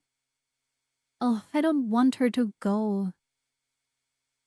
We come to a stop just a few meters away from the entrance, facing the double glass doors. Our reflections stare back at us. I'm not gonna miss this, Silver. Really? Call me Unbi. Wouldn't be? Okay. Unbi? Wouldn't. In Korean, Un for silver and Bi for rain. Silver rain. Although she doesn't turn to me, I can still see her face turn red in the glass. Yes, it's the name I've settled on. What do you think? Oh, it's cute. I hope she sees me grin. I think it's perfect. Good. Thank you. Wait, she said thank you? Oh my god. I'm not sure what words to say. I've never said goodbye before. Yeah, I don't like Silver Rain. Give big Silver. It's cute. Come on. Wouldn't be as cute. What did she do to the real Silver? Yeah. It's okay. I never know either. I hope you'll come back someday. Or that we'll see each other again somewhere else. Yeah, like, get a phone and, like, call? Or something? Fate brought us together once. Perhaps it'll do so again. Oh, don't give me this fate bullshit. Exchange numbers. So you think it was fate after all, huh? Perhaps not. Silver doesn't believe in phones. No. She looks down at her wrist, surely thinking about her beat even though it's hidden. And is able to track her. Come on, she's not a such terrorist, okay? If not fate, then shall we make a promise that neither of us can keep? Wait. You haven't broken a promise to me yet. We'll meet someday then. Perhaps you won't even recognize me. I might be someone else entirely. Ah. Finding her true identity? Someday. I'm sure that I'll recognize you, though. La. You might change, but you'll still be you. No matter what. Even if I'm Unbi now. La. You've been Unbi the whole time. No, my god, this is so cute.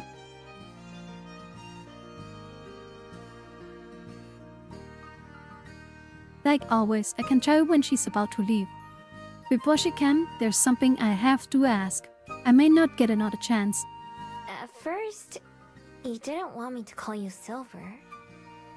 With your magic, what does a silver aura mean? Our eyes meet in a glass. Finally, she closes hers with a tiny smile. Shame. Sane? Goodbye. Oh my god. Wow. And then they hit us with this. I mean,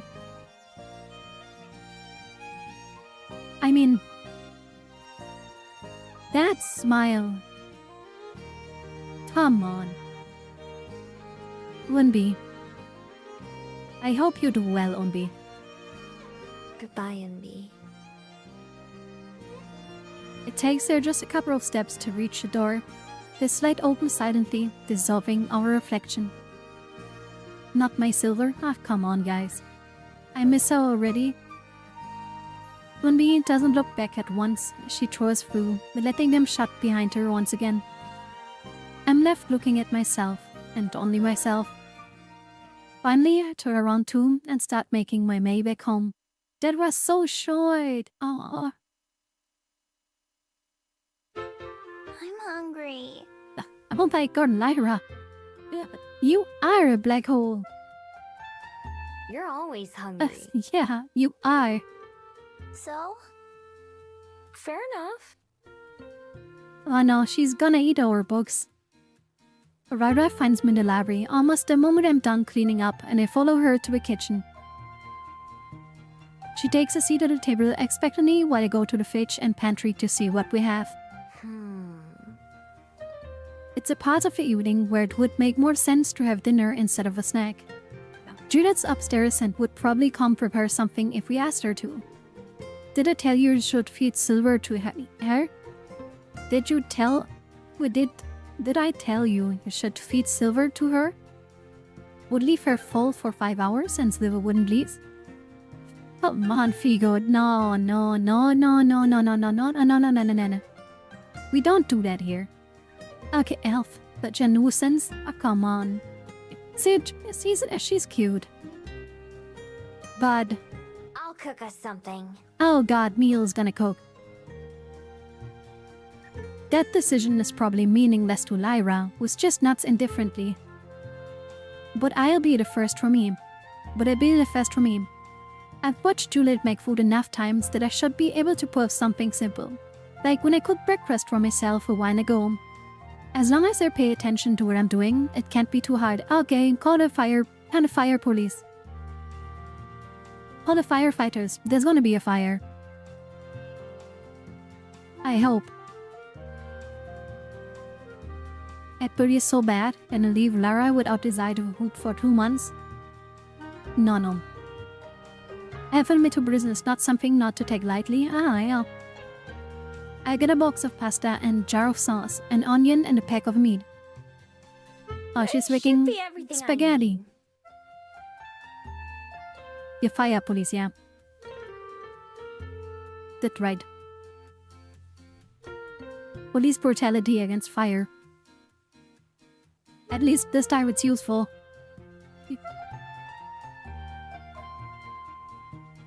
Okay, she's gonna make spaghetti. I've seen people burn noodles. I hope she's not one of them.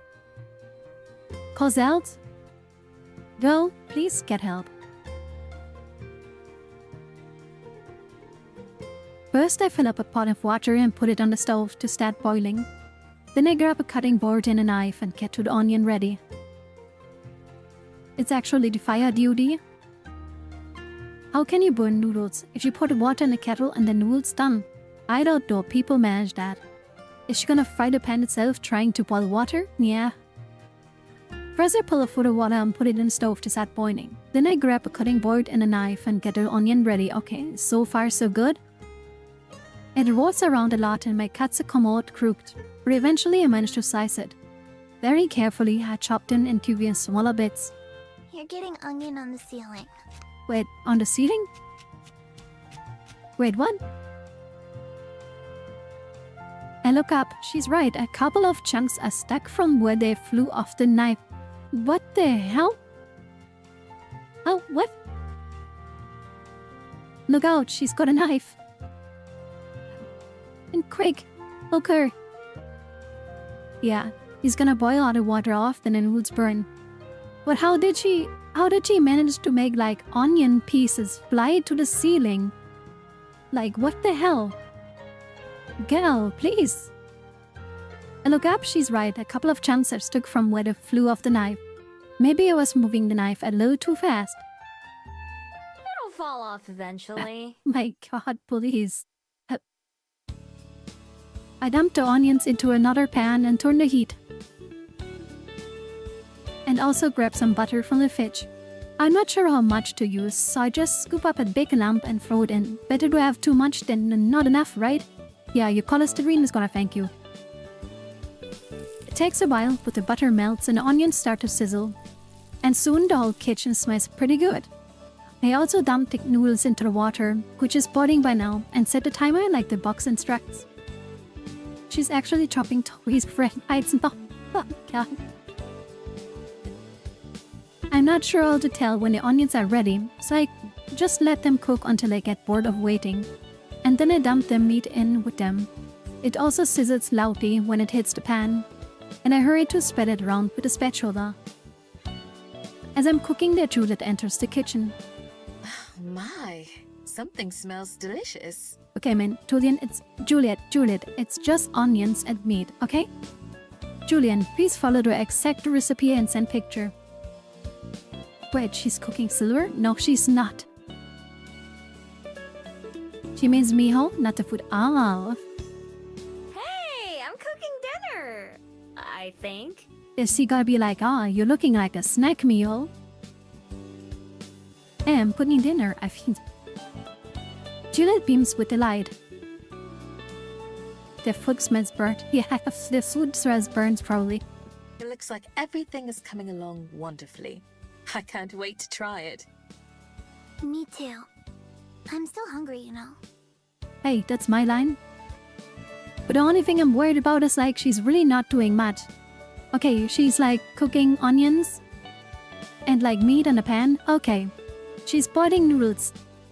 But like she's planning to use pre-made sauce, so it's pretty easy and like there's nothing you can really do wrong.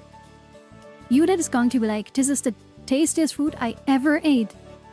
Yeah, that's what she told Cosette all the time too. No pepper, no salt, yeah. No, she isn't using that cause like the sauce at it all, right? Yeah. She can't taste anything. And oh yeah, wait. Juliet can't even taste anything. This is completely pointless for her. Why is she saying that? I can't wait to try it. You're not gonna taste it. Every two of them be watching, waiting at some pressure to a situation. I used the back of my hand to whip up the sweat off my forehead. Standing over the hot stove gets uncomfortable fast. My timer for the noodles goes up while one I'm looking at the meat. Parts of it are getting dark brown and crispy while the parts are still pink, so I keep mixing that around. Wait, what Juliet can taste? No, she can't. Apparently that's like one of the things you lose when you become a vampire. She can't... Apparently she does taste very, very, very slightly. It's like lactose of like food. You know? The water where you feel like it was standing next to a packet of peach when you buy peach water. You know, that kind of taste she has.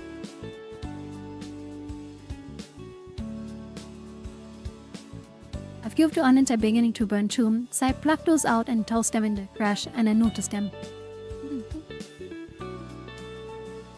She won't mind the extra garlic then. Oh yeah. I leave their pan to its fate when I pick up the pasta pot and carefully tip the water into the sink. Steam rushes into my face and I have to lean back as I let it run out. Only a handful of noodles fall into the sink, which I'm willing to consider a success. Has the not heard like using like a bowl or something for that? I cross my fingers and hope that meat is done. I can't say any parts that look raw, at least. Grabbing the jar of sauce and scoot the lid and then dump it all into the pan before mixing that around. Combined with the red sauce, the burnt onions and crunchy meat doesn't really stand out too much. I hope it's true for the taste too. Taking off the stoves, I turn face to my audience. It's ready. Yeah, wow, you made such a great food, Miho. Finally. I thought it was gonna take all day. Wow, she's so sassy. Aurora is not impressed, of course, but Judith claps. It looks great. Thank you for cooking, Miho. Don't thank me yet. But since you cook for us all the time, I figured I could at least give it a try. Yeah. I'll achieve 3 bowls and dump some noodles into each one, followed by a few big spoonfuls of sauce, just like Juliet does. I carry them to the table and set them out in front of each person.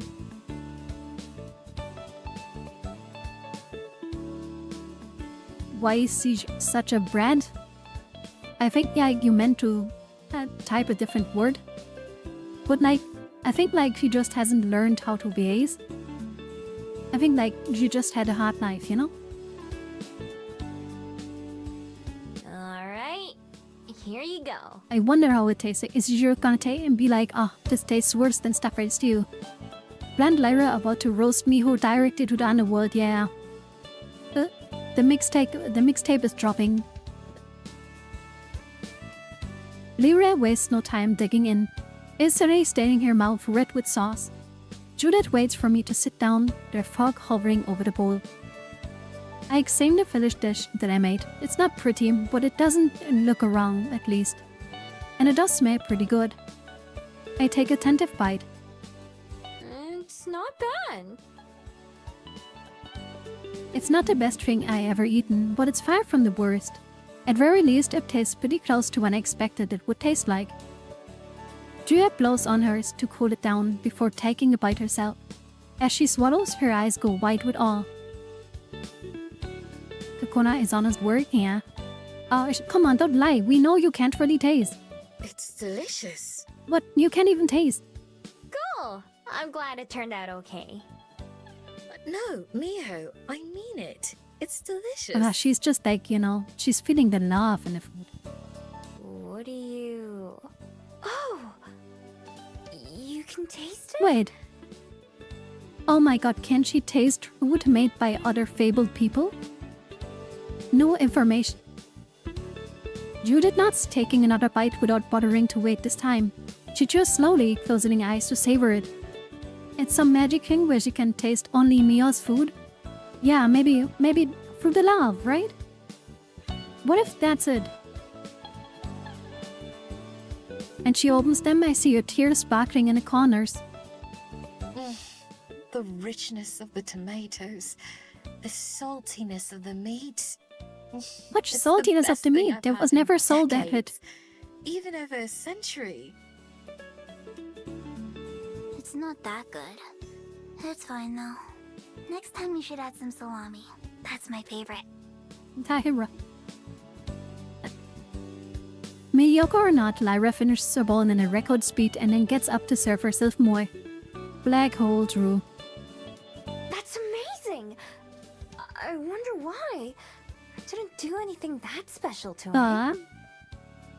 I'm not sure either, but I certainly can't complain. So, this means Mio has to cook in the future. Juliet also gets seconds and then even thirds. There's only enough for me to have one bowl, but that's fine by me. Seeing the joy on Juliet's face is more rewarding than an extra full belly. Using the edge of her fork and spoon, she managed to scrape up heavy last drop. Her dish is so spotless, it looks like it could go right back on the cabinet. Only good roommates' food can a vampire taste. Not really after food prawn episode, we can get to beach next here. But I wonder if it's like actually something. Like she can taste the food of someone she loves. Guess this means I gotta start cooking more often, huh? Well, that wouldn't make sense. Like, wouldn't she have tasted Codet's food? Wait, like, what about the sick one? Then the reverse sick? What do you mean? Sick one? Reverse sick? Huh? What do you mean? But I wonder if it's like... But that can't be it, cause like... Wouldn't she like tasted the food of our daughter? Then at least... I wonder what it is. Maybe she never actually knew of Corset? Also, the F is trying to get on my good side. Salami loving elf. What had this world come to? The episode where one gets sick and the other then entire night taking care of... Ah, yeah, like that. Right. Falling asleep by the bed. I mean, they kinda did that already. Where she fell asleep at her study. And we took care of her. Juliet laughs and nods. I'd like that very, very much. After months of practicing, the day after play finally revives.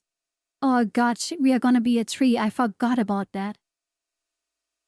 Our performance starts in the evening, but I have to be there a couple hours early. And then the next episode, the other is sick cause they spent the entire night taking care of the sickness. Yeah. God, okay, it's tree time, guys. It's time to get out the tree. And, I actually prepared something for that. You have to give me a second. But I prepared something for that. Cause I wanted to really feel like I'm Mio. I really wanted to feel connected to her. And, I thought that, like, maybe if we have, like, if we have, like, something like this, this is gonna make us feel more connected to Mio.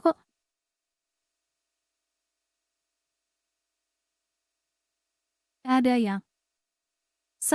So, we're gonna be Mio now. And, we feel very connected to Mio now.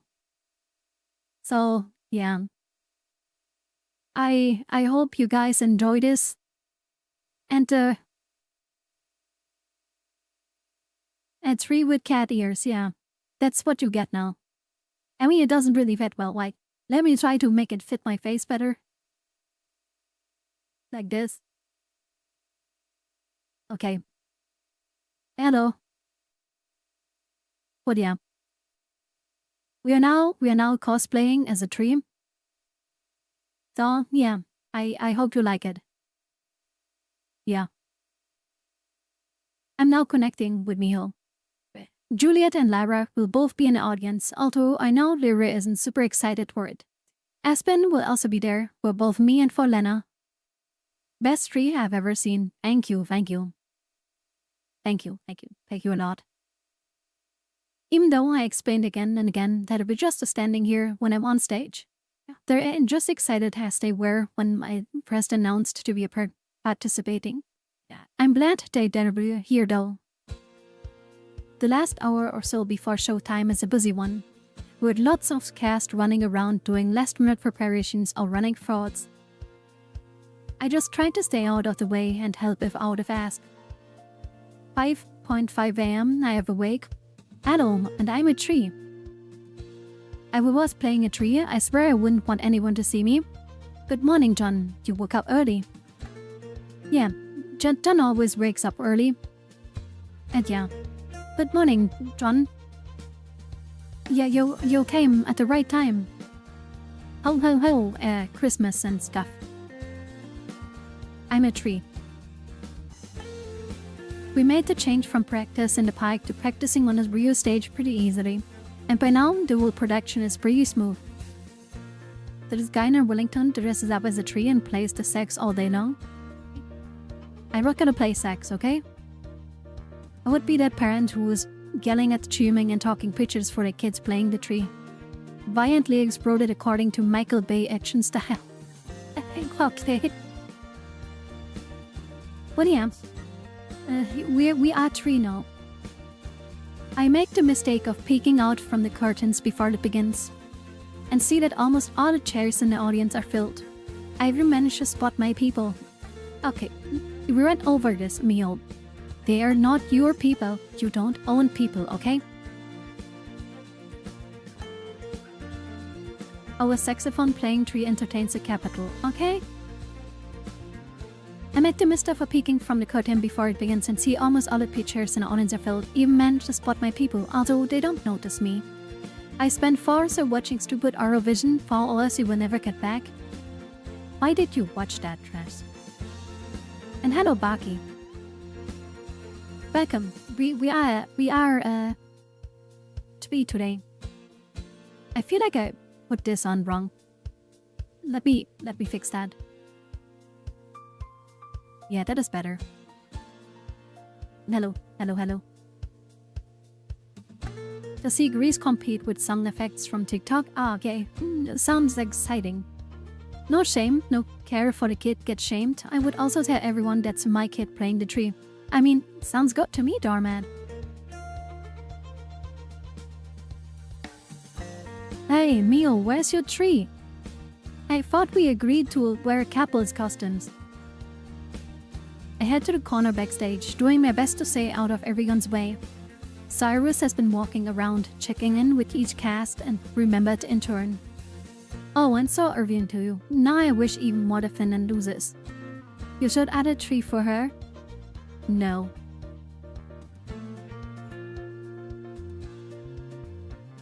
He still hasn't gotten to me when Lena hurries over. Miho, ready to go? So far, so good. What about you? Shouldn't you be in your costume? I'm gonna go get changed soon. I was just, talking with my parents. Oh no, your parents? Well, what am I wearing this stupid tree costume? Nobody's wearing costume. Are they here in the audience?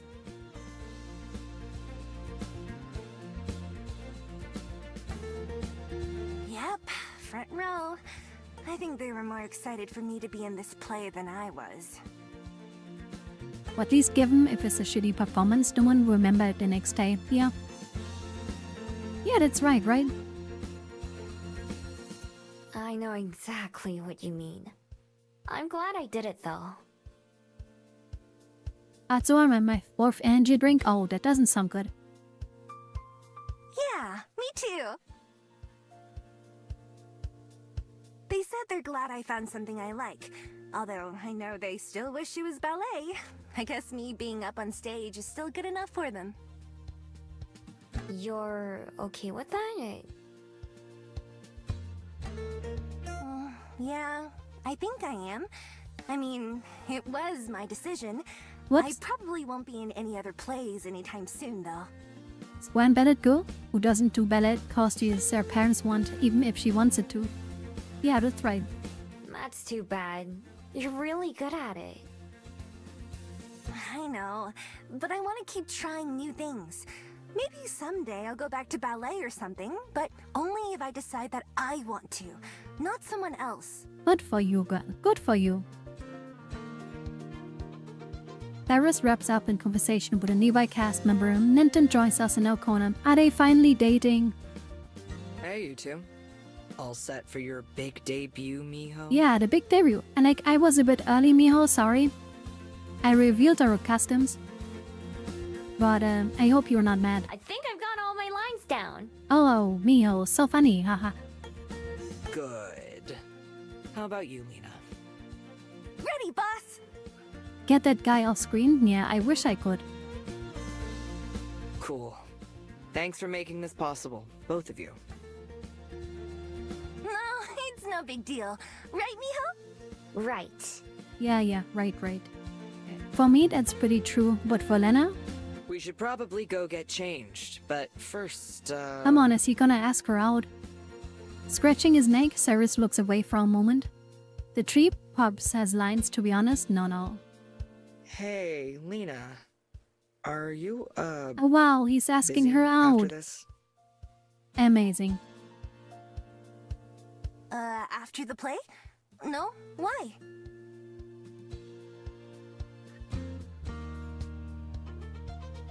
Do you wanna get dinner or something? I can't even do it when they are alone. Yeah. Lena blinks a few times in rapid succession. Yeah. Oh, Yes! come on, Lena. Okay, I'm gonna go get ready now. High school, I tell you. The dressing room's the other way. They are alone. Yeah, Mio doesn't exist. Mio is just a tree. A moment later, Lena zooms past us, going the opposite direction. Oops, it's this way. It disappears into another room. That wasn't weird, was it? It was weird, Cyrus. Everything you do, your whole existence is fucking weird. Look at you. Sorry for the swear. It's the tree stuff that's making me swear. From me, I mean. Nah, I think weird is like her normal anyway. I think she's pretty glad you asked her. I kind of had a feeling after she gave me that painting a while ago. Part of the reason I wanted her to be in this play was so we could hang out more. Do they ask what a tree had? Been kind of tough. Cause Mio is playing a tree in this play. And I'm just being supportive. You know? Don't worry. I think it'll all work out fine. Cyrus nods. Well, I'm gonna go get dressed too. See you on stage. See you. Punching a tree gives me wood. Would you want to punch me? It's because Sakura is a big fan of Cyrus. Oh yeah, I love Cyrus so much. He's so cute. Ow. Please stop using the comments. Thank you. Am I playing MC or are you? Don't do that, she's a mini-boss. Yeah, I'm a mini-boss. Why am I the mini-boss? But whatever. Cyrus leaves and I spent my last couple minutes alone. It's taken a while to get here, but it seems like everything has turned out alright. Lena's all over the place and hard to follow sometimes, and Cyrus is like her opposite. They're both nice people though, and I hope that them getting dinner later is just the start of something between them. I think they'll be good for each other. Eventually it gets time for me to get ready as well. In the dressing room I pull off my stiff tree costume and take my place backstage. Let's go, I'm here to support you, Miho. Here, the tree is here. General is the boss, but you are small. I'm an entire tree. From the other side of the curtain, I can hear the low rumble of the crowd talking. As the lights dim, the chatter does too. Looking around, I see Lena all dressed up and ready to go. She gives me a big thumbs up at the front. Cyrus faces everyone with a small smile. Okay, I'm gonna be mad if they don't show, like, Neil in a tree costume. Showtime. We all go into position and the curtain rises. The music begins and Lena soon takes her place on the stage. Watching her perform is like watching a whole other person. There's a certain grace to her movements and the way she talks. I admire her ability to just go out and perform when she has to, even when I know she must be all worked up emotionally. Don't forget your lines, Miho. Swoosh. Stiwa. And you have to buy a legitimate copy of Minecraft to continue playing. I am a tree. No, I'm standing here and being like, photosynthesis. Photosynthesis. You know? I admire her ability to just go on and perform when she has to, even when I know she must be all worked up emotionally. Cyrus is the same way when he's acting. He has to talk louder to protect his voice, but he doesn't seem uncomfortable doing. The way he walks and talks is elegant like Lena. The audience laughs and gasps in all the right places, and I even hear a few sniffles during somewhat sad parts. Miho, please. Am I the only idiot wearing a tree right now? But it's finally time for me to go out. I'm surprised by how many faces there are in the crowd. I can't let myself get distracted though. I need to do my best. My part is pretty easy, and I pull it off without a hitch. As I leave the stage for the last time, Luna mouths "nice job" to me. I smile in return. Okay, if we see Mio again, she's gonna get a tree. The whole 2 hours seem to fly by. When the last scene ends, I can hardly believe it that it's over. One by one, we all go back to our Teikoku. The applause from the audience is like a thunder rolling through the theater.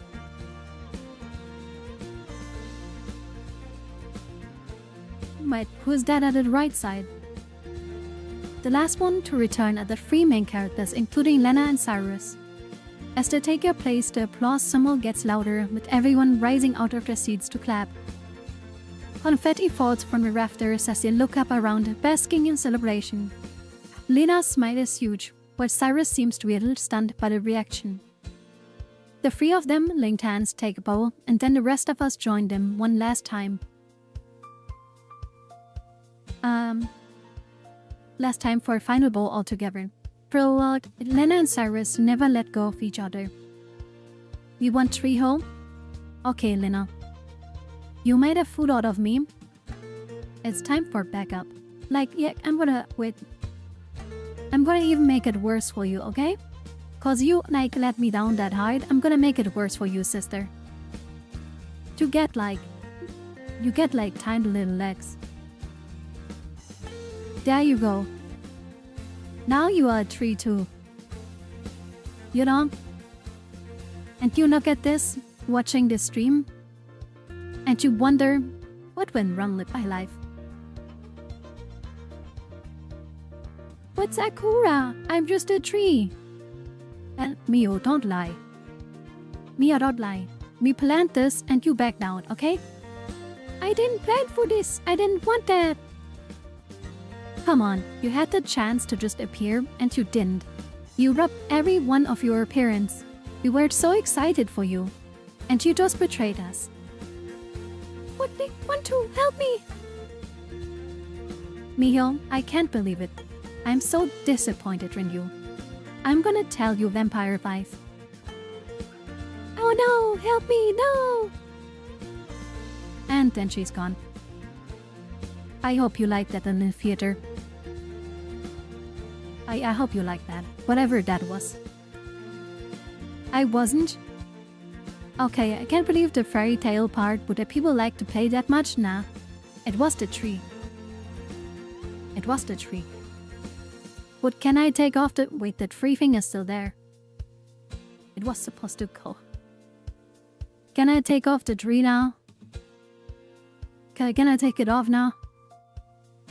Cause I feel silly.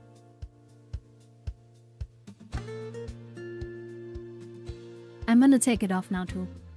This is the exact reason why I stopped. It's our mini boss, not boss. Thank you, but I'm gonna take off this mask now, right?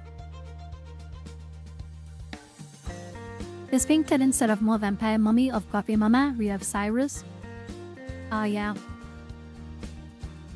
Num num num.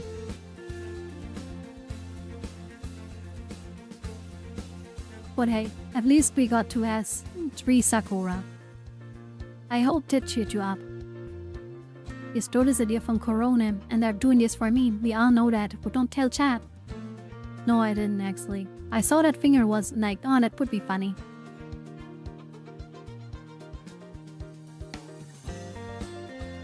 And let's do a play. Yeah. When everything is over and everyone goes backstage to clean up and congratulate each other, I say goodbye to pretty much everyone except those two. I look around to try to find them, but we can't. Oh, are they getting spicy somewhere? Finally, the sound of a door opening catches my ear. I peek around the corner of the hallway to see Lena and Cyrus standing at the door to get outside, about to step out together. I'd say they earned their right to leave early and skip out on the cleaning. As the door shuts behind them, I smile to myself. Maybe the tree custom that Bea used was an aspen tree, so she played aspen. Maybe, yeah. Yeah, they're getting Indian food, very spicy, I don't know. Just like that in, yeah, just to make Aspen believe there was a chance. Oh, come on. Come on. I think they're gonna be just fine.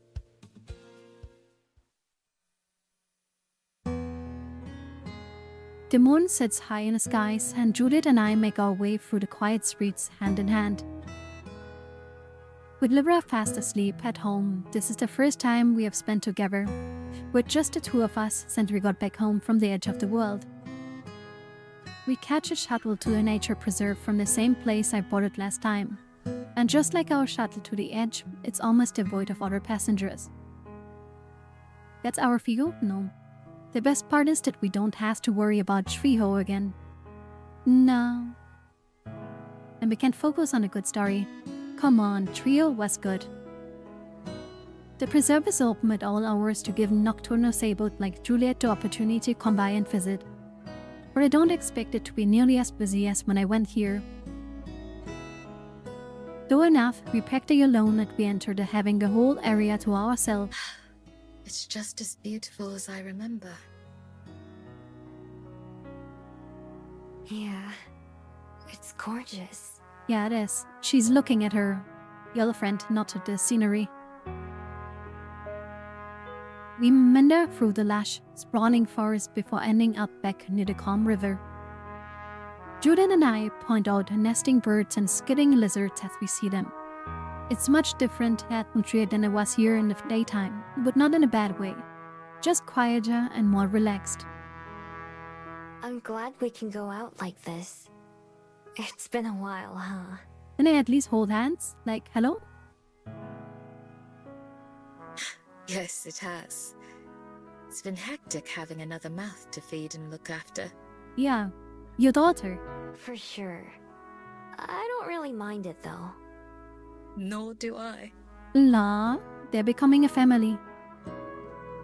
We come to a stop near the water, not far from the covered sitting area. I can see my reflection staring back at me, but it looks like I'm alone. Although she is right beside me and Juliet has no reflection to speak of like usual. Where's Juliet's left hand right now? You can see it here. Kinda like at her hip. It's just the usual position. Just eat the F already? No. Yeah, but you can see it here, when my mouse is. Like her ability to taste some food, I wonder if that'll come back someday. It's been fun having Lyra around, even though it's only been a couple days. I like being able to help her out. Yeah, adopt her. I know she's appreciative of it too. Even if she has trouble expressing that But sometimes. Sakura can cover it up. And you can imagine more romantic things. Oh, you want that? I could give, like, you know... I could give my pup... Wait, the hand is gone. No, wait, it's up here. Nah, clearly it's on yours redacted. No. Yeah. I don't blame her for that. I know what... Oh, fuck, I skipped it. Sorry.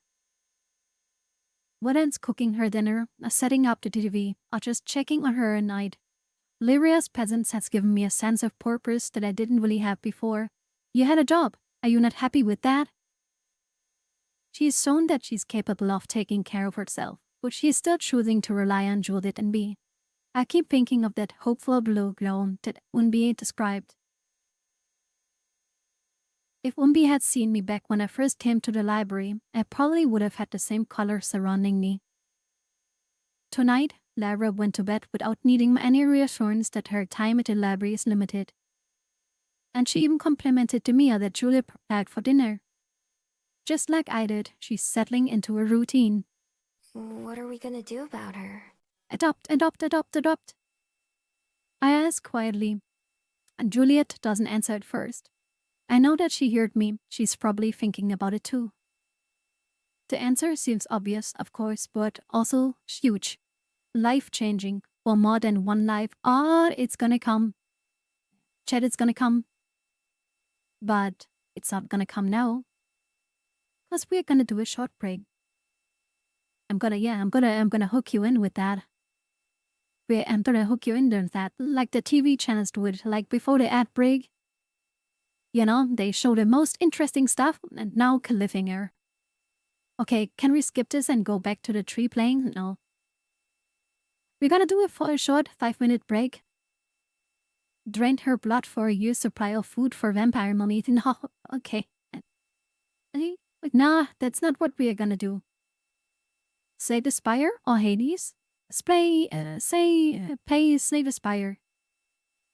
But yeah, we're gonna do a short 5-minute break. And gonna be back. So, yeah. Gonna be right back.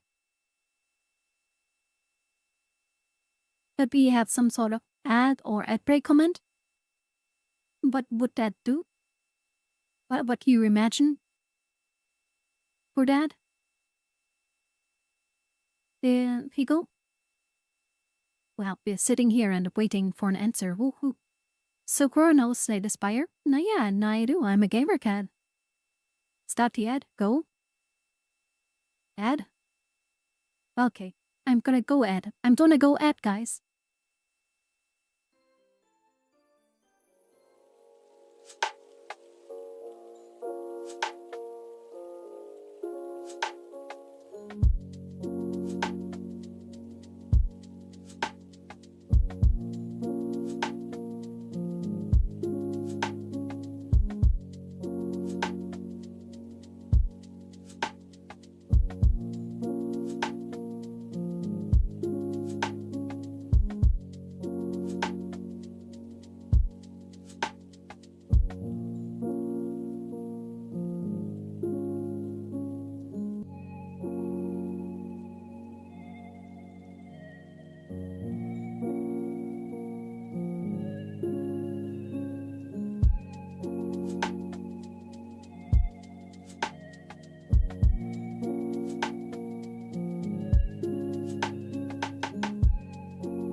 Alright, Hendo.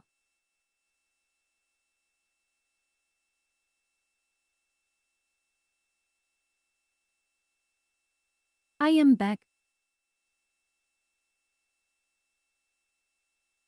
Sorry that we have to do ads. But it's so we don't get pre-rolls for people that join the stream. Hello back, I'm Fio. Okay.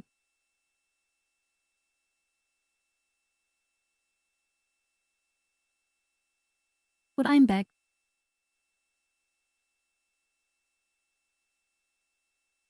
You didn't get any ads? I hope so. Like, I don't want to play ads, but it's either that or we have pre-roll ads. So, yeah, that's the only choice we have. Very sorry, guys. But yeah, we have another hour of pre-roll free time. And now we're gonna ask the big question. Adoption or not? The answer seems obvious, of course, but also huge. Life-changing for more than one life. I want her to stay. Oh, mijo. I know what that means.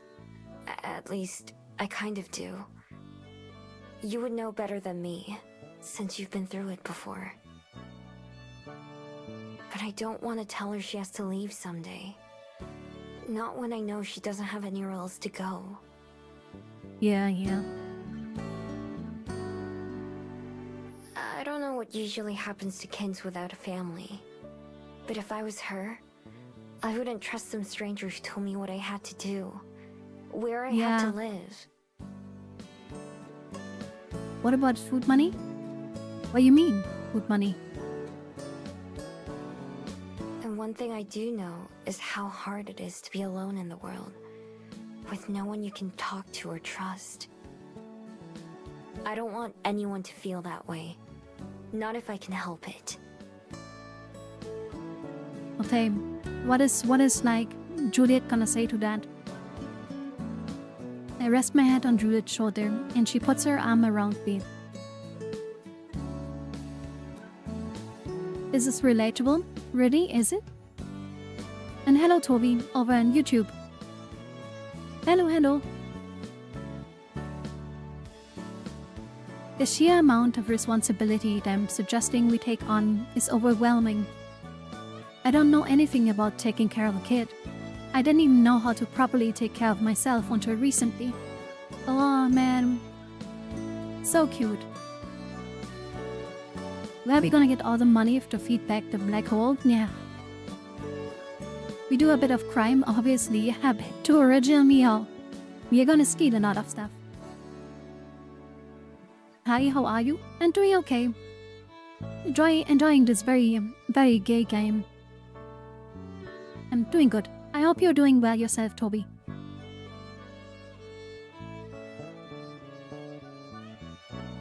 There's so much that I'm only vaguely aware of. School, clothes, chores.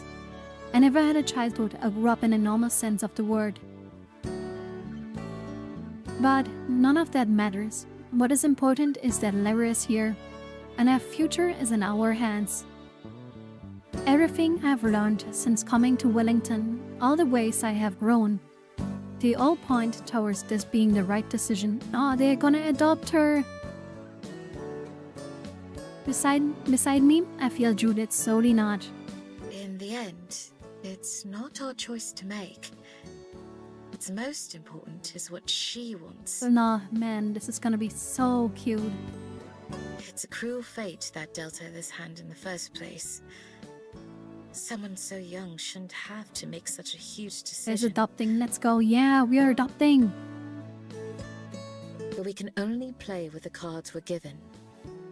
If being with us is what Lyra wants, then I would be happy to oblige. Oh, that's gonna be so cute. They're gonna be in the little gay family, the vampire mom, the fox girl mom, and the little elf girl.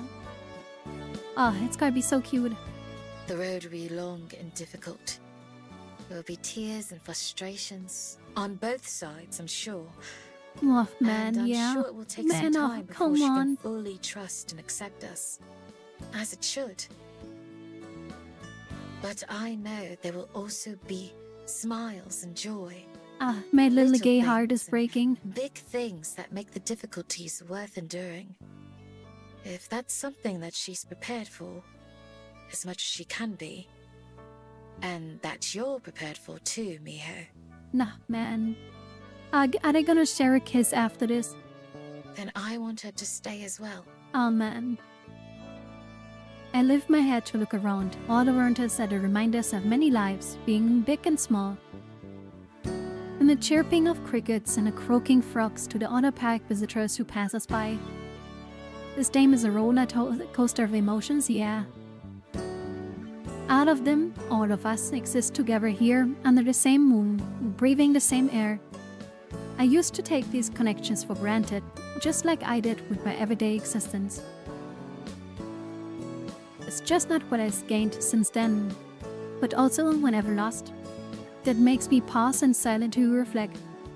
All right, happy Mother's Day to all mummies. Oh yeah, right, happy Mother's Day. It feels like a romance drama. Oh, there was a lot of drama before. We are actually kind of heading towards the end now. But there was a lot of drama. Oh, we cried. There was emotions in this. Ah.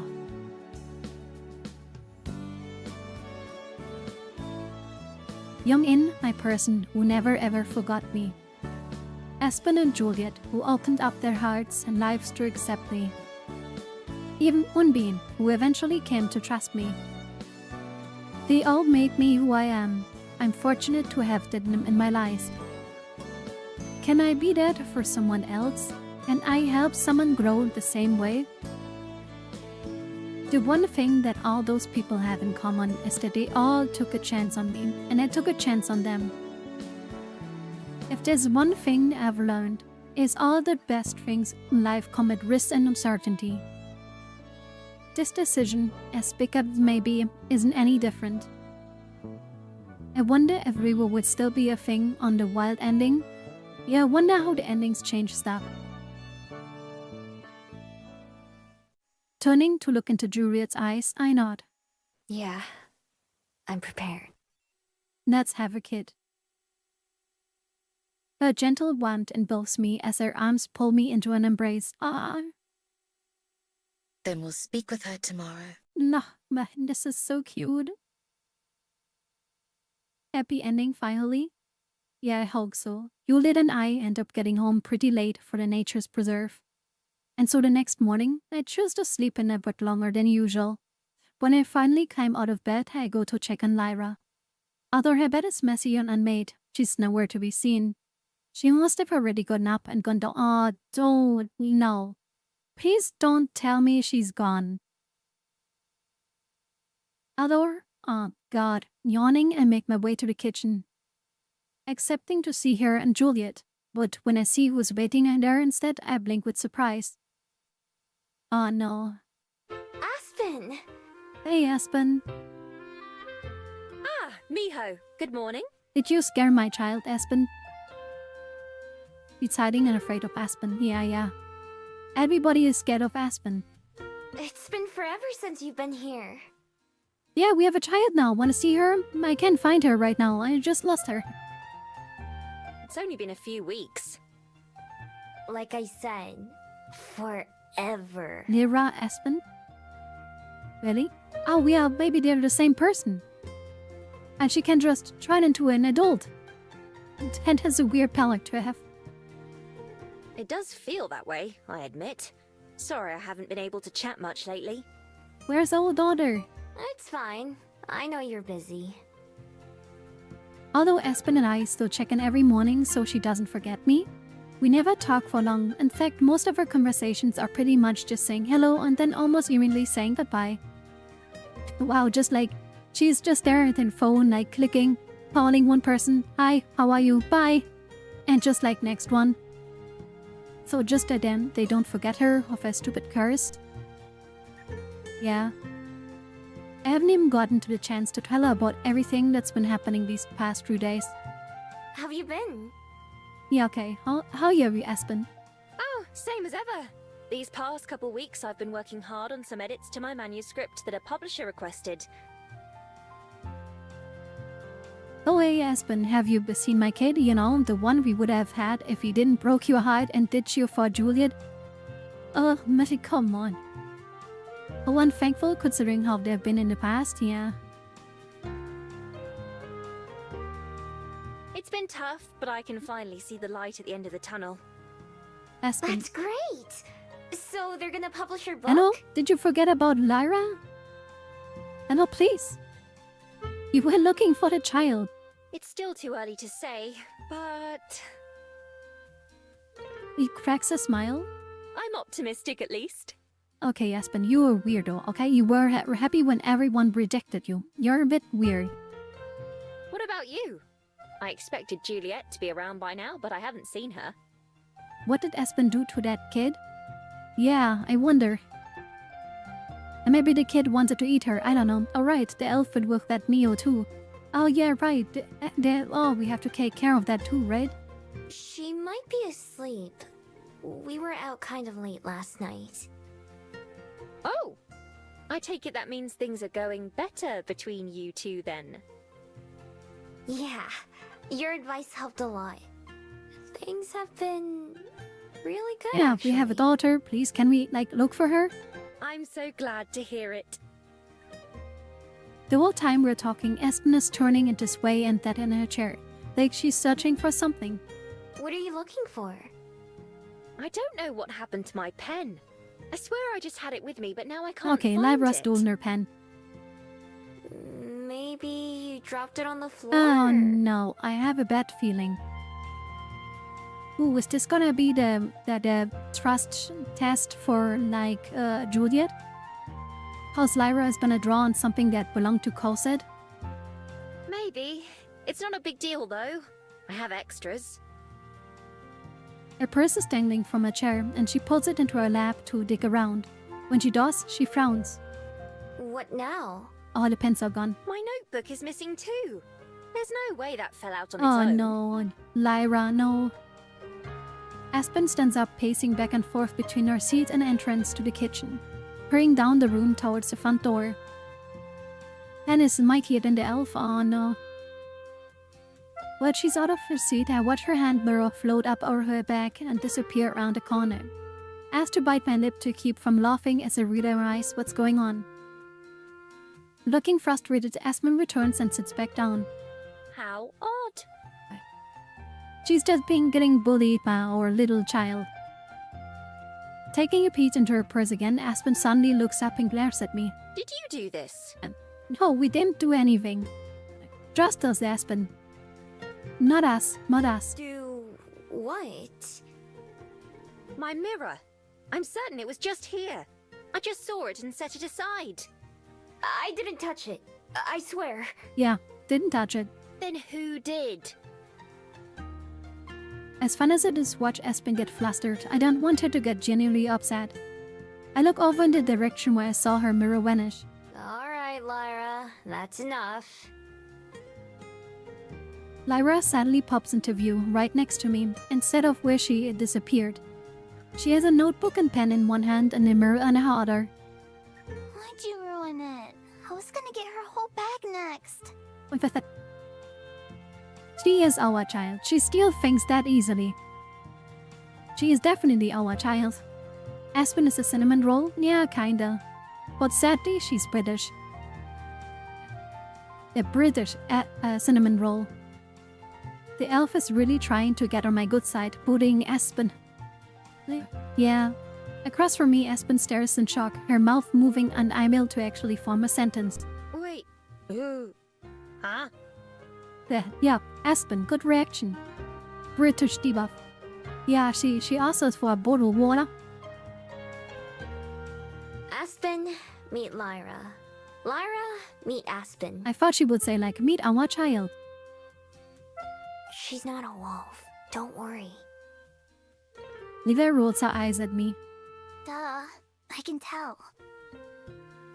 After blinking a few times, Aspen manages to get herself somewhat under control. It's nice to meet you, Lyra. From the way she stares at me while talking to the kid, I can tell Aspen wants an explanation. You know, Aspen, if one mommy vampire and the fox girl love each other and not. Sometimes they hold hands. And you know, then a weird kid that eats way too much comes out. Making fun of British, I approve, yeah. Do you live here too? No, not yet. I don't. Why do you ask? Well, I live here. You act like it. I can't help but snort with laughter. Aspen Mima seems like she can't tell if she should be offended or not. Having had my fun, I decide to help her out. Lyra's staying at the library for a while. We met her a couple days ago. Yeah, for a while, till we adopt her. I see. Juliet sure does love her strays. Lyra, may I please have my things back? Fine. Ah man, this is so cute. Stumbling over to where Aspen is sitting, Lyra returns her belongings. So you're able to use magic too, I see. Uh-huh. Can you? Nope, she's just a writer. And she makes coffee. That is literally all Aspen can do. Unfortunately not. I wish I could. Wholesome? Yeah, kinda. Just to show off, Lyra disappears again, and Esper instinctively catches her purse tightly. How long are you able to stay invisible? As long as she can still hold her breath, right? Her magic is turning into the feelings and... I can't see the rest of the chat. Wait, let me move that window. Where is my mouse? Thank you. Alright, now I can. And feelings and thoughts. Yeah, I know. That's awesome. Yeah, kinda. I mean, she can probably make some really good coffee, and that is magic. I don't know what is. I mean, yeah, she makes good coffee. She makes good coffee. Reappearing, Lyra shrugs. I have to hold my breath. So yeah, when she holds her breath, she can turn invisible. Oh, that explains it. Whhhhyyyy always puffed her cheeks from dramatic effect, but it's part of her magic that makes it more sense. Knocking smack, Lyra sits down at the last empty seat at the table. When's breakfast? Man, that child is just a black hole for food. Dunno. Juliet's still asleep. I can start making us something, though. I can wait. Juliet's cooking is better. Oh, they directed. This time, it's Aspen who tries to stifle a laugh. She doesn't mince words, does she? No, she really doesn't. At least she's honest, I guess. I'm gonna cook anyway. Even I can't mess up eggs and toast that much. It's on brand for Lyra being a black hole. Really? Do you know this game? Do you know this game? I was like, she's an elf girl, like that, like, had not so much luck.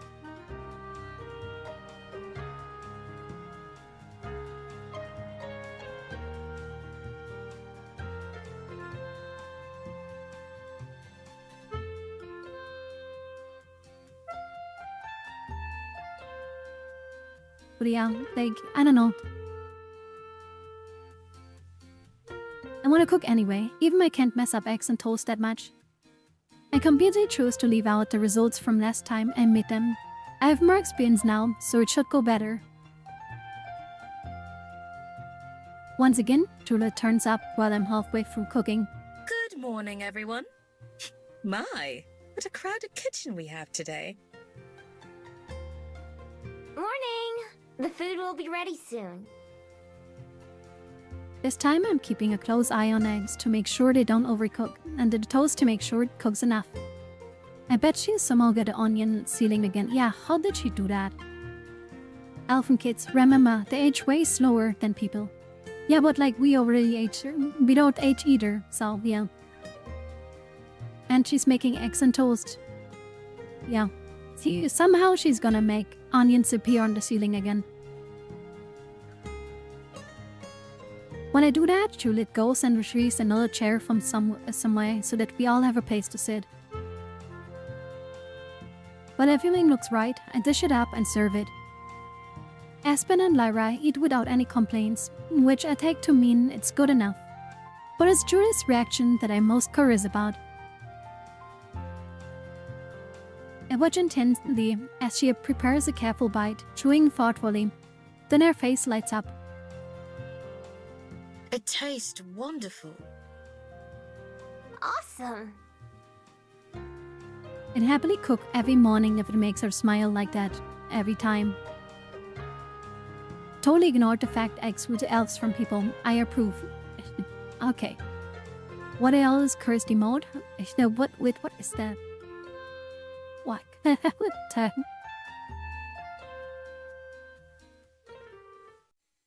When breakfast is over, Judith stands up to get everyone's attention.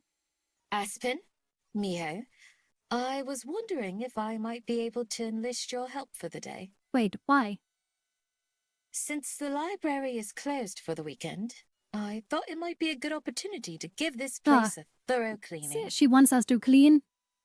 I thought we have the big talk of with Lyra and I, Keno.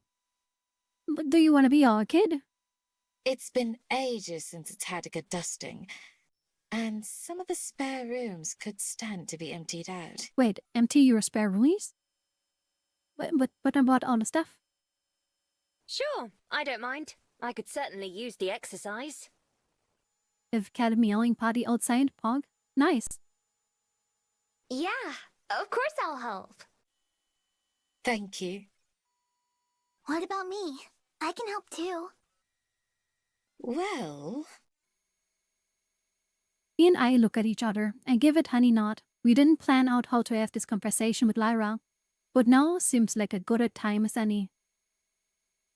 Aspen must notice our silent exchange because she stands up. I'll go straighten up the books first, before we start on the rest of the house. Just give me a call if you need me. Oh, child labor? No. No child labor here. We will. We will, thank you. Okay, it's a big talk now. Once Aspen leaves, Juliet takes a seat, scooting her chair closer to Lyra and Bea. From the way the kid starts to fidget, I get the impression that we're making her nervous. Lyra, there was something that Miho and I wanted to ask you. Something very important. Julian, please. Wait, Juliet has a child labor and immigrant labor now. Please, Julian. Please. Oh man, okay, please. Okay, Okay, the big talk now. Do you want to live here with us? I decided to just cut the chase, rather than stretch out the amount of time that Lyra has to worry about what we're going to say. He stopped fidgeting immediately, looking confused. What do you mean? I already do. Yeah, but like, forever. Yes, but in a permanent sense. Not just for a few nights, but... Yeah, her answer. No, Plamao, you boomer, and out, see ya. And she just leaves. And steals Aspen's handbag. This would be your home. Oh. No. For a bit, none of us talk. Under the table, I seek out Juliet's hand, and I'm surprised to find that she's shaking. Oh no. Lyra chews her lip and bites her hump, staring at the floor. Oh no. Of course, if you don't want to, then we fully Oh, understand. she's shaking. Both of us will do everything we can to help you find somewhere that you do want to be. Yeah. We won't make you go back to the people you ran away from or anything like that.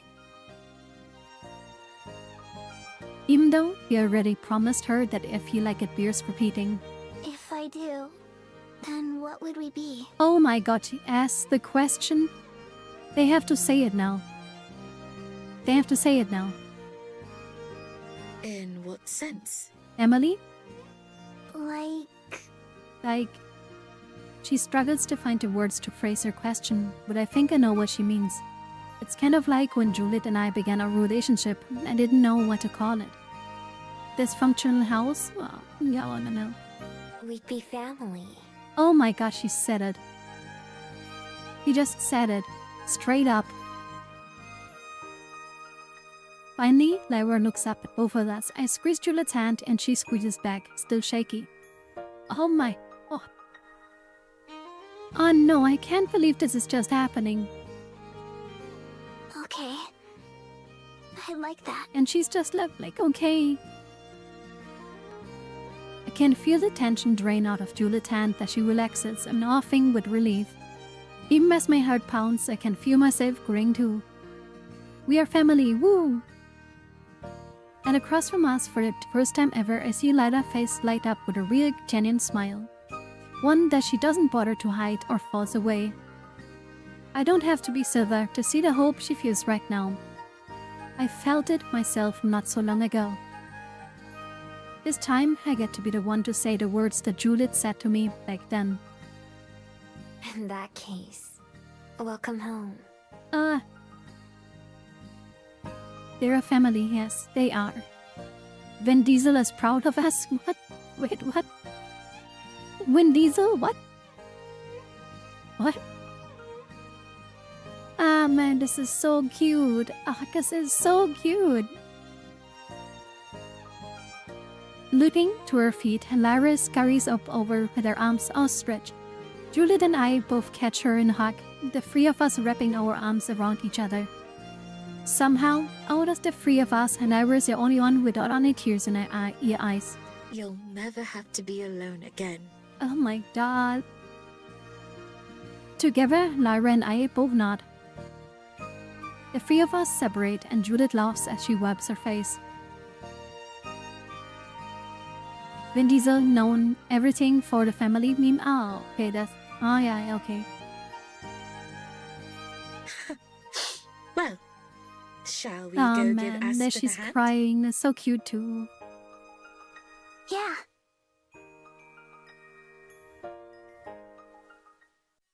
We find Aspen up near the front, idly wiping down one of the display cases with a rag. She turns around to face us, and I see her sizing up all the details at once. Our tears, Lyra's hand and Juliet's, and her newfound smile. I can tell she understands. Yeah, she looks at us and be like, oh, those girls are gay, and that's her daughter. You know? Oh, man. Congratulations! Oh my all god, of this went you. so fast, though. Not to diminish it, but this was quite fast. Like, she appeared, and then daughter. Like, I get they were trying to get that in. But I wish it took a little bit longer, you know? Like, cook a bit, you know? Like, it's super sweet. I'm happy Aspen said she could be hers, yeah, as to remind me. But yeah, like, oh man. I feel like they tried to get us in, and it's nice. I feel super, like, so happy. I just wish they dragged it out of it. Isn't that how it works? Suddenly, a child. No, children normally don't just appear. Aspen, Juliet, and I organize and scrub the downstairs area from top to bottom. Lyra runs back and forth between us, bringing cleaners and rags and whatever else someone asks for. Can't wait until Aspen moves in next to, yeah, I hope so. Aspen here too, she can be the nether writing aunt. And then we have a little big gay family. Once we are finished, we move upstairs, skipping over my room and Juliet's study. Instead, we all stop at the storage room where I found the fish tank for the elemental, and where Juliet got my TV. She flicks on the lights, illuminating boxes stuffed with toys and clothes and even a couple of salute boxes. After these used to be cassette things, they just sat here, untouched for years. I put a hand on her shoulder while both Lyra and Aspen wait uncertainly by the door. Juliet strolls through the room, peering into several boxes, and sometimes she reveals a toy, like a plastic horse or a stuffed doll, and gazes at it fondly, but then she puts them back. I follow her in, and hesitantly, Lyra follows behind me. For anyone who forgot about it, Juliet used to have her own daughter before. Oh my god. Of course they hit us with that. Juliet kneels down to match Lyra's eye level, gently reaching out to her clasp her hand. Lyra, Feel free to keep anything here that strikes your fancy. Ah, man. We'll donate the rest to others who may want them. Ah, man. And they do this to us. Oh, man. She's giving her the toys and all of that stuff from her daughter that is deceased. That is something. Are you sure? Yes, I'm certain. Cosette wouldn't have wanted her treasures to sit in the dark and waste away unappreciated. I was only doing that for myself. No. What she would have wanted is for them to bring smiles and happiness to others. That's right. Like they brought to her. Passing them down is the best way I can honor her memory. Giving her one of your old toys, what the fuck, boomer? No, I don't think it's that long ago. I think like, well, oh yeah, the toys are kinda old, okay. Like her daughter died like, I think like 20, 30 years ago or something. And like, she was old at that time. So yeah, the toys are kinda old now. I'll take good care of them. Promise. Juliet pats her on the head. I know you will. And she's gotta trash them. It takes all day, but together we manage to comb through everything in the rooms. Aspen sweeps and dusts while the rest of us sort all the belongings. In the end, Lyra only picks a few toys and clothes for herself. The rest are packed neatly into a box that Juliet and I hold downstairs, to be picked up by a charity group later. Yeah, this is really sweet. We go room by room, cleaning up until we reach the last one, Lyra's room. All of us help her carry her children's toys and setting them up on a shelf or in toy box. Aspen and Juliet swap out the bed sheets and the curtains and take care of all the dust. We also rearrange the furniture just to give it a new look. There are a few things Juliet takes with her to room, photographs and journal and other personal belongings. She takes those into her study, giving them a place of honor by her desk, where they'll be and never be out of sight, but also where they're surrounded by records and lives of others who came before, people who might have known her. Juliet puts a smiling framed picture of Cosette on the shelf facing towards the door. In a photo, Cosette is laughing and winking even as she's walking away from the camera. I have to say, she looks right at home too. Oh, man. Beat. I flop down on the bed, spreading my arms out. It's not my own bed for once, but Juliet's. Oh! You worked very hard today. You deserve to be exhausted. Not as hard as you. You carried most of those boxes. We both put in a lot of effort. He lays down next to me. Oh, wow, okay. Without a window, it's darker in Judith's room and then it's mine. I can count on one hand the number of times I've been in here. I let out a yawn. Aspen went home hours ago and Lyra went to bed not long after. It'll be my turn soon. Manka W, is it finally happening? Yeah, maybe it's finally happening. You should get some rest, dear. Oh, yeah. I will. First, I have to get the energy to go back to my room. And now Juliet eats miho? Ah, come on, hold back. They got a daughter before Betch to get her here. It's kinda weird order, right? Like, they got a daughter before they're sleeping in one bed. Like, kinda a bit weird, but whatever. He's too tired to leave. Yeah, this is happening now. Do you? Do you? What do you mean? Oh my god. Oh, she's so smooth. There's certainly room for two Oh my here. god, Juliet. Rolling onto my side to face her, I love. Yeah, I guess so. Oh my god, it's happening. It's happening. You must be worn out too. You stayed up all day, didn't you? Yes. I wanted to spend it with the three of you. Oh my god. I'm glad. I yawn again. This time it's Juliet who laughs. It's happening finally here. They're sleeping in the same bed. Yup, Miu's about to be eaten alive. Come on. Sleep, my love. I'll see you in the morning. Oh no, don't tell me she is leaving. No, no, no, you have to sleep with us. No, this is not... No. Don't go away. Please don't tell me she's going away. You cannot tell me she's going away, right? Please. You don't have to tell me twice.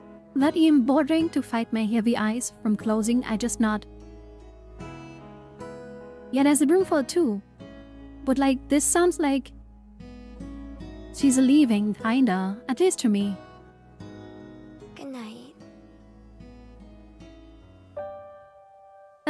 The sky collapses into the ocean. She's just feeling asleep. Splashing with 1,000 shades of blue. Clouds drift through the water and fish through the sky. I'm alone, but I'm not alone, although there's no one at my side. I can feel the warm presence of my loved ones in my heart. With each step I take, sky water ripples in every direction. The expanse goes on forever, and far above, below, and around me. Are we dreaming? And one free room for Aspen now? Yeah. Think there one sea, cozy, and but like the wording, you know? I look down at my hands and feet, and have a reflection beneath me. Yellow eyes framed by dark fur, and look back, the fox paws moving wind with my footsteps. She's me, and I'm her, I know this, so why were we separate like this? Together, we move forward to it's impossible to see what's beyond the horizon. Just more and more blue. Then, far ahead, something floating along the current catch my eye, and I run to it. It's a piece of paper, rolled up tightly. Something stirs in my soul as one of the people I hold dear and dear smiles in recognition. Gently, I unfurl the scroll, but as soon as I do, the words written there melt away, pouring off the page and into the water at my feet. I look down to see the ink pooling beneath me, between my feet and the fox's paws. I take a deep breath and then kneel down. My hand hovers just inches from the surface. A single paw waits on the other side as the fox's eyes look into mine. Mustering all my courage, I plunge my hands down in the swirling ink and dripping water, reaching for my other self. But the gas are bolt upright in the bed, breathing heavily. My palms and neck are slick with sweat. My heart races like I just ran a marathon. Daylight blinds me, and I hold up one arm to shield myself from it. It doesn't help. As I become aware of the other sensations, like the unfamiliar bed I'm in and the warmth of someone beside me, I remember where I am, Juliet's room, not my own. It is your room now. Usually, my dreams fall away as soon as I wake up, but the one I just had remains vivid in my mind. That endless blue lingering in my thoughts, a crystal clear memory. And Sakura's reading index, it does take a bit longer, yeah. Yeah, I'm just slow. You can't just call me that, okay? Miho? Then here Juliet sit up on the other side of the bed, still partially hidden in shadow. As I begin to get my bearings, I realize that it's not daylight that's binding me. It's my bead. As bright as a full moon, it resets again my chest. In its glow, I can see a third person illuminated between Juliet and me. Wait, what? Wait, what? She's here, too? She's here, too? Nebra is fast asleep, somehow unbothered. She's flat on her back, hands clutching a blanket. I cup my hands and lift them to cover my bead, although light still pours down from my fingers. The moment my palms brush against it, the shiver runs down my spine. The ocean from my dreams fills my thoughts, even as I'm aware of what's around me. You had forgotten herself, silly recurs. Yeah, something is gonna happen now. As the feeling dissipates, I'm left with a sensation of total calmness. My eyes aren't bothered by the light. I don't feel hot under the blankets, and with Lyra pressed against me, the dampness of my hair is gone. I look over and see Juliet in the darkness. Although sleepiness still tugs her eyes, I can tell that she's wide awake now. With one hand, I remove my necklace. One by one, I slide off the other beads until I get to the one that matters. I let it all fall into my hand. The only sensation I'm aware of is resting there. Tiny cracks cover it all over. Oh no, I close my fingers around it, hiding some more of the glow. Sensing Juliet rather than seeing her, I whisper into the dark. It's time. Oh no.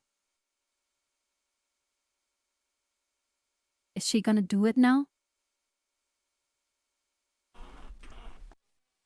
I stand up and feel the beat shake as Juliet stands up as well.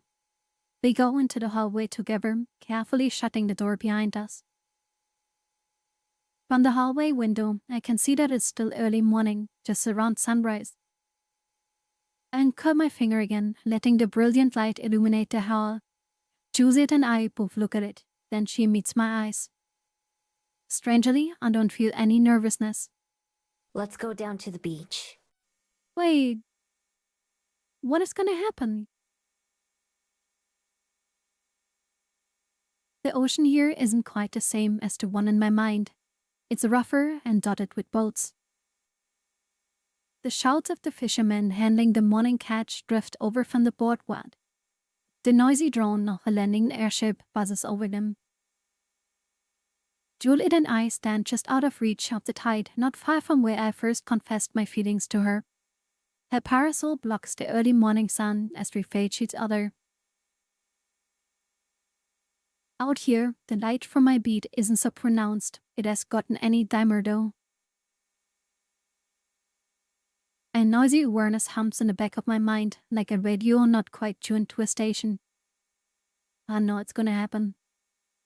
It's impatient. I'm impatient. I lock eyes with Juliet. Neither of us say anything. Neither of us need to. She just nods and encourages me. But nobody knows what is gonna happen. I turn towards the sea. Slowly, I bring the bead to my lips. As it gets closer, the humming in my head gets louder and the ocean in my mind feels like it might break free into reality. She needs to turn to a fox and be unable to turn back, and no, I hope not. Then, the moment the bead touches my tongue, it melts away like candy, and the humming sound stops, the ocean recedes. Closing my eyes, I feel a magic speed through my body. It's like a wind inside me that I inhale, filling my lungs, not just my lungs, but my heart, my mind, and everything else. That breeze ripples across my skin from the inside. Flexing my fingers and curling my toes, it moves to fill every part of me, this magic I was born to inherit. It roots across my memories, making the colors more vivid and filling in details that I have forgotten. The springtime, green of the trees in the forest, the agony of my injured leg. The bitter cold of being caught in a storm, the softness of my first night in my own bed. I do feel my body change as my one tail splits into 9, unfolding behind me like Judith's parasol. And I'm standing Unbi's words now when she teased me for not figuring it out.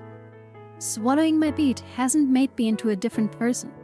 What it wanted was only ever what I wanted. The pain of loss and the comfort of love. Happiness. Oh my god. Hello, please, you can't just show that.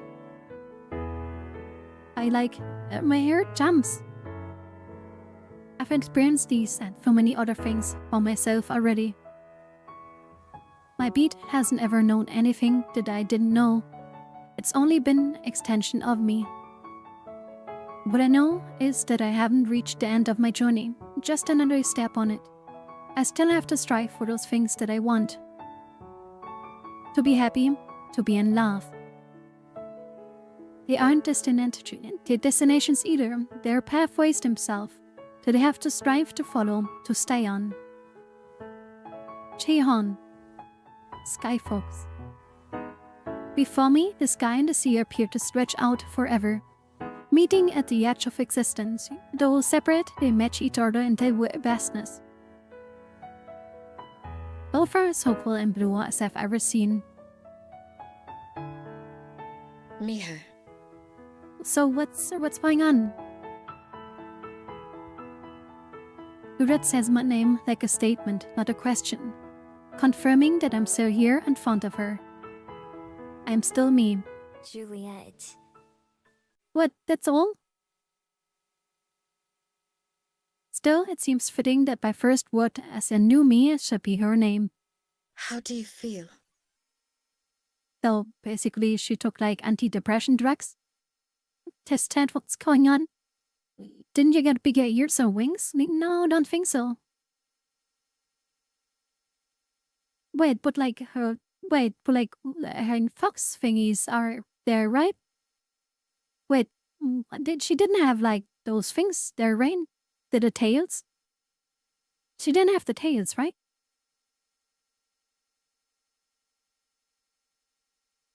I take a moment to assess that being a fox feels different from being in my other form. But this feels like the mixture of both. The scent of the ocean, fish and salt is stronger in my nose.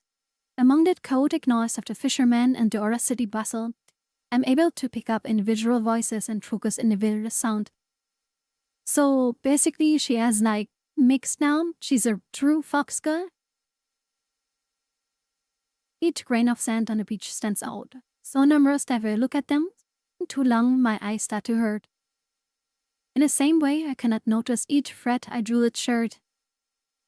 I spin on the nearby boardwalk, each bubble in the rising tide. Different, but the same. I can notice more of everything around me, but I don't feel that different. She basically took like depression drugs. Cool. I'm still just Miho. Good. I would hope for nothing else. I take a few steps, getting used to the feeling of having more tails. Although they're heavier, moving them comes naturally as moving just one did. They fan out behind me, the evidence of a change I just underwent. So wait, does she actually have 9 tails now? That and the missing necklace around my throat. Do I seem any different to you? Do you see me? Yeah, okay. What are you gonna say, huh? Not a glance is what you expected. We have more tails, hello? Does she need to buy different pants fittings then? Yeah, does she need new pants now? Like, how is that gonna work? I don't know if I was expecting anything in particular. I said that to Envy, and she just laughed at me. But I get it now. My bee didn't change me. I've changed myself. I think maybe that's why Envy isn't quite ready yet. But I'm sure she... Ah no, I skipped, sorry. Juliet gazes at me with admiration in her eyes. It was a time where that would be kind of embarrassing because I didn't know what she was seeing in me. Now, having made peace with who I am, I feel I can stand a little taller. Do you remember what you said once, back when we first met? I believe it was one of the first times we had breakfast together. You said that you wanted to learn how to be a person. And yeah, now she's a person. I'd say I accomplished that. Laugh, man. As would I. But you helped me do the same. Unbi as well. And I'm sure there's much that Lyra will learn from you. Yeah, but like Lyra's gonna be, are you a fox or a wolf now? Unbi was right in that regard. capacity to change. Not just yourself, but the others in your Good life old Unbi. has always been within you. Her voice is more sultry? Yeah, kinda. Yeah. I guess my bead was just trying to show me that all along. It seems calmer. Her voice is kinda calmer, I think. Now that it's gone, I wonder if it means people will be able to remember me normally. If not... Then it'd be another trial, another goal to work towards, another challenge to overcome. Somehow the thought of that isn't too scary anymore. Because I know that I can rely on myself and on my loved ones and that things will turn out okay. I smile. If not, then I'll keep trying More to chill? find a way. Yeah. I'm If not, then pretty good at yeah. that after all. Somehow you always do. The sun is getting higher and Juliet repositions her parasol to block it. It feels luxurious warm on the materials, but I know Juliet can't be comfortable. You should go back to the library without me. I'll be home soon, but I want to walk around a bit first. All right. It's probably best if Lyra doesn't wake up to Yeah, an empty that's house. what I was confused and worried about. What if she's still like, oh no, they're both gone. I'll see you Did I again eat them soon in then. my sleep? I'll see you again soon. Yeah, bye-bye. Before she goes, we embrace each other for a kiss. Her lips feel even softer than usual, and her hand, as it holds mine for a moment, is gentle. We step apart, sharing a smile, and I wave goodbye as Juliet starts making her way back home. I had to take a skyport myself. It's busy when I get there. The airship that appeared land not long ago has let its passengers off, and they flow through the scary lines and into the freedom of the city. I stop outside the doors, where I said goodbye to Unbi, although I don't plan to go inside. Instead, I turn around and start walking towards the town, walking a long zigzag path that takes me along the roads and alleyways. It's been months since I arrived, but I can still remember every twist and turn that I took as I ran from the security guard. Some of those streets I've walked down several times since, and some of them I only passed through that time. What are you thinking about, Bucky? The welcoming colors of Cuba Street guide me towards the heart of the Wellington. Oh, look, gay people! Along the way, I pass by the Ben house, pausing outside of it. It's early enough that the inside is still dark, except for a couple of lights in the kitchen. Even Aspen isn't here this early. Are you a security guard? Yeah, she ran through security when she arrived here. Really, like a good old criminal fox. In a glass window, I can see my own reflection. I half expected to find a fox staring back at me. But not this time. Like I said to Juliet, I'm still just Miho. You've been watching gay people for like 5 hours? No, I don't know what you mean. 4 more up, hit it harder. No. From the bell house door, I make a sharp turn, go back to the way I came from. On my way to Mount Victoria, I pass the road to the library. But I'll go down it, of course. I'm not quite ready to go home yet. I'm sure Juliet is waiting for me there, and Lara too, if she's awake. I wonder what she'll have to say about my new tales. I keep on walking, and soon the rising green slope of Mount Victoria comes into view. Climbing up the mountain is pretty much automatic, since I can remember every curve and incline in the trail before it happens. Although I pass a few people who are also on their way up, and also some people heading down from the top, I'm all alone when I reach the summit. Just for a moment, I know, but a moment is enough. From up here, the sky porch doesn't look very big, and the path I took down doesn't seem very far. Yet, in a sense, it took me months to walk. Mans are freezing, but mummies need their flags up. Really? I'm sure I'll come up here many more times in the future. There are so many places I want to go and things I want to see. But I know that I'll never get tired of this view.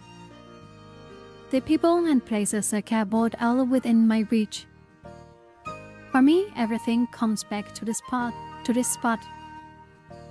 When I stood up here for the first time, I couldn't have known the journey that was about to begin for me. That's why I can't help but feel excited as I gaze out at the city I've come to love.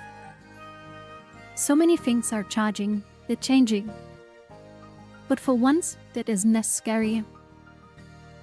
The future is uncertain, but that just means it's full of opportunities and potential. I'm done with letting life just happen to me. From now on, I intend to make it what I want. A sudden gust ripped across the mountain, down through the forest and out towards the sea. It ripples through my hair in the same way it ripples through the trees. Can't talk anymore. As the leaves rustle together and breeze, it sounds like a warm laughter. Little fox, where is your home? The wind whispers. Closing my eyes, I relax and surrender myself to it all. Right here. Oh. Is that the end?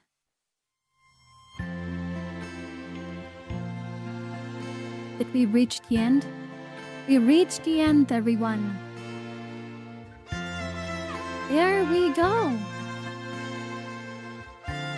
We got to be gay. We got to have a daughter. And like, you know. Damn. I wonder if I'll always stay the same or be I hope this song is not copyrighted. as you open up another door. Ah, man. I'm searching for more, but I'm not really sure what I Jump completely again. Thank you, thank you.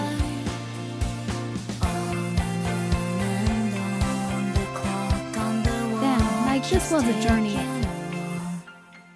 So I put a bookmark in this chapter of my life. I take the pressed flower to remind Man, this was you insane. by getting older will mean that you're not on my mind. Together we'll be young till we die. With just a word or two, the Oh, this is a good song though. This is a good song. remember me if I remember you.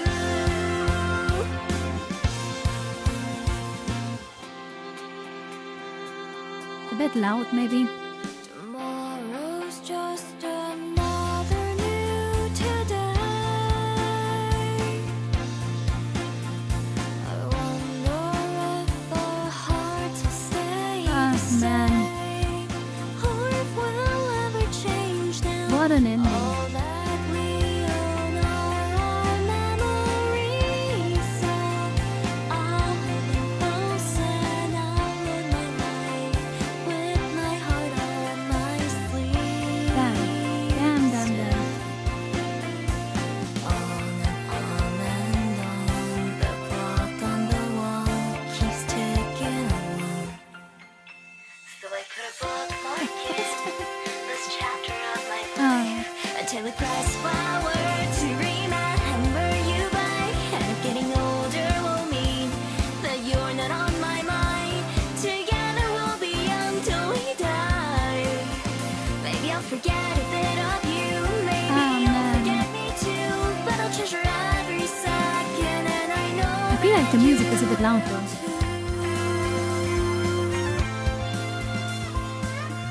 They kind of make it a little bit more silent.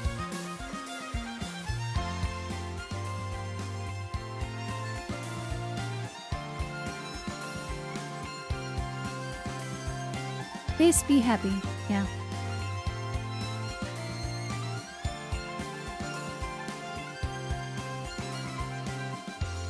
Damn.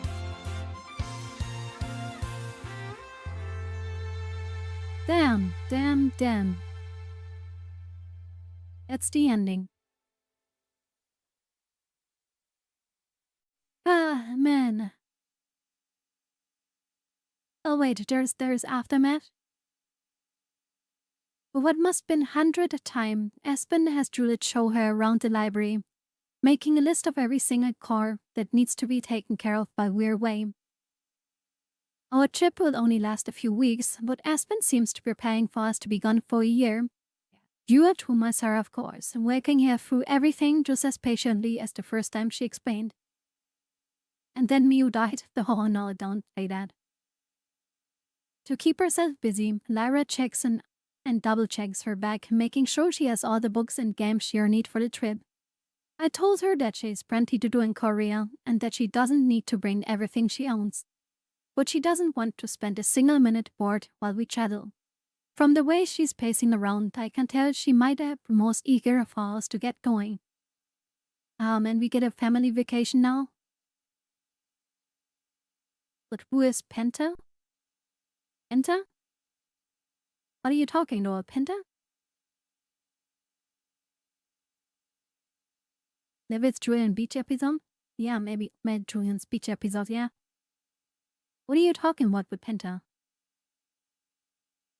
The credit said, I'm loving memory of our dear friend Penta, probably someone who died while they developed that game. That's kinda what people do. In the end, Miyu and the elf was eaten by Juliet, who ascended into demonhood, becoming the first demon lord. No. Compared to Lyra, Julian and I have both packed light. We have the essential like clothes and all that, a couple books apiece. But that's it.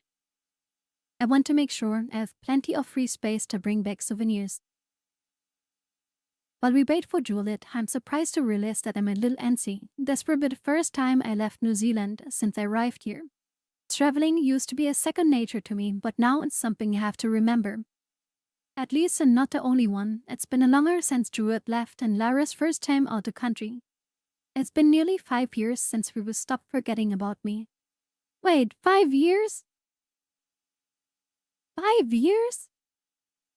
This is 5 years in the future? It's taken us this long to get on a vacation. 5 years! Once Aspen is finally confident she's not going to accidentally burn the library down while she's taking care of it, Juliet comes and finds me in the foyer. And everyone's to the one girl could remember Neil. Yeah, we never, noticed that, right? I think that's everything. Can we see aged up Aspen? There's no one I trust more to look after it than Aspen. Do we see aged up Aspen? Agreed. My sound? What about my sound? Is it too silent now? Yeah, but is it fine like this? Or do you want me to turn it up again? Turn it up again? Fine.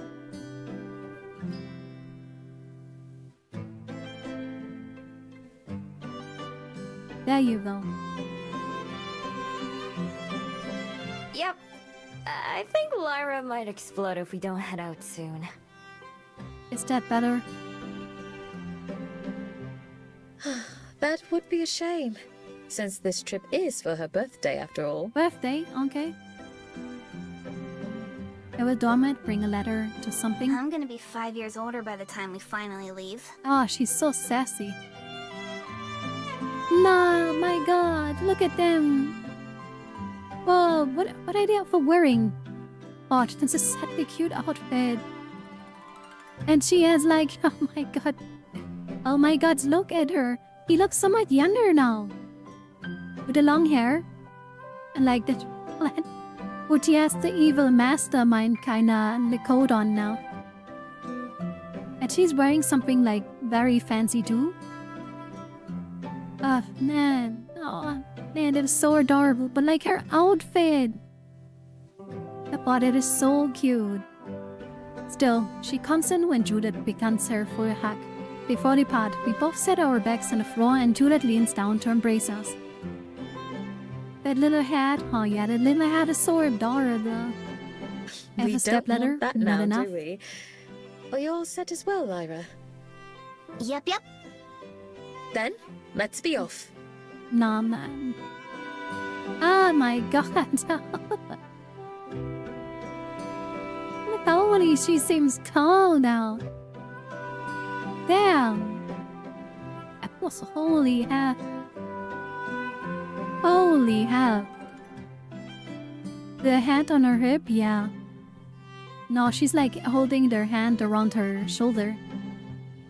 But man, like, that is a villain outfit, okay? Like, this big, like, turned up, like, what is it called? Like, I forgot what it's called. The villain acts that's now, but like, they look so cute. Oh, they look so cute. But like, it seems like she's so much taller now. We haven't. Wait, what did it say before? I forgot. Grabbing her stuff, Lyra's practically zooms out the door. She's like going to get an airship without us. Judith and I go at a more leisurely pace, taking one last look around to make sure we haven't forgotten anything. We haven't.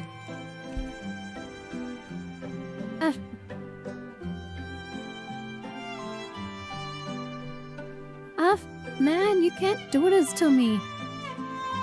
She kisses me, fingers interlacing with mine as I prepare for my two words to finally emerge. The forest and country that I came from and the people I care about most. It feels like coming full circle. My head pounds with anticipation as we finally head out the door. I'm excited for them to experience the places that made me who I am. I can't wait for you to see what Korea is like. I can't wait for you to show me. Nah.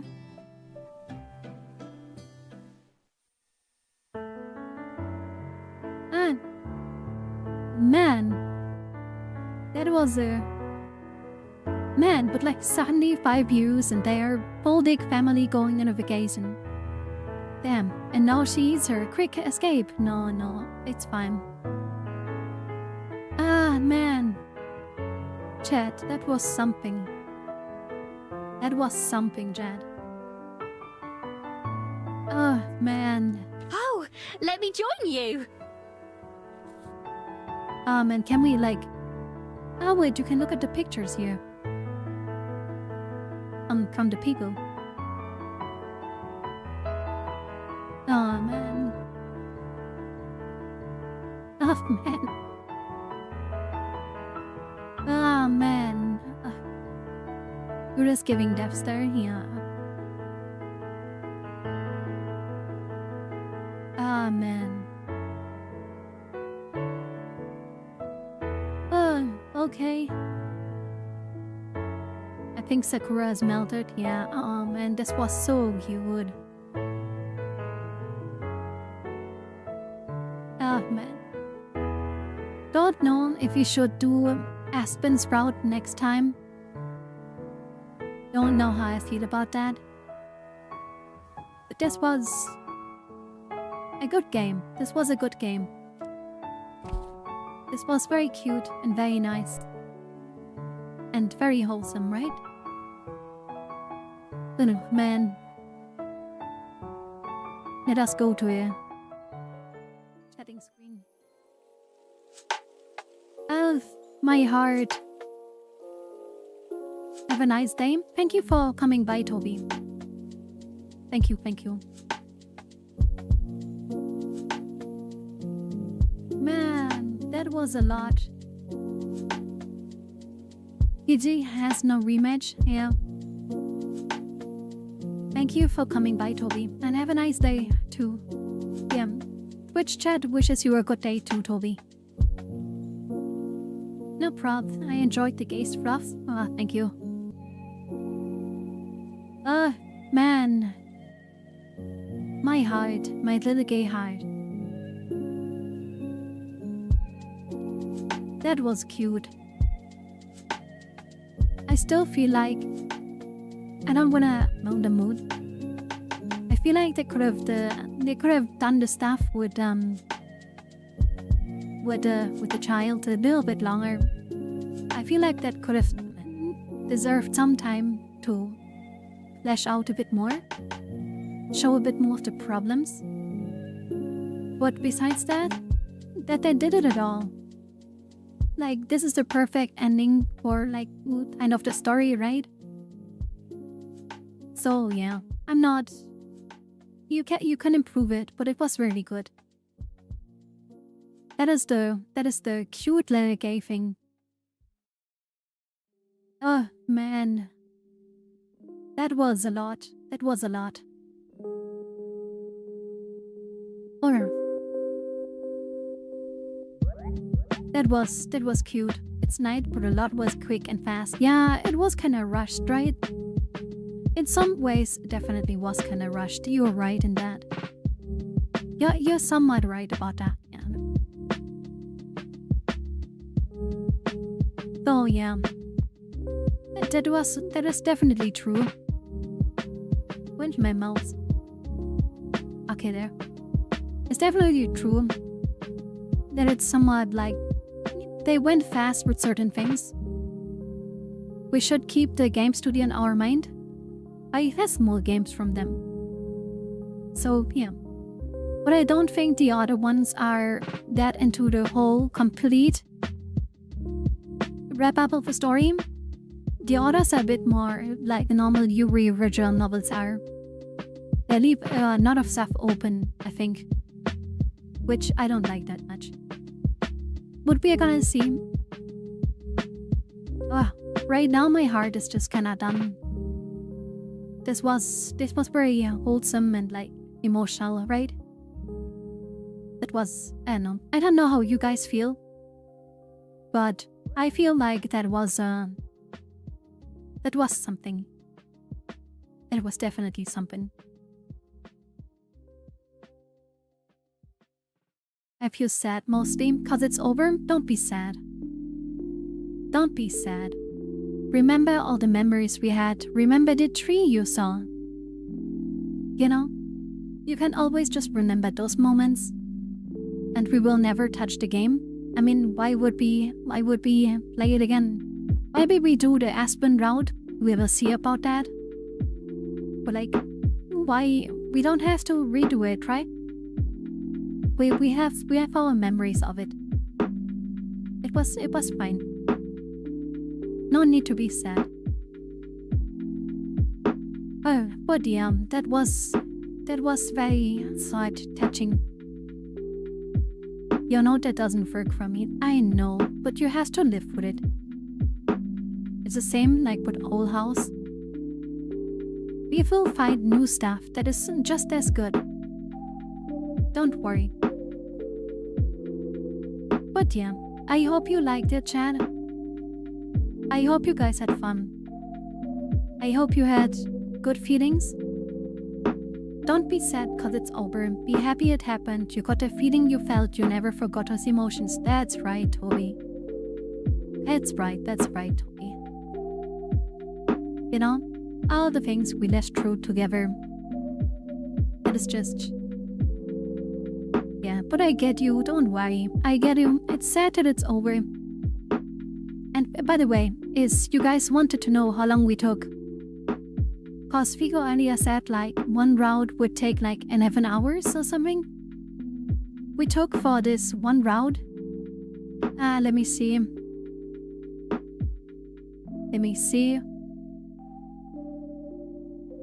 27 hours. Not sure if that's all, so like playtime.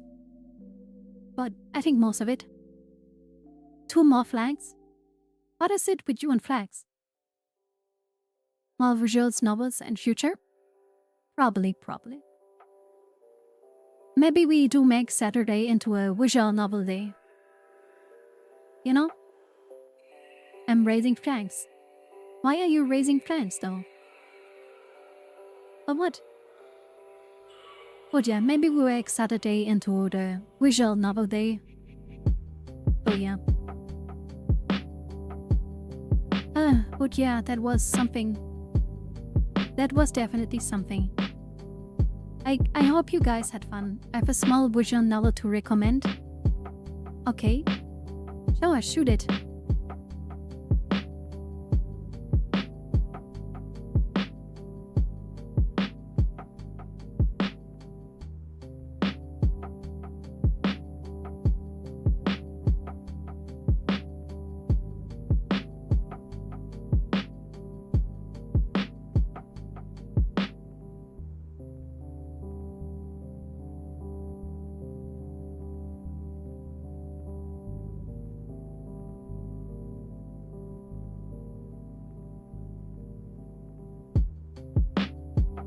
Sound of Her Lot, free on Steam. I think I know that. Maybe I heard about it. Let me check it out.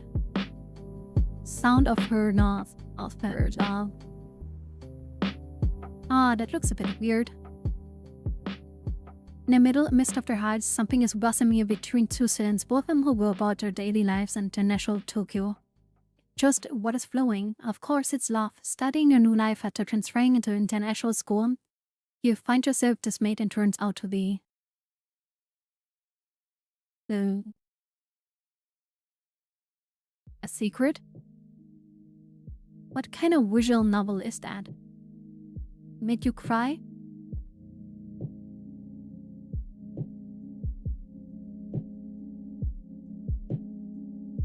Sound of her love.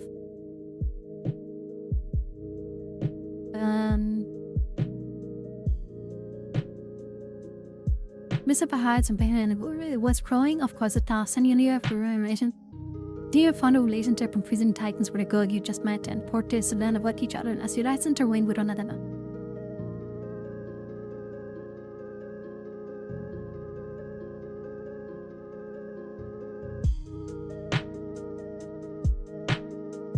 I don't think I'm gonna play that, Baki. I'm gonna be honest with you. I don't... maybe I'm gonna put it on a list, but it's unlikely that I will play that. It's unlikely that I will play that. But I'm not gonna say completely no. But it's unlikely that I will play that game. But to be honest, didn't know the lore at the start, but really fun to see even more someone else playing. Ah, thank you, thank you. But I'm gonna be honest, Baki. As dumb as it sounds, I can't care about hetero relationships. I'm too gay. And like, I don't want to play as a guy. It like just feels boring to me. I just can't see myself in it. So I don't know. It's super shallow, I know, it's super shallow, but like, it's not for me. I'm not gonna enjoy it that much. And that's like kind of the problem with it. Sexism, I approve it. That's sexism. It's just like, she would ruin a game for you, Baki. Yeah, that's what I'm afraid of. I'm afraid that I wouldn't be enthusiastical about it. And like, not represented well. Cause like visual novels, you have to be involved into the story. And I don't know if I could. Oh yeah, that's the only reason kinda why else it looks fine. But man, I can't get into that stuff. So I don't know. If it would be gay, then I could do it. I can rarely pay a yen, cause the MC is always a moron. That is what I kinda mean. A lot of the normal visual novels with guys as a leading role, especially if you do harem stuff, oh god. They're like... they're the most cringy guys most of the time. I hate that. I'm just like... you know? But like... there's a lot of good ones out there that are like... stuff like that. But you all know I'm gay. And my heart bleeds for the gay stuff. You know? And I don't think I could be all lovey-dovey with that. When I have to make stupid choices and say the stupid stuff. Yeah, but those are the bad quality-wise. And this doesn't look bad in quality-wise, to be honest. It's just... I don't know. Okay, there's one thing that bothers me about it. They gave the girl you're interested big assets. Like Ollie, yeah. She has big arguments. Like, but yeah, I don't want to hate on it. I don't want to hate on it. No, I don't want to hate on it. But yeah, it's just, I don't think it's for me. Because he, but how else should he be able to read? You mean her glasses, right? Weirdly enough, she is wearing glasses. But yeah, no, it looks fine, just not for me. But maybe I changed my mind. We will see. We will see. What if we continue with other visual novels? I have a lot of others still that we can play. If I just filter by the tag, store tag, visual novel.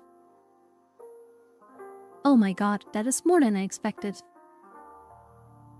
Oh wait, we have still a Nocturne. That is not really a visual novel, but kinda. We have Outdoor Adventures with Marisa Kurosami. For anyone who likes Cho. Does anyone have visual novel recommendations? It depends on what you're into. If you like Yuri stuff, there's a few more by the same author or the same studio if you don't know about it. If you don't know about that. They made a few more. Which one are they? Please Be Happy, of course. Oh, like Hearts of the Woods is like super cute.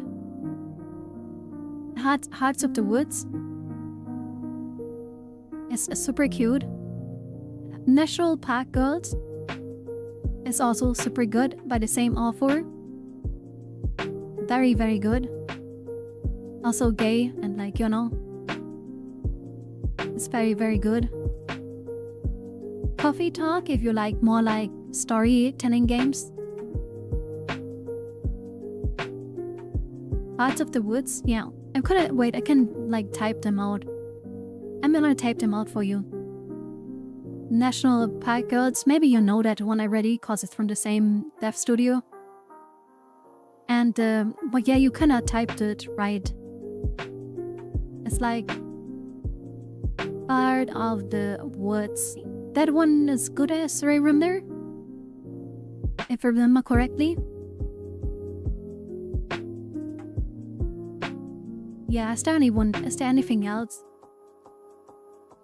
I mean, there's an odd. And I'm offended. Some people have big arguments. Trust me, I know. I have another game with a female protagonist. I mean, maybe that's more for me. I don't want to be that girl, but Jeff called me and he wants the money. Now we're gonna end soon, don't worry. So we don't need that. I don't know if there's more. Oh yeah, the Red Strings Club, of course. If you like that kind of stuff. Or like, wait. I don't know if you like that one. Or if you know about that one. And it's, I don't know if you would call it a visual novel. It is, but like kinda different. Maybe you like this one. VH11, Whole A, it's cyberpunk bartender action. It's like a visual novel. Cyberpunky. The main protagonist is a lesbian. And it's interesting. Not sure if you know that one though. Yeah. Oh yeah, Kindred Spirits of the Roof. On the Roof. Oh, there's so many that I have that we can still play. There's a lot. Oh yeah. Oh. Yeah, Fading Hearts, I don't know if that is good. Don't know why I have that. But yeah.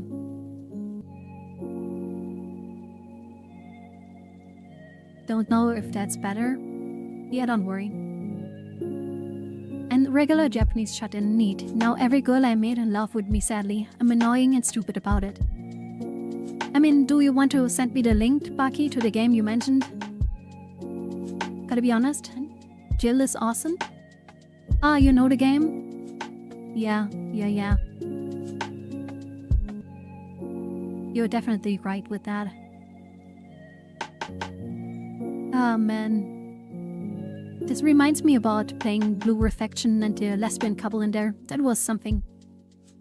It's 3:42. I am 4 drinks in. I have to take bake tomorrow. Same recipe. So I did on Saturday and class starting this Tuesday. Also, friend is coming up at the end of the month. Aw man, you said get rest then. You definitely should get rest then. Like, don't go take some rest. Go do some resting. Sleep schedule is still effed up. Yeah, you should go some. You said go do some resting now. Good luck on finals. Yeah, good luck on finals, Baki. I'm still going strong with these flags, Figo. Pump up the volume. Yep, you don't need to hold any flags, okay? But yeah. What flex is he talking about? I don't know, flex for moms or something? I think like he's talking about flex for moms. You know? Part of my job? Yeah, part of your job. You should give out roses, Darmet. Please raise your flag even louder. What is going on with you guys? Oh, the same studio made a new game? Oh, guys, the same studio made a new game. Oh, Twofold. What is that? Oh, it doesn't have the Yuri tag though. It has the LGBTQ plus tag. But it doesn't have the Yuri tag? So what is it? What's the name of the game? Twofold. It's by the same developer. Or maybe it's like... Oh no, it's actually not by the same developer, they're just publishing it. It looks interesting.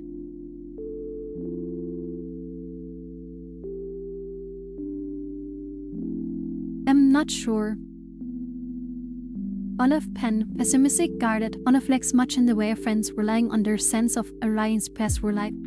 While college life came naturally, Olive confronted. I think it doesn't have the Yuri tag, because the protagonist is non-binary. I think.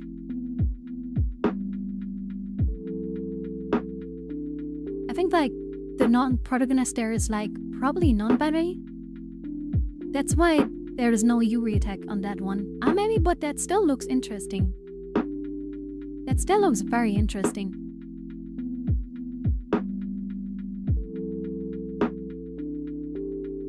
Oh yeah, that looks like one of the usual games they make. Maybe we put that on the list too, chat. All the game must have is the LGBT and female protagonist. Yes, no, but like... dating stories between a guy and a girl just don't do much for me. I just don't care. It's like, as sad as it sounds, just I can't care. Good. The characters seem very interesting. So yeah, maybe that's a good game for... I was like trying to look up what games they made before. But they made a new one. National Park Girls, The Waters Above Prelude, and Highway Blossom. Right. That was the game they made. Yeah, like the Highway Blossoms. That is another like Yuri visual novel. But I feel like that one is more rough around the edges. Horse game? I've touched sure, Mr. Horse Sniffer. I don't know. If you plan to play a horse game. But I don't know.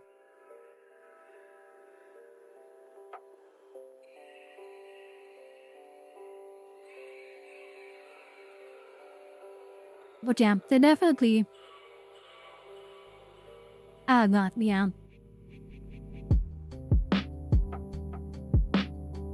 Wow.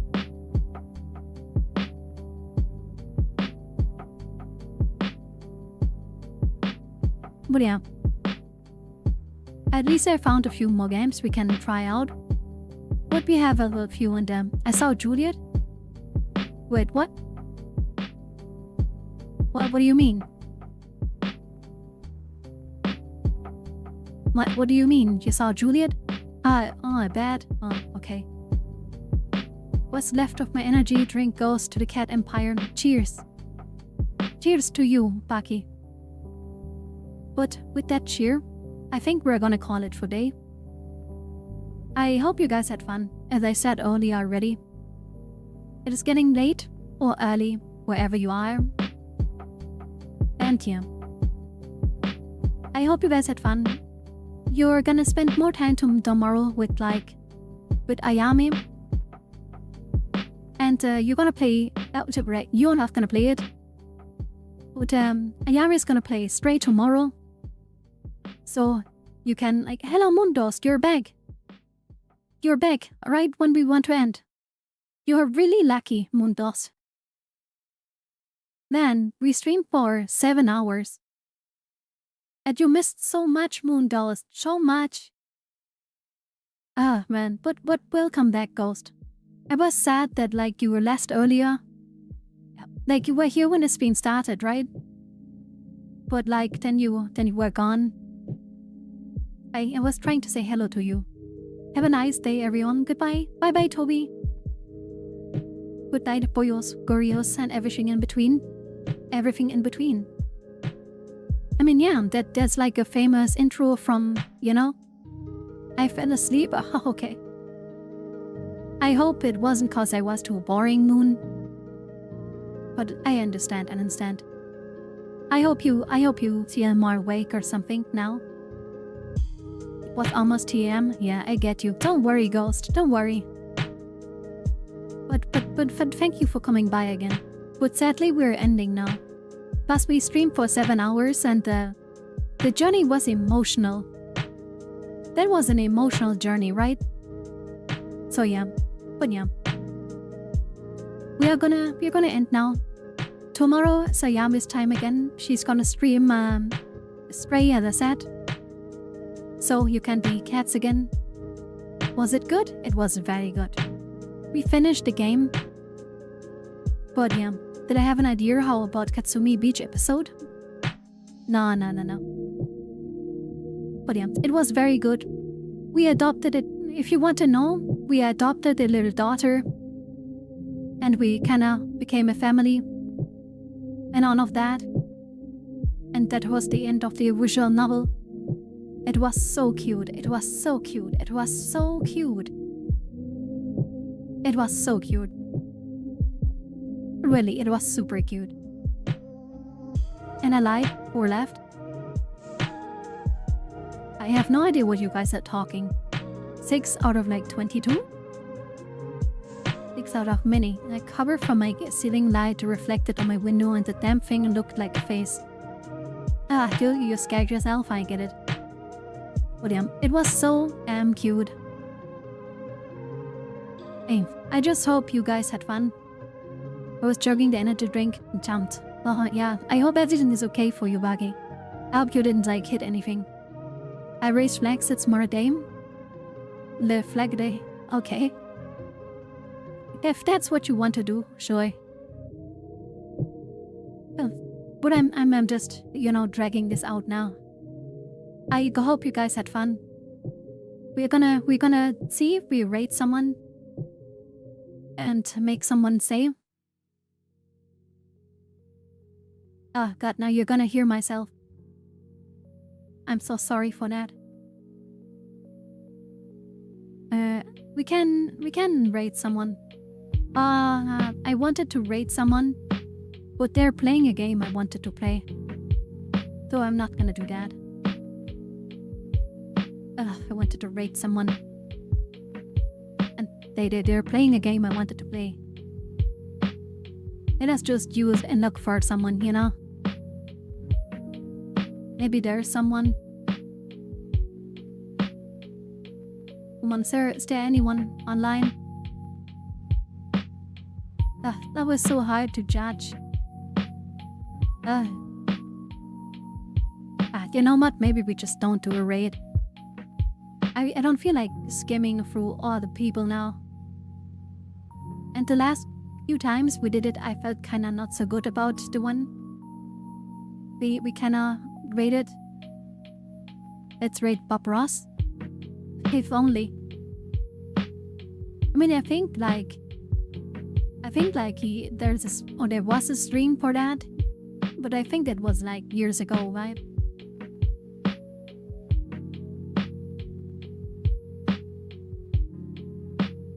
Oh wait, maybe has. Ah no. Why is that guy like talking in whatever language? Didn't he have like an English title? I guess so much like Spanish. He is live right now. Don't know if you guys heard the sound. But like, there's so many Spanish and stuff like, I don't know. I had no full to raid. I wanna make someone happy. Maybe this person.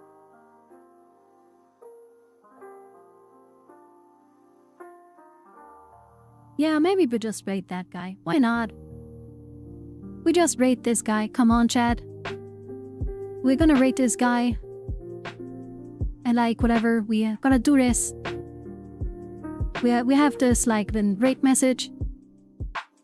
And let's make this guy's day. Make him happy. And yeah. I hope you have fun tomorrow. Would I look for an Asian girl to raid? Please don't. We're gonna raid the guy we set on now. So use the little raid message we have there if you want. Would be nice. As I look stupid when I do it alone. But hey, maybe that's funny for you, I don't know. But yeah, say hello. I hope you had fun. See you tomorrow again. And yeah, I hope you enjoyed it. Bye bye. Love you all. Bye bye.